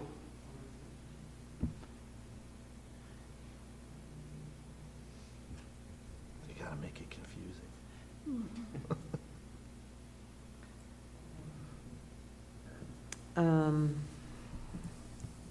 Member Oliniechek, Yes. Member If you could Patel? say support or oppose, that'd be Okay, great. yes, support. Okay. Oppose. Member Cherniglia, Yes, support. Member Faso, Oppose. Member Scapalato. Oppose. Okay. So that motion fails, and you would oppose that resolution as the delegate. Correct. The next item that was highlighted was number 5. I think I brought this one up, so I'll speak to it. Sorry, let me just open my notes. So, you know, the resolution speaks to a goal of increasing transparency and access to, you know, to our citizens or the school boards, constituents, and they mention more opportunity and access for public participation. And even though it touts the benefits to the public, I think what it really discounts is the detriment to the interpersonal interactions inherent, you know, in remote meetings. So for instance, and just random research here, just to give you a sense of it, it takes up to 3 times longer to respond remotely than versus face-to-face, resulting in conversations that are, you know, stilted, and there's more ambiguity, and when is it my turn to talk? And there's also a piece of tech proficiency.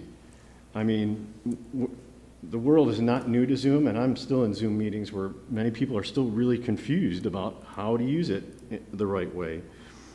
So I think there's good intent behind this, but the same goals that they espouse could be achieved with what we're doing here tonight, where you live stream an in-person meeting.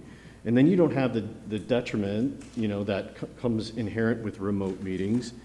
And, you know, it opens all those things, the transparency, the access, public participation. So I think, and we get rid of all those rules, right? Because there's so many rules about when we meet and then trying to enforce them remotely. So I hear the intent behind it, but I would not support it because of those reasons. Yeah. I actually kind of struggled this one too. And I think almost back to the last point we made, right? I think of it as, this doesn't mean we have to change what we're doing, and it doesn't mean Mercer County has to change what they're doing, right? And so that's, you know, I think the flexibility to allow, you never know, some districts may be 2G. I mean, look at what's that monster district? 15? Elgin, Elgin. 46. Yeah, Elgin, okay, yeah. Which is the one that submitted this. Oh, is it? Oh, I didn't even notice that, yeah. U46, yeah, U46 is huge, right? So they may want the ability to be able to leverage that technology. So while I agree with you, I wouldn't choose it for District 25. I don't think it's District 25's decision to tell U46 they can't.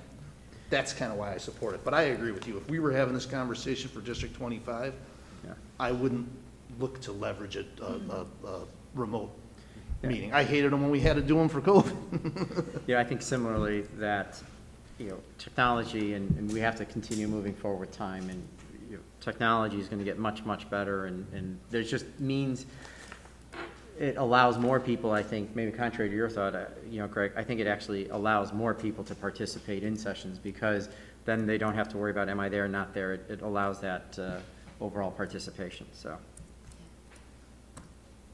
Mr. Vice President? Yeah, Gina. I move that the Board of Education approve the recommendation for Resolution 5. Yeah, and Can you put the words, Lana, just for correctness, can you put the words Vote in resolution alignment. committee? Because we want to try to get back to that alignment, right? So it Otherwise- should be the motion that the Board of Education vote in alignment with the Resolutions Committee recommendation for resolution number 5. To approve. Yes. To approve. To support, Vote in alignment with the resolutions committee recommendation. Yes. To approve, Yeah, to adopt. or to adopt. Yeah, Just so we're clear. support, yes. Then it's easy, then it's a yes or no. Yep. Recommends to adopt, And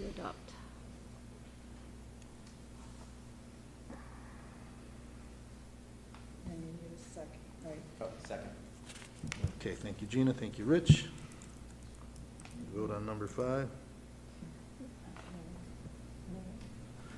Member Oliniechek? Yeah. Yes, adopt. Member Patel? Yes, adopt. Member Cherniglia? Yes, adopt. Member Faso? Yes, adopt. Member Scapalato? No, oppose. All right, 4-1 on that one. Okay, the next one that was pulled out was number 6. I think that, Resolution number 6 is the reorganizing the board, moving that from a 28 days to 40 days. so this was another one I brought up. I don't know if anyone else did. So the resolution references a need, the need of districts to call special meetings to, because it wasn't on their calendar or it didn't fit according to when they have to seat new board members. And I actually asked Dr. Bine about this. I hear that, like, who wants to call an extra meeting? It just seems, and I'm looking for feedback here, but it just seems like a scheduling issue. And the downside to extending it is then you have that lame duck board, and we'd like to assume positive intent that wouldn't be an issue, but it could be an issue where, a board, puts through decisions that don't align with what the community wants because they just elected new members, but we're extending that opportunity, or, longer by extending that time.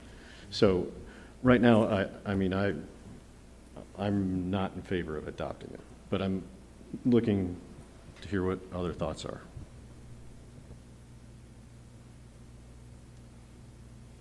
Nisha? Oh, I just turned my mic on. It's just because I like. No, I tend to agree with you. I think this is another one where I would hope that us or any board would not abuse this and go too long with the lame duck. But again, obviously, high school township 30 obviously had an issue with it and had it, some districts, are maybe limited with their board members' availability. I don't know. I just, I would tend to agree with you. Why do you need it? 27 days should be enough. My God, that's a month. But I'd be inclined, I have to say I'd go either way on this one, but I'd be inclined to just go ahead and let some districts have that flexibility just to not call a special meeting if they need to and give them the 40 days, I don't agree with it. I wouldn't want to see us go past, I don't even think we've ever gone past maybe 2 weeks in the years I've been on. So. Yeah, I'm just wondering, the counterpoint would be, if because it's from the point of the election, not when it was called, right? So if there's delays in counting, if there's things of that nature, that days, the numbers come down. I don't think so. It's not from the election date. It's from the certification. It's from the certification. But either way, even if it was from the election day, if you have 28 days, you just schedule on the 27th day. So I've seen your point. It's a scheduling issue. It's not a. It is. It is. Yeah, to me, yeah. I'll just say, I'm glad you brought this up. I didn't consider this one, Greg, so I'm glad you brought it up, and the lame duck issue does resonate with me.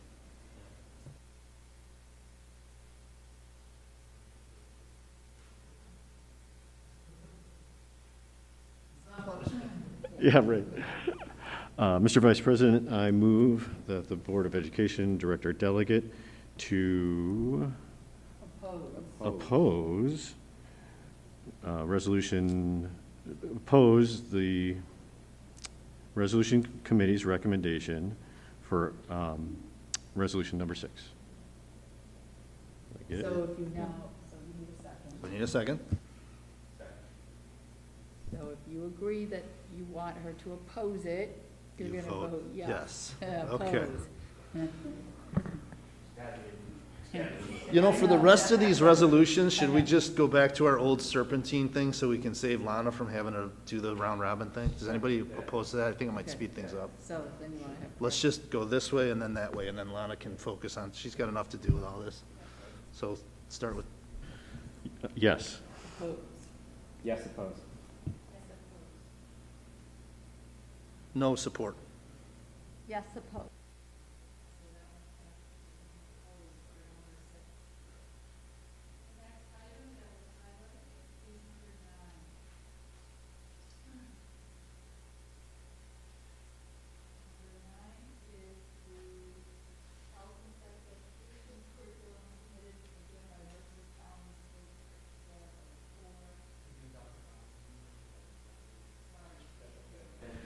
Thank you. I think I said this is number 9, which was also submitted by Mercer County, and it's the health and sex education curriculum.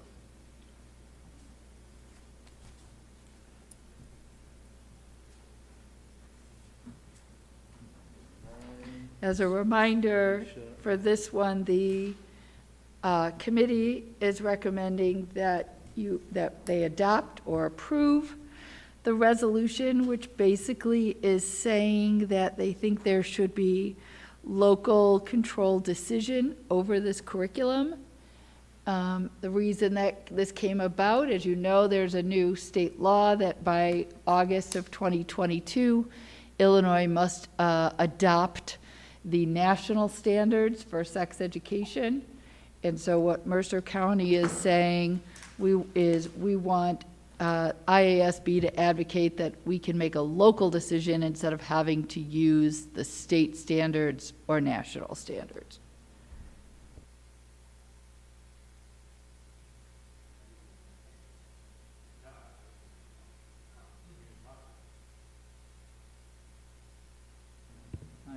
Might as What well is make it, the number motion. 9?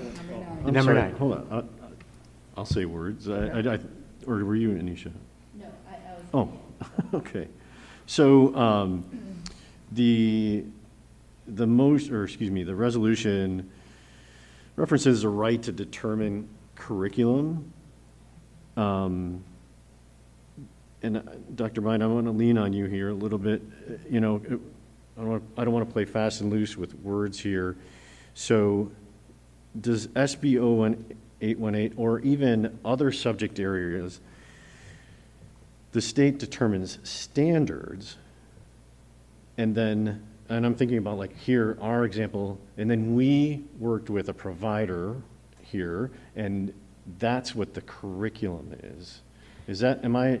Yes, but in the new law that's passed, in some areas, there are curriculum items that are legally required, right? And so there's a law that passed that said by August of 2022, the State Board of Education must write state standards for health and sex education that align with the national standards, and that any school district that is teaching sex education must utilize and align with those standards in their curriculum.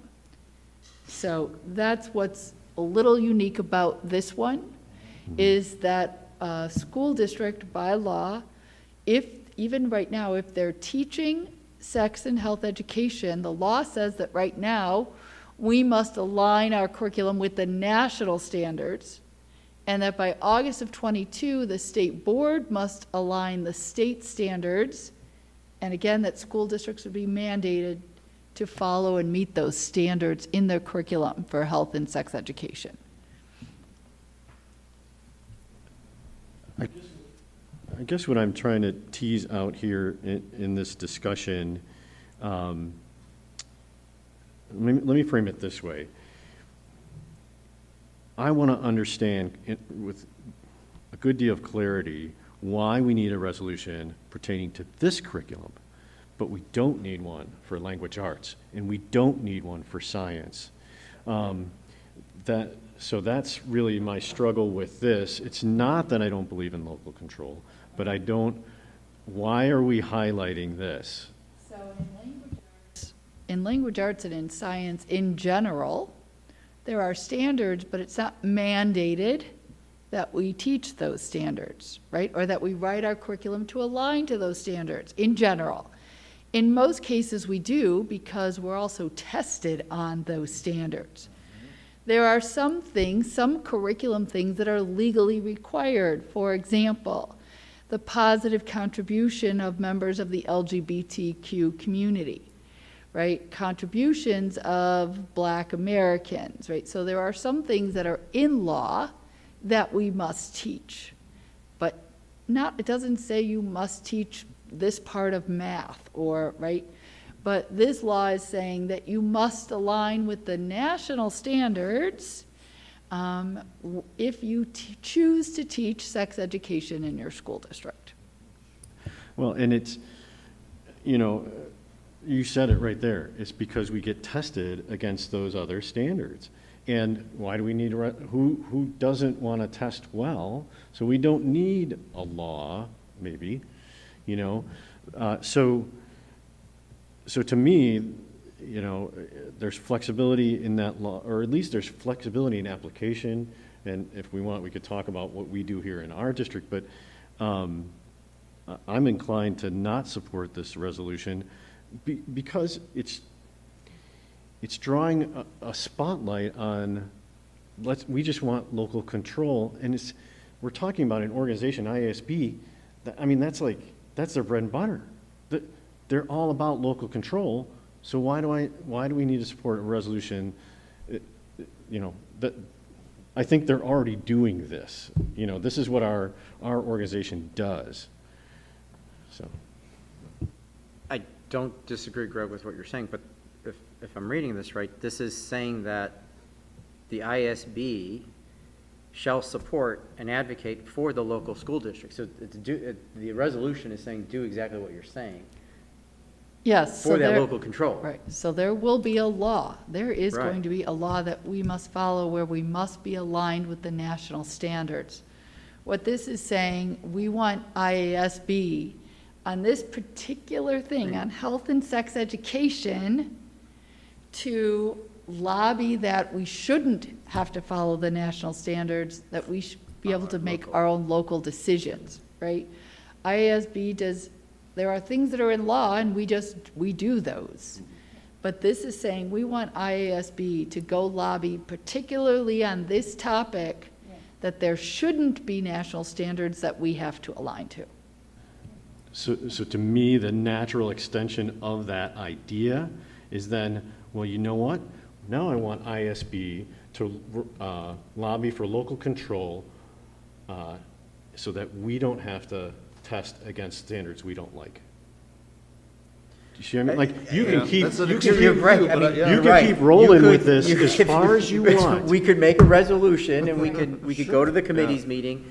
But that's not what we have on the table right now. On the table, we have this. Right. Go ahead, Anisha. So I was going to say, if I may. Yeah. But what you started out with, to me, is kind of the rub, is the fact that, do we do this for other curriculum, right? Mm-hmm. Right? So because health and sex education is a little controversial, right? Maybe, maybe not. But if we don't do it for science or math or whatever, if we don't have to adhere to a formalized government control standard in those other ones, why should we force Mercer County to do it for health? If Mercer County wants to do their own curriculum, that board must work 48 hours a week. I don't know, but God bless them. You know what I mean? Again. Yeah, well, I think you answered the question, though. We do have government control in the form of standards that dictate what our tests are. It's just not so explicit as a law. That's it. They're trying to make it a law, and Mercer County's saying, you know. It is a law, actually. Yeah. So, sorry. So Brian, are your points in alignment with Greg's? So again, I am, but I don't feel it's my role to force Mercer County or other counties, if they want to take on the role of not following a hyper-specific law like this, I think, you know, and again, So- we're not dictating the law here. We're Brian, just, I might reframe, because you said it a couple times, and now maybe I'm not going to disagree with you, but maybe reframe, and you still might feel the same, but we're not telling Mercer County. We are expressing that we don't want IASB to lobby in this. Mercer County, this is just whether or not ISB is going to lobby on behalf of this interest of Mercer County. Correct. And then what I'm saying is, no, I don't think our state organization should do that. I'm not. I I'm follow not you. trying to tell Mercer County what to do. No, I get you, I follow you. Yeah. No, So I good think point, there's a yeah. distinction. That's- Yeah, no. So there is. do you want to, That's are you very ready to make a motion on that?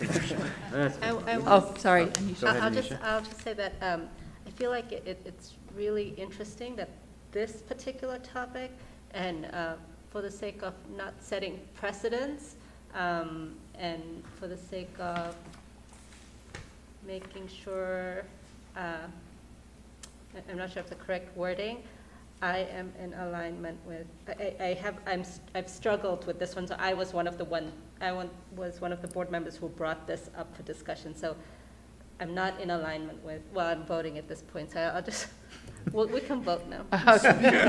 So, you need so what is the motion? So, Mr. Vice President, I move that the Board of Education direct our delegate to not vote in alignment Or with. oppose? Yeah, let's Right, use or oppose? Get Did rid I of say that it not wrong? word. They just, that to- you, go to- ahead, you're good. To oppose. I direct, I'll try again. Mr. Vice President, I make the motion that the Board of Education direct our delegate to oppose the Resolution Committee's recommendation for Resolution number 9. Yes. Beautiful. Okay. Do we have a Okay, second? so you, oh, sorry. I'll second. Okay, Okay, Anisha's got a second. so you're voting yes to oppose or no, No not to oppose? support. It's Gina's turn to start. All right, Gina's turn to start. Do we need to clarify this one? Say, I'm gonna go this route. okay, I support. So you're a no. you support the committees. I support the. So you're- Okay, so you're a no. Brian, you support the committee or, I support the resolutions committee to adopt. So you're okay, a so no. you're a no. I'm a no. Anisha, I'm a yes. okay? No. No. So we're gonna go with, So you're going to go with support Support. ultimately for number 9? just as ISB said. Yes. Correct.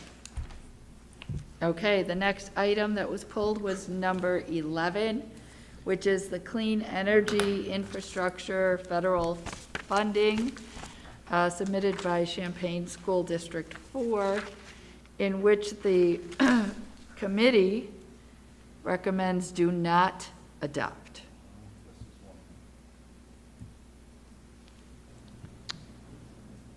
I'll speak up if, or did you have this too, Rich? No, it was just yours, Greg. I had this one as a question. I can go either way, but Okay. Okay. I'm now leaning one way. Okay, so I brought this up because without reviewing the resolution, but really the resolution committee's rationale for their recommendation to not adopt, they talk about the diversion of funds, from the federal government, and I think it's really like, it's not the right wording, but a false choice. I don't know that funds work that way, like it's this or that. Like we can't walk and chew gum. We can't, if we say we want money for green projects, we won't get money for this other thing that's valuable. So I took issue with that. The other thing I would say on the affirmative side is that federal dollars can be important seed money, right? It's that they may not fund the entire project, but they might bring that project within reach of nonprofits that might also support our schools or fundraising that can happen through the school. And extra funding is important because we know that green initiatives, they're more costly than regular construction. There's grants out there and external funds. So, for schools to implement clean energy projects, having that seed money from the federal government, I think would be a boon. So I would not agree with the resolutions committee. My kind of thought is I don't think we need to necessarily call this out. I'd much rather see, if anything, Congress, direct funding for academic type of issue or things. I think there's enough probably grants potentially available or, other types of sources of funding if areas want to do this.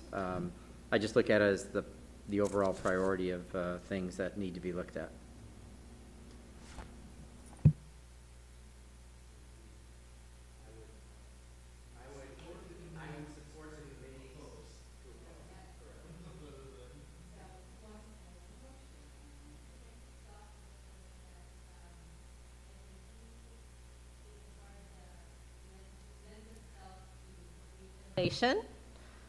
Thank you, Rich. So I do like the fact that Champaign USD said, that they want to try this. So I feel like it lends itself to green innovation. So in a sense, I do like their idea for doing this. Yeah, I agree. I think the idea is great, but it also then comes down to the discussion we were just having, capital plans. Let's make a capital plan. If the local community can do it, at the end of the day, it's all about that money. But Oh. And we. So somebody want to make a motion? Mr. Vice President. Yes, I'm going to try to make, I'm wondering if we could just try to make these more maybe consistent and then we just vote on those types of things. So Stick with the yeah, wording of the resolution committee and then whether. and then we yes or support no, oppose. then that'll make If it. you just say support or oppose, I could just check. Yeah. I move that the Board of Education direct our ISB candidate or ISB delegate to, I'm trying to think, to follow the recommendation They're of the saying oppose. Rules Committee. So So you're saying, I'm just trying to think, how do I make the motion so that we're consistent with it, so it's just a yes or no So vote? they said oppose. They said oppose, right. So then we would be saying, I don't want to do that reverse thing again. So no, you Just- just say vote they in said. alignment with the resolution committee to oppose number 11. Right. or, I'm So just if you wondering, say yes, you're opposing. but why don't we, why don't we just make a motion that we support?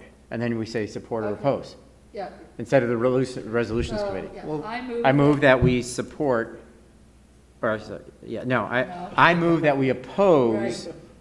Number 11. number 11. Yeah. I don't know what I want to do at Need this a point. second. Second. Thank you. Greg?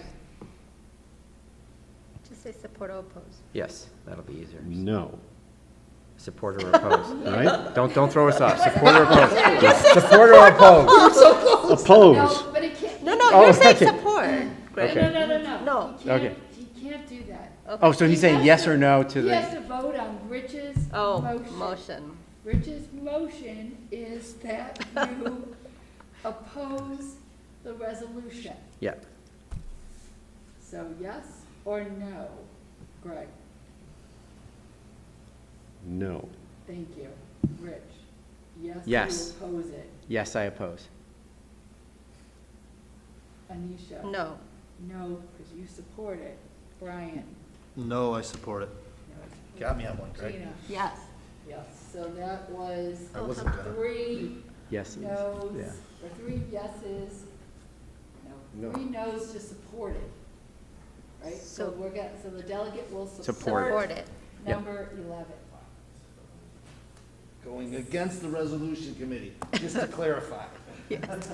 Correct, because it Okay. recommends The do next one not- was Where's number 13, which is the landscaping federal funding, also submitted by Champaign District 4, in which the committee recommends adopting Yes, recommends to adopt. Number 13. Landscaping So who- federal funding. Who brought this one up? Rich. Rich? So I'm opposed to this for federal dollars to landscape, because I can understand if it was a natural disaster, things of that nature, but I don't read this as it's to do landscaping. Right. It's to do landscaping. No, but to mitigate environmental. Cutting grass. Yeah, no, it's to do. Well, they want federal, but they want federal funding to landscape to cut their grass. So I'll say. But it's to mitigate environmental. No, how I'm reading it, again, it lends itself to green innovation. And so it's not just landscaping, just to put roses out there. It's to be green and for our country to continue to be green. So that's how I read it. No, I don't disagree. Planting trees, perennial plants. Now, if there was something I'm putting in a green roof, I'm doing something of that, maybe, but this is federal dollars to do. Champaign County again? Yes. It's green down there. Mm-hmm. And they want that federal money to make it more green. Yes. Let's talk about, yeah. All right. I think that one's actually one of the more clear-cut ones. All right, so does someone want to make a resolution to support or oppose number 13? Mr. Vice President. Yes, Rich. I move that the Board of Education direct our delegate to oppose Correct. number 13. Need a second. Second. Okay, Gina. We're over here this Oh, time. we are? Yeah, Sorry. aren't we? So yes, Or you that makes- oppose. Oh, no, we are Gina, I'm sorry. Yep. I agree we should oppose. Brian. I agree we should oppose, contrary to my first statement. Yes. So yes. About the resolutions. I Oh, sorry, wrong am way. with the resolution committee, so. Okay. Rich. Yes. No, hold on, is that you know? Correct. Rich votes yes to oppose Oppose. it. Greg? Yes to oppose it. Okay, so you are, as a delegate, going to oppose number 13. I think it does help us if we say yes, oppose, yes, support. That's helpful. The next one was number 14. Oh, thank you. You're very welcome. The next one was number 14, expand broadband internet access, brought forward by Champaign again, with the committee recommending to adopt that.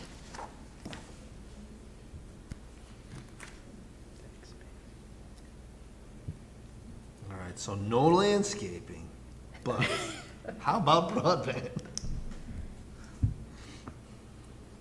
So again, they're asking that IASB actively support and advocate for legislation that expands broadband internet access. Isn't there already a federal thing on this, or? Just happened, right? Yeah. Yeah, and it's talking about it's like an equity issue, correct? It's talking about lack of internet access statewide. And so they're Correct. wanting to expand it. And ISB is saying recommends do adopt. So like in our area, every child had, during the pandemic, was able to get on the computer and learn, but in rural areas, that's not the case. And they're asking for expanding broadband internet access. So it's a benefit to students to learn. Correct. So who brought this up? Rich. Rich. I did. And we said that there was just federal legislation. Yeah. I can go either way on this. Yeah, Okay. But it's- I think the tech I'm end. okay with it. Yeah. Okay, so. Did you say you're okay? I'm okay with it the way it is. Okay, so To someone. adopt. Mr. Vice President, There you go. I move that Yes, the Rich. Board of Education direct our delegate to support number 14. Second. Correct. Thank you, Rich. Thank you, Gina. Start the voting down by Greg. Yes. Yes, support. Yes. Yes. Yes. Hey. Okay, the next one was 15, Uh, which is the child safe gun storage, brought forward by Glen Ellen, District 41. And the committee is saying do not adopt. Yeah, this one was last year as well, and I don't know if it was the year before.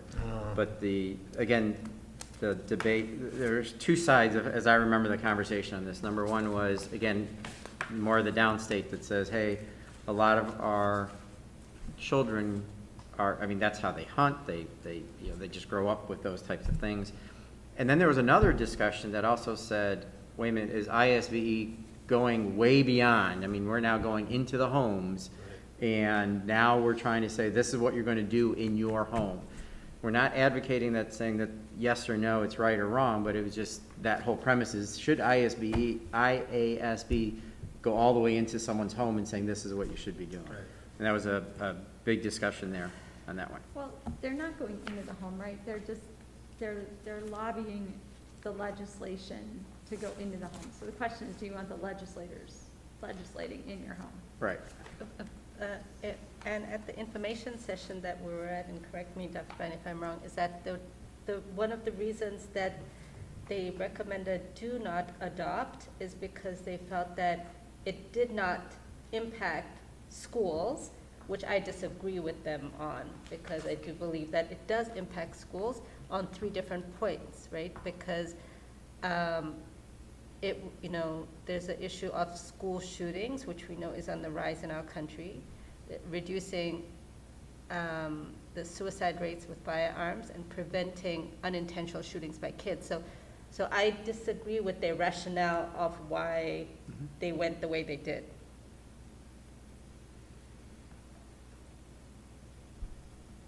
Yeah, I think the district that brought this resolution, I mean, after reading their rationale, to me, they laid it out on why it's important, as you're saying, Anisha, that we consider this under our purview, as people directing, asking ISB, because it clearly does. And I'm not going to read this. I know we've all read it, and I will highlight just one sentence here, and it was this: is our data shows, and this was from a study by Education Week, and the sentence that caught me says, our data shows that 80% of school shooters get their guns from family members, most often parents and grandparents, since they are too young to purchase guns themselves.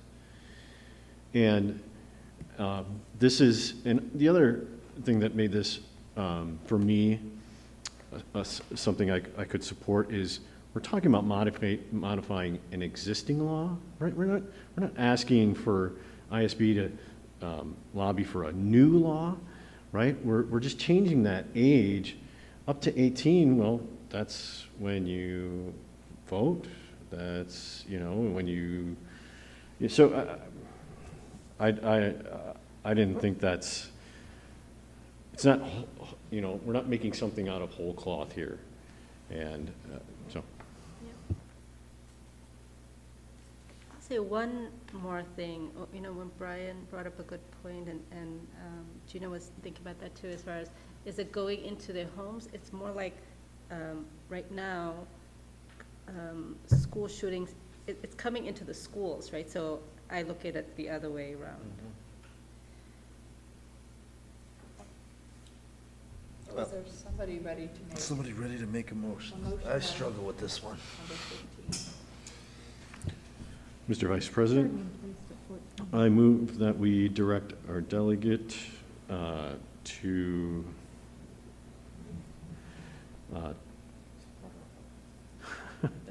vote in support of resolution number 15. It's clear. So we have a second? Wait, so and support means? Support means we want to see them lobby to change the age from 15 to 18. Got it. On who they consider children in the home for the pre-existing. That's a great, I didn't focus in as much on the 15 to 18. Not the committee on this one. Correct. So if you vote yes, you would like to see Them lobby for number 15. for number 15. Did we get a second? Did we get a second? I'll second. Anisha, thank you. Okay, so Greg, thank you, I will- Anisha. Are we over there now? Before Greg now. Lost, I'm losing track. Yes. Yeah. Yes. No. No. All right, so you are going to oppose number 15. So we're going to go with ISB. Correct, so you're opposing the resolution. And then we have two more, number 16 and number 17. So number 16 is the school code review brought forward by Champaign. They were very busy this year. Yeah. In which the resolution committee recommends do not adopt. So I don't know if anyone else did, but I brought this forward, and so the resolution brought by Champaign references, I think maybe they could have worded it better, but they reference a task force to address disproportionate harm to students of protected classes, and the resolution committee's rationale to not adopt was their concern over the scope. And what I would say is, the scope can be broad, right? The implementation still would need to be determined. We're talking about an issue that has a wide scope. And to me, it's analogous to our efforts here locally with our DEI efforts. You really have to take a system-wide look to really address the issue. The other thing, there's no time limit on this. You can take chunks of this. That can be part of the task force purview. The findings can be released over time. It's not like it has to be a one and done, and we have to, revamp the whole code all at once. So it's really getting behind this intent and taking a look at our school code with these concerns in mind. So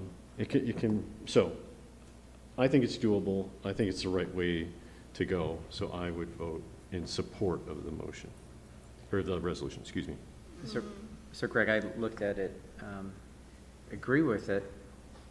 I would support this. I'm looking at it from a slightly different angle, in the sense of, shouldn't we be doing this already?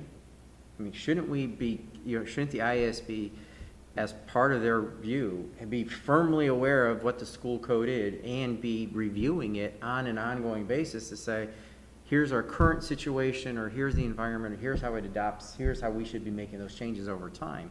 So I'm not sure why, the discussion of the committee saying it's too broad.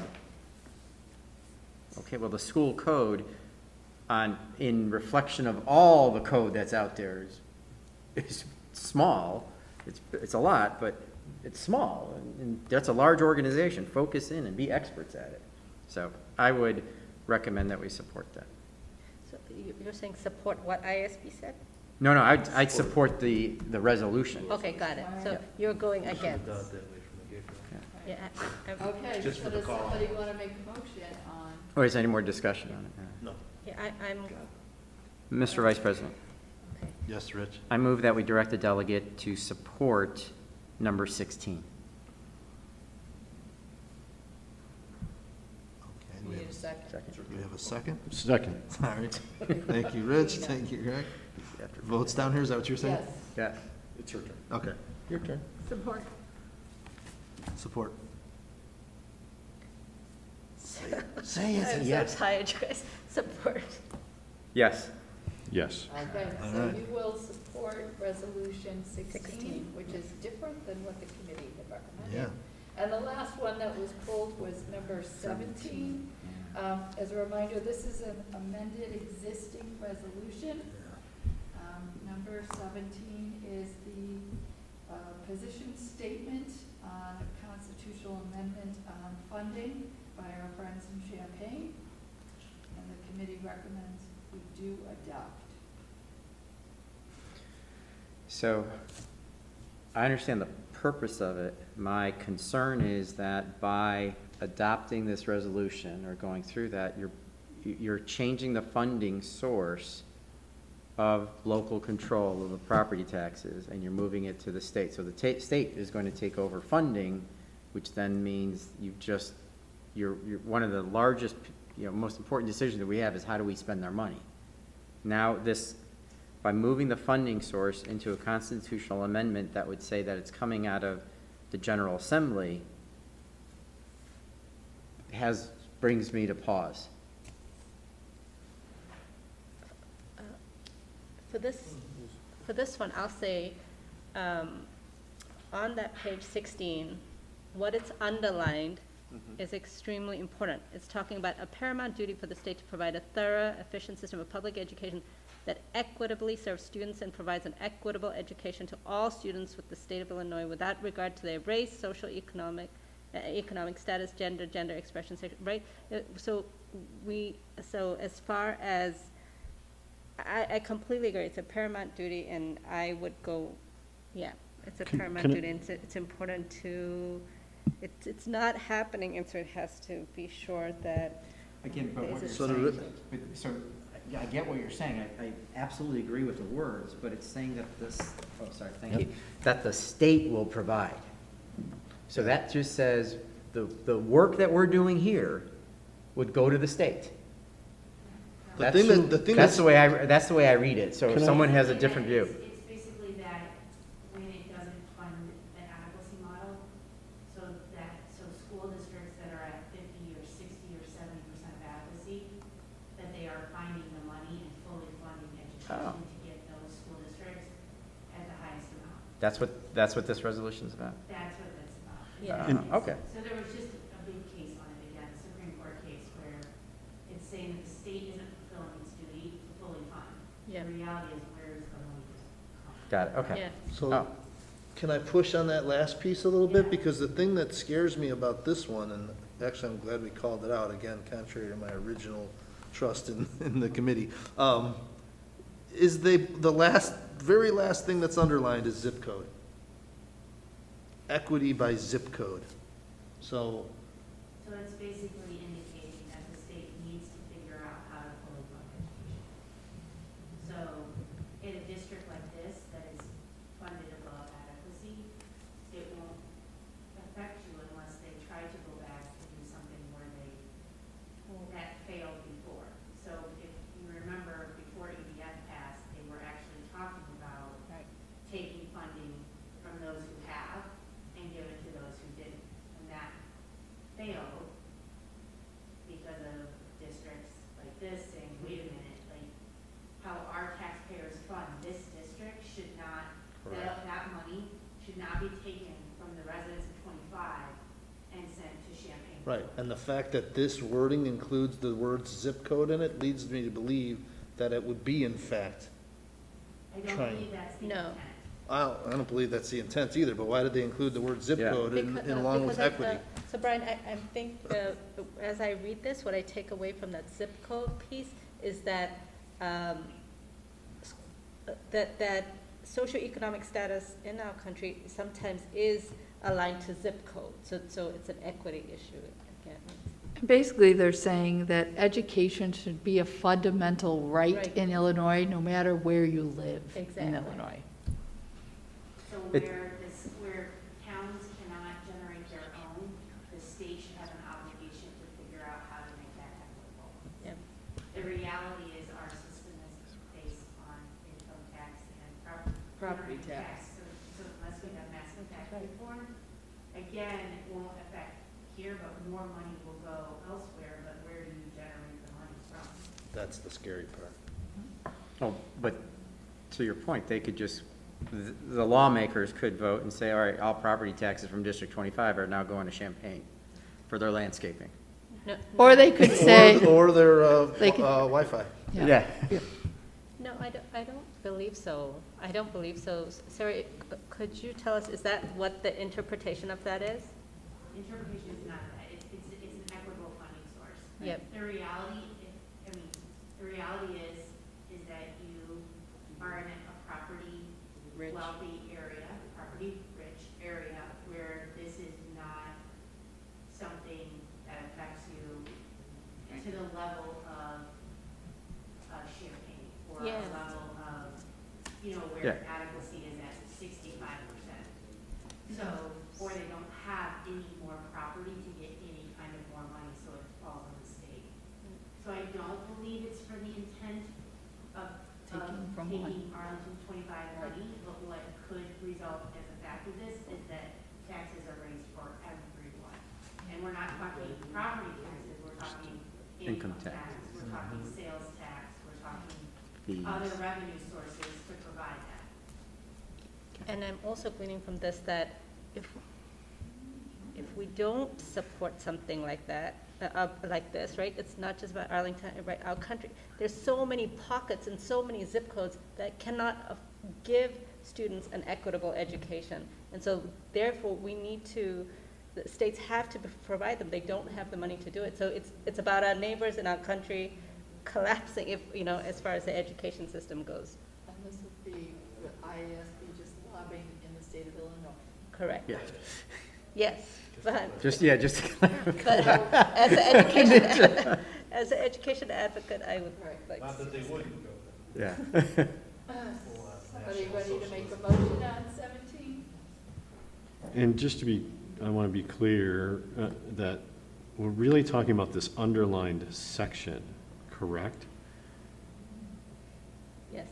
Right? Like, because That's, isn't that, That's what I assumed. I assumed the underlined section was the change.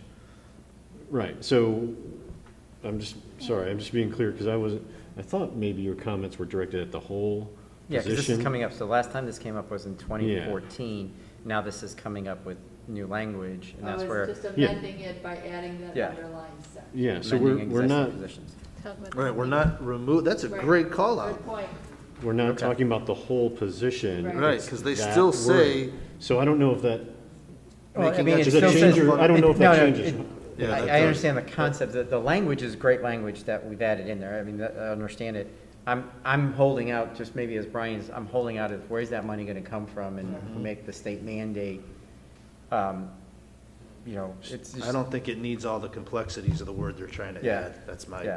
position, which you'll hear. But either way, I think Okay. it's But the, yeah, probably the right thing to be they're, doing. again, they're overstepping by adding all these, different verbiages into. okay, so so your concern is that new language, right? Yep.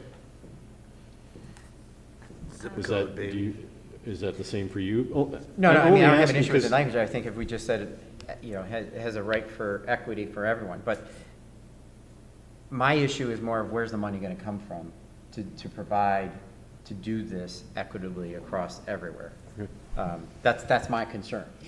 But I don't know if that's within the resolution. If we're just commenting on the language, we probably could have said it just maybe with less, but I understand. Well, that's my fine. point. They already say, to Sarah's point, they already say in the existing wording that Illinois Constitution should make an education a fundamental right.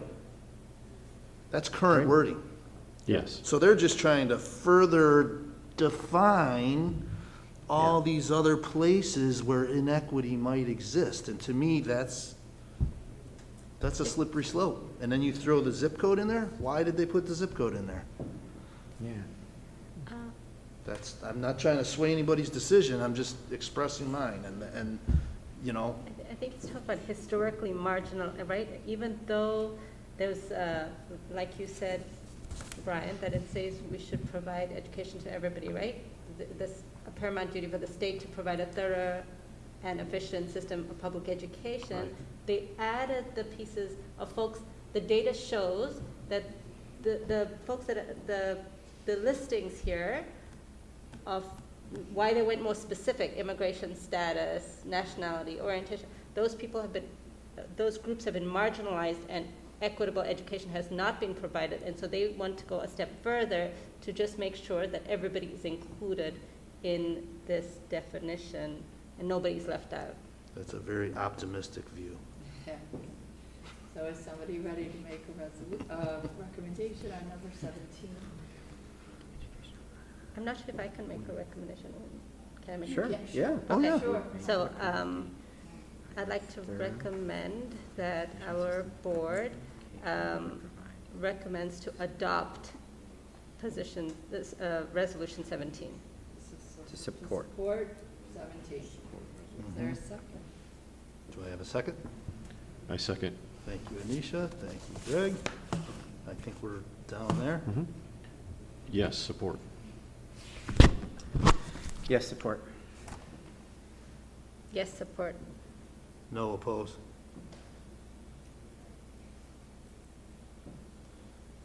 I'm struggling with this one.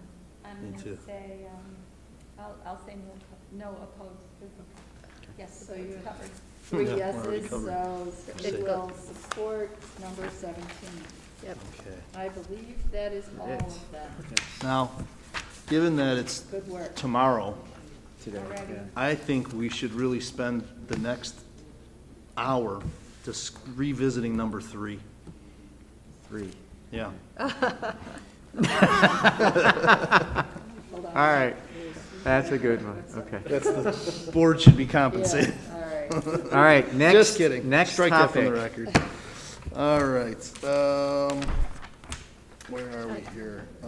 I'd like to commend my fellow colleagues for such a thorough discussion and looking through it. And there's ones that you brought up that I didn't even think about. So a really great discussion just shows the level of commitment that our board has. I agree. All right.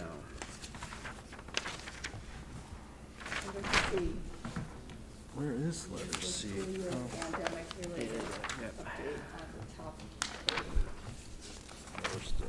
Okay, moving on to item number C, the 2021-22 pandemic-related updates from Dr. Bine. All right, Mr. Harris, do you have my report? Yeah, sorry, Dr. Bine. No problem. Thank you, sir. You're the best. All right, a quick update related to things happening this year related to the pandemic. I will update you on our tutoring service, our current dashboard data, update on our lunch arrangements, and the vaccine clinics. So you'll remember part of the ideas that we had to utilize ESSER funds includes $265,000 designated for tutoring services. That those tutoring services could happen anywhere between July 1, 2021 through September 30, 2024. So that's a 3-year grant where we could utilize the funds for tutoring services. Here's where we are on that. The Department of Student Learning is facilitating that process. They have already identified staffing so that tutoring services could happen at each of the 9 schools. They've identified students based on a data review from our Institute Day on October 11th. So they wanted to make sure to look at data to determine students that they first felt were had priority needs for extra supports through tutoring. They've worked on grouping those students by school. And now they're reaching out to the families of those students, inviting their students to after-school programming, and depending on the response to that from families, we'll be able to determine if there are additional seats. So for other students who may want to attend, but we haven't identified through data, if there's spaces, we would then include them as well. So that is starting to get in place. That's our dashboard from last week. Again, the positive cases of COVID identified for students across the top, a total of 15. We had 0 staff last week identified as positive. This is that trend over time that we also keep there that shows you every single week. The line on top is the number of students who've been had positive COVID designations, and the line on the bottom is staff. So you kind of just see the trend there. Shield testing, it shows you the number of shield tests we're doing per school last week, and the number of positives identified through shield testing last week. And then again, we keep an ongoing trend line showing the number of shield tests we're doing at the top and the number of students identified as positive through shield testing at the bottom. And then a quick update on lunch. As you know, all schools rearranged how they do lunch due to the Department of Public Health's change in close contact determination at lunch. So all schools are doing one or some of these strategies. We have to have 6 feet of spacing now when masks aren't worn, or less than 15 minutes of exposure to a positive case when a mask isn't worn. So we've increased the number of staff with supervision, basically so that we could create more small groups of lunch to space them out more. We've increased the space usage, so we're not just in the lunchroom. And we have seen a result of 0 close contacts from lunch since we've made those modifications. So that has had a real impact on keeping kids in school. And then, as you know, we hosted a Pfizer vaccine clinic for students who qualified with Jewel Osco facilitated that. We gave them the space and created some of the logistics. We sent a save the date memo to our families on November 2nd that this was going to happen. It was a very quick turnaround. And we opened the registration on November 6th and filled all of the appointments within a few hours. We thought Jewel Osco was going to give us 700 slots. They gave us just under 580. And so we did have 578 students come and get vaccinated on the evening of November 8th. They'll come back for their second vaccination on November 29th. It was an incredibly well-organized event for such a large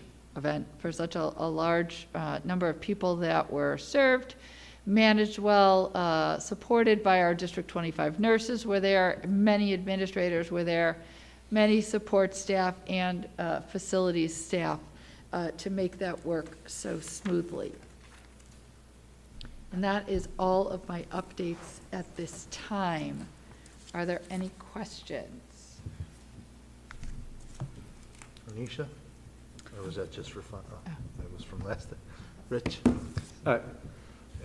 Just a quick question then. On the vaccines, you said that we were potentially going to get 700. So is there an opportunity to do another one should parents want that to, that? Yeah, we do not plan to do another one because the earliest that Jewel Osco could do it is late December. And by then, we really feel the vaccines are so accessible, it'd be better for families to get those elsewhere.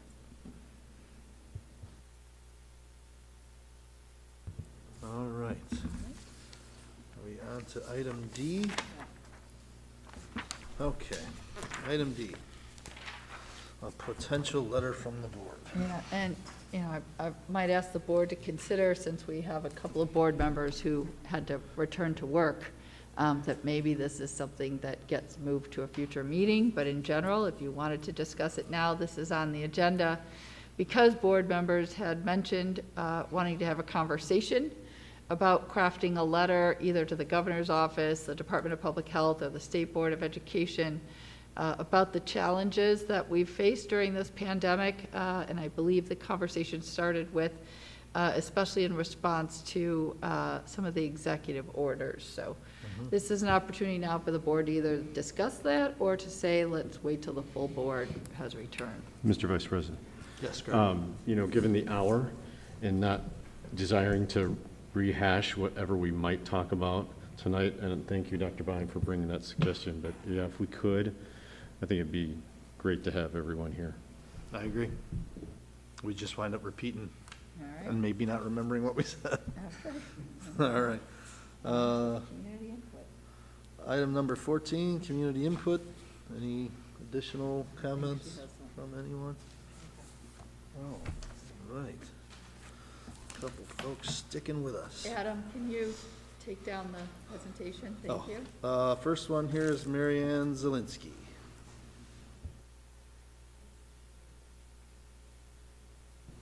Nope. Okay. A little too late. Next one is Laura Weigel. She left. Got to be too late for everybody. All right. Is that it, I think? Do you have one? Yeah. Get out of the property rental business because it doesn't follow public education.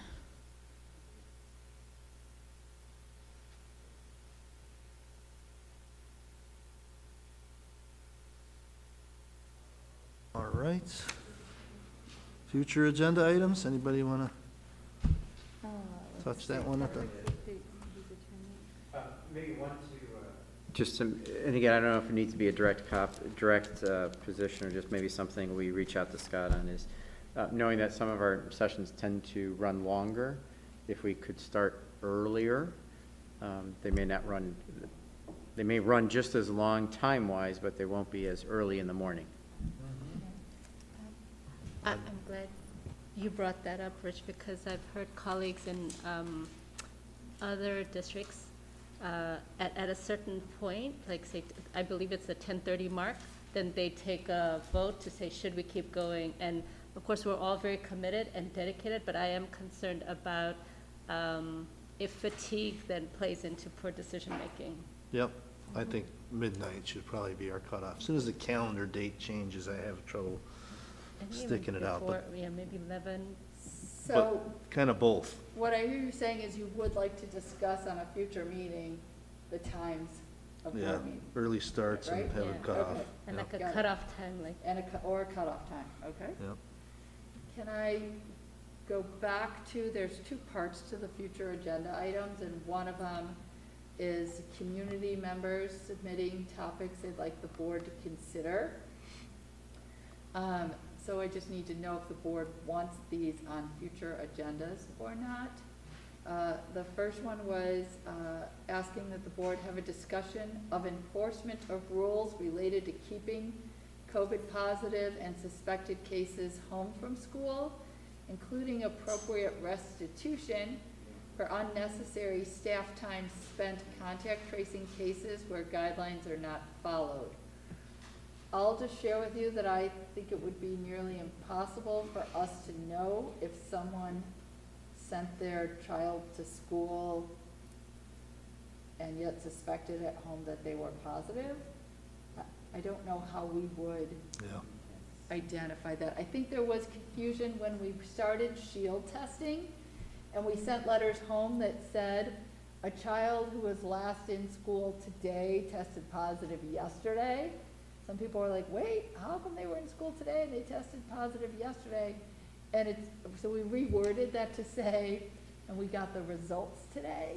So I Right. think that's what started this conversation, but outside of that, I just don't know how we would typically know if someone's not keeping their child home with COVID. Right, much less what empowerment we have for enforcement of rules, but that's a whole nother topic. So, would anybody? Do you want us So, to still? Mr. Vice President, rather than, I don't have a comment really on this issue. I just want to, this is kind of a new process for us anyway.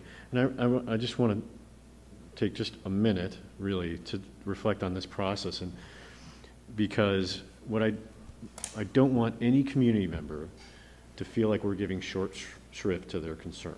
Okay? I agree. And so, in your question at the end of what Dr. Vine said kind of led me to this, could we treat these much like we just do with the resolutions?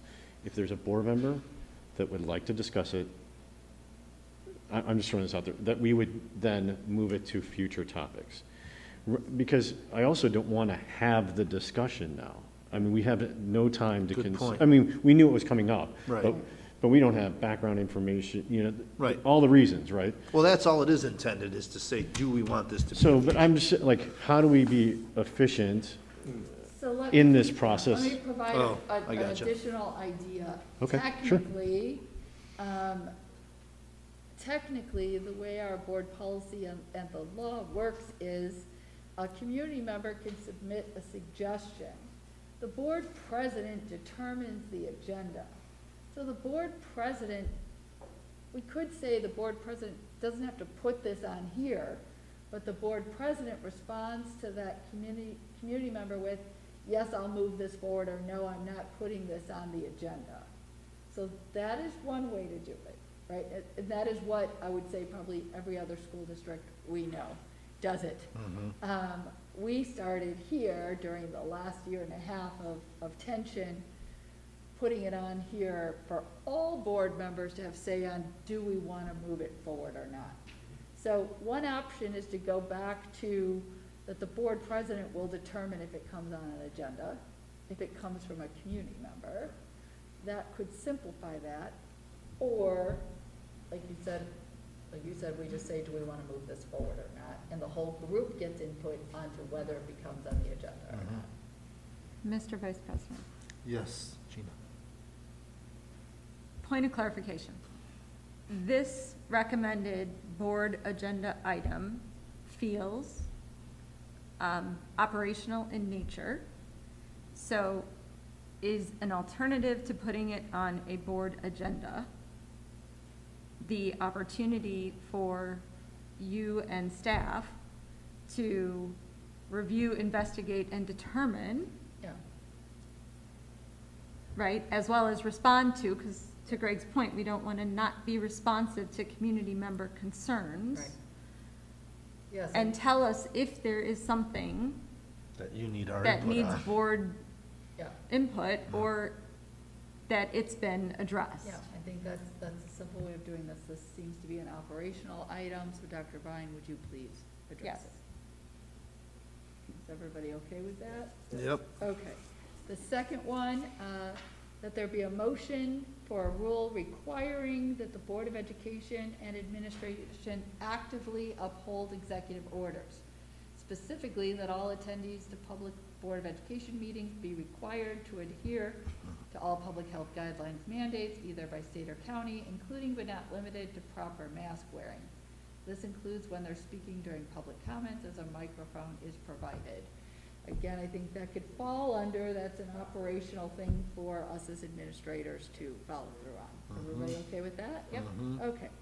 A suggestion made to add 17.745 Illinois Code of Schools 70-Healthcare Right of Conscience Act to the existing list on page 1 of policy 2:260, the school board uniform grievance procedure. So does the board want to discuss at a future meeting, adding this as a reference to that policy? Or I could say, again, this is something that is administration, we can work with our attorneys to see if it legally should be on that policy.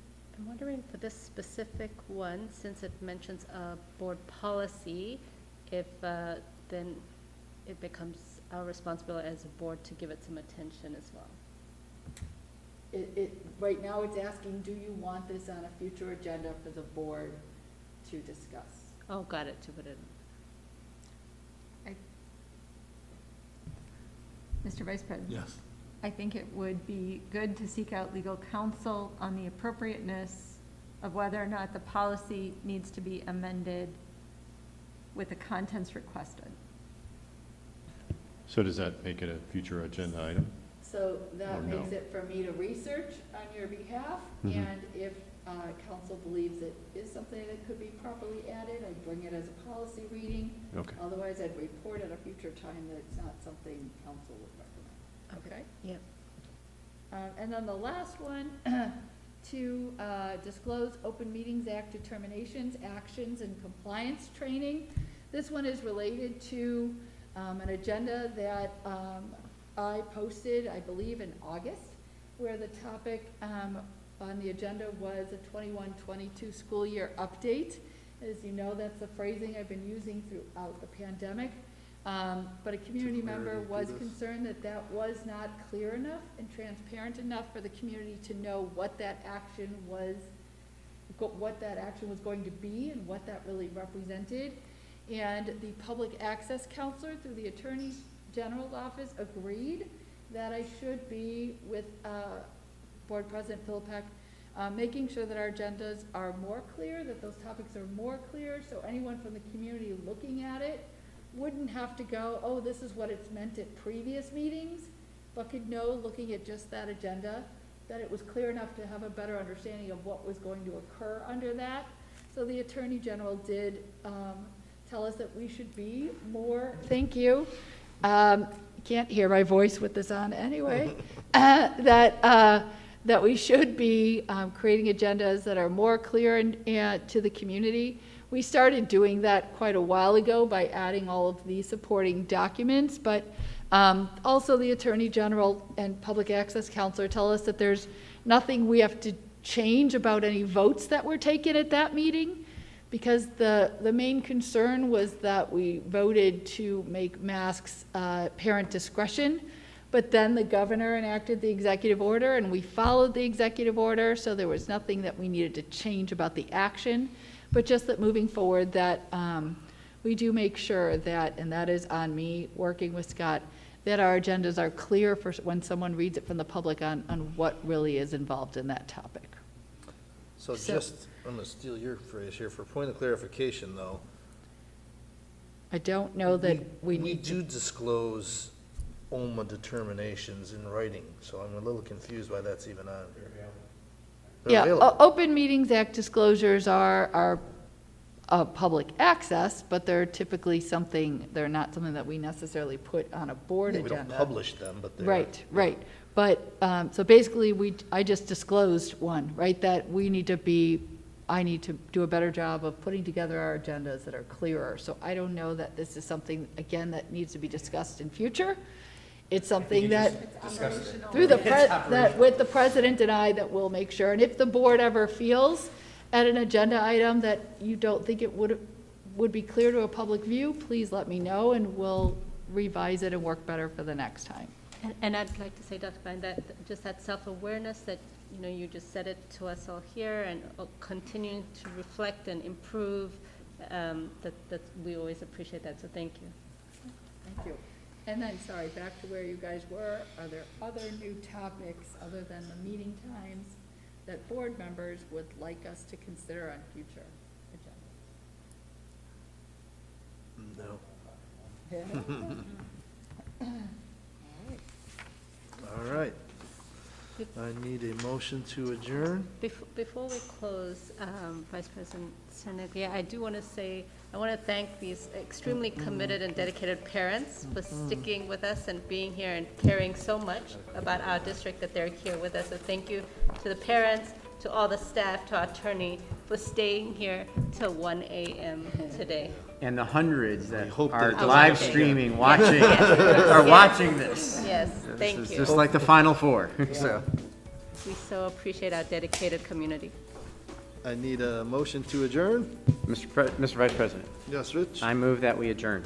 Thank you. Do I have a second? Thank you, Gina. All in favor? Aye. Aye. Gina? Good night, everybody.